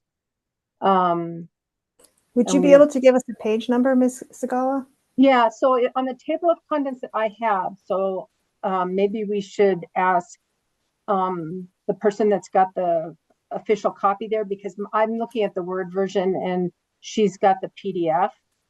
But they're on my table of contents. So on my table of contents there, I have concerns with CNG cross subsidies. And if you basically go through each one of those sections, I identify concerns that I have that we cannot document that CNG ratepayers are not inappropriately paying for costs from other entities. And I believe that these are not speculative. I believe that I have provided evidence here, such as with the commingling of customer payments, that in fact we can't track this money to Okay, the level okay. of comfort that we'd like to have. Okay, so I'm sorry to interrupt you. So how does this impact future rates? Because I think that's what the judge is getting at. What's the consequences of this? So if in fact, through the dividend or through the cost allocation, the shared services cost through Digistress, that CNG is being charged more than is appropriate, that leads the financial statement to suggest that the company is making more income than they currently are. And the example I would point you to, because it's the one we're all familiar with, is 2022, where they took the 12.6 million out for a dividend. And again, we don't know for sure that that's not appropriate, but they have refused to provide any explanation for how that calculation is made. And their explanations suggest it has to do with income and assets, which again, I don't think that. And so, sorry to interrupt. And so in a future rate case, how does that distort? How is that important for future rates? Well, even today, as the company files their Appendix A, staff might look at that and say, this company should come in for a rate case because they're earning a lot of money. And I would note that the Appendix A that was filed in 2022 was different than the data provided here. So are you saying that because of the potential for cross-subsidization, we don't know whether the 12.6 million is an appropriate dividend? Yes, I think that's accurate. And we also don't know that the O&M, the operations and maintenance charge that the utility received is a result of costs that are appropriately allocated to CNG. Okay. That's all I have, Your Honor. All right. Thank you so much, Mr. Valentine. I don't believe you have any more witnesses, do you? That concludes Ms. Segala's testimony.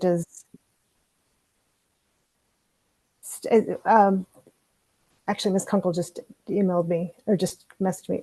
The exhibit that we were referring to before.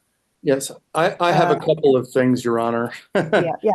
That one is not in our, I think it's in box. But it's in box. So in my FDS box, there is FDS-9 confidential attachment CPUC 007.A1 CNG affiliate transactions. That exhibit is executable and works. Excellent. All right. Do you want Ms. Kunkel to pull that up or not because it's confidential?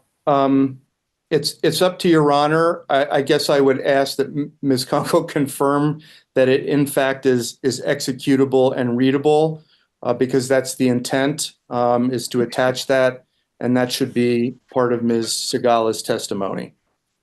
Okay. Yes, I can open, it should be actually titled as Hearing Exhibit 200 FDS-9 Confidential Revised 1, because you had one. I think an FDS-9 before that, but that didn't include all the worksheets. So I can open all the worksheets that are attached to this one. Okay. And I mean, I guess what should happen then is that really this should be tucked behind the sheet that I submitted. And I would need to spend an hour to figure out how to do that. I'm happy to do that, but that's where it should go. And then I should submit a cover sheet as the public version. Yes. Yeah. And then we also need the public version of the 203. Yes, and I have that in box. Hearing Exhibit 203 public.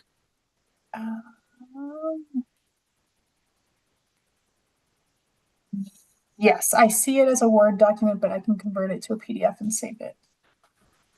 I thought all this stuff got automatically uploaded as PDFs, but I guess not. I'm not sure. This one's opening as a Word document, but I Okay. can share it if you'd like. It says what you said. Hold on 1 second.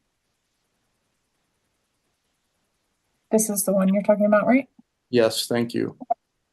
Okay. And that's hearing 203, the public version. 203 public, yes. Okay. And just, I'm going to get confused. So this is FDS 3, 9? No, No, this is just 203. I'm sorry. This is just 203. Okay. Your Honor, may I ask, are these part of Exhibit 500? Is this new material that's being offered? And if so, what's the foundation for it? What's it related to? By the numbers that have been expressed, I have no idea what we're talking about. So this is the public version of the highly confidential exhibit that was admitted. Okay. What about FDS 9? That is the spreadsheet that is attached to Ms. Segala's testimony as hearing exhibit 200, attachment FDS 9.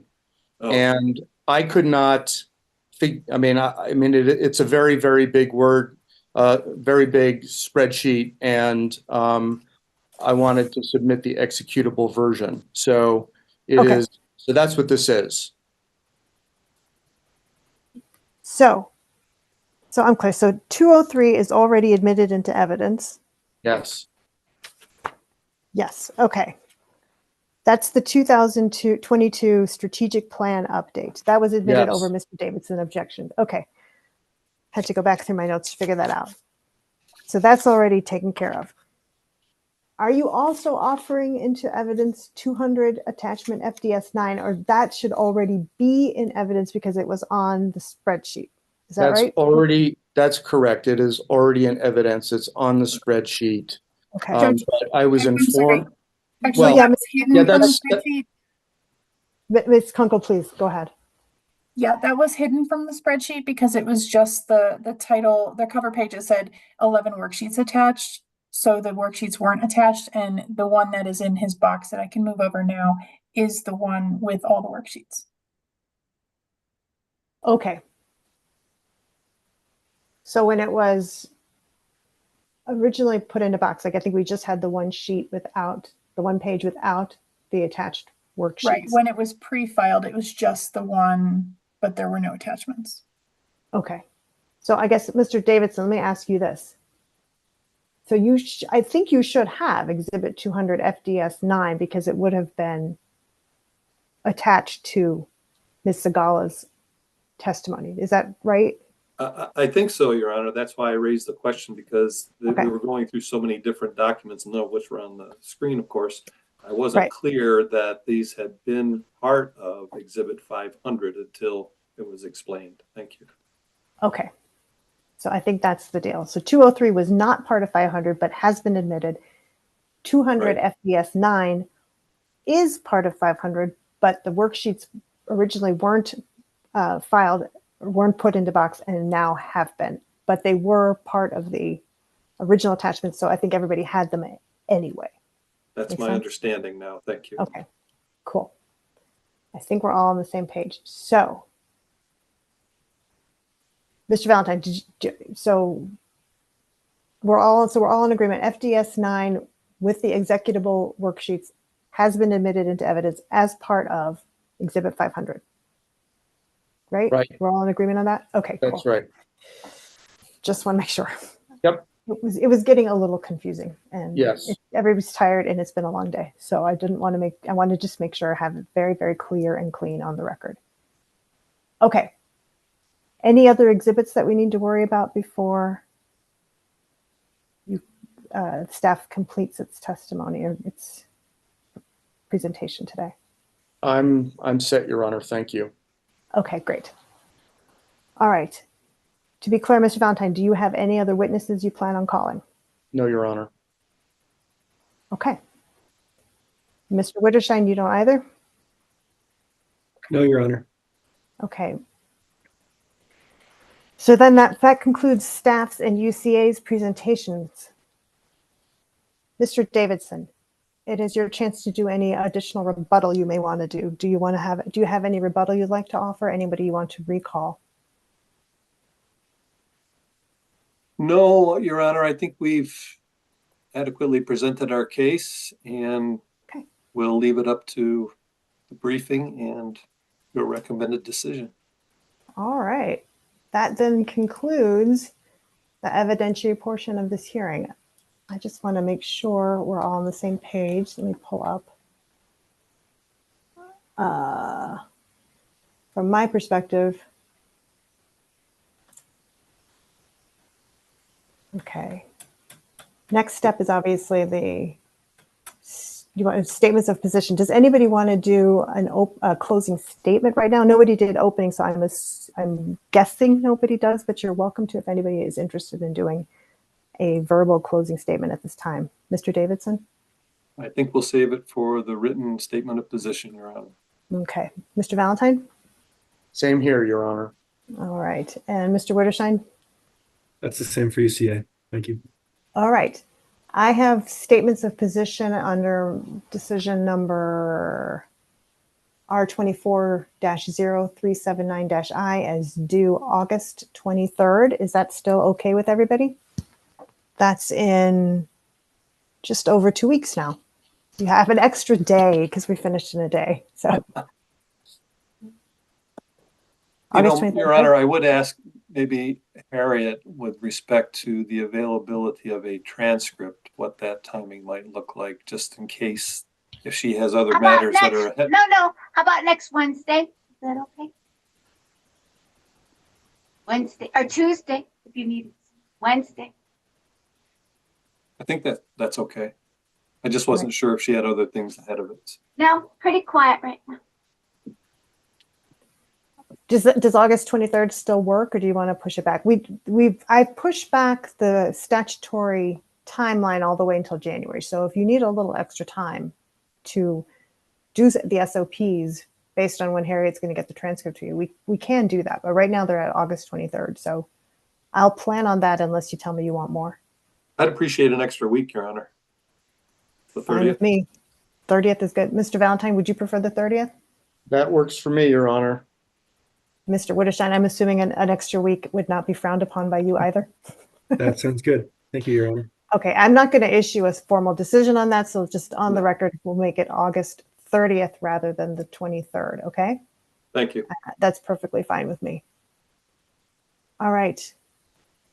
Any other matters we need to address before we adjourn for the day? Nothing further on behalf of the company, Your Honor. Thank you. Thank you, Mr. Davidson. Mr. Valentine? Anything else? Nothing further from staff. Thank you, Your Honor. Thank you, Mr. Valentine. Mr. Witterstein, anything from you? No, Your Honor. Thank you. All right. Then I think we have come to the end of our hearing. I commend you and all for being efficient. We were able to finish in a day. I think that is always good for everyone. Thank you all for your excellent presentations. I will take it all under advisement. I will wait for your SOPs and I will issue a ruling thereafter. Thank you all. Have an enjoyable rest of your afternoon and evening, and we are adjourned. Thank you, Your Honor. Thank you, Your Honor.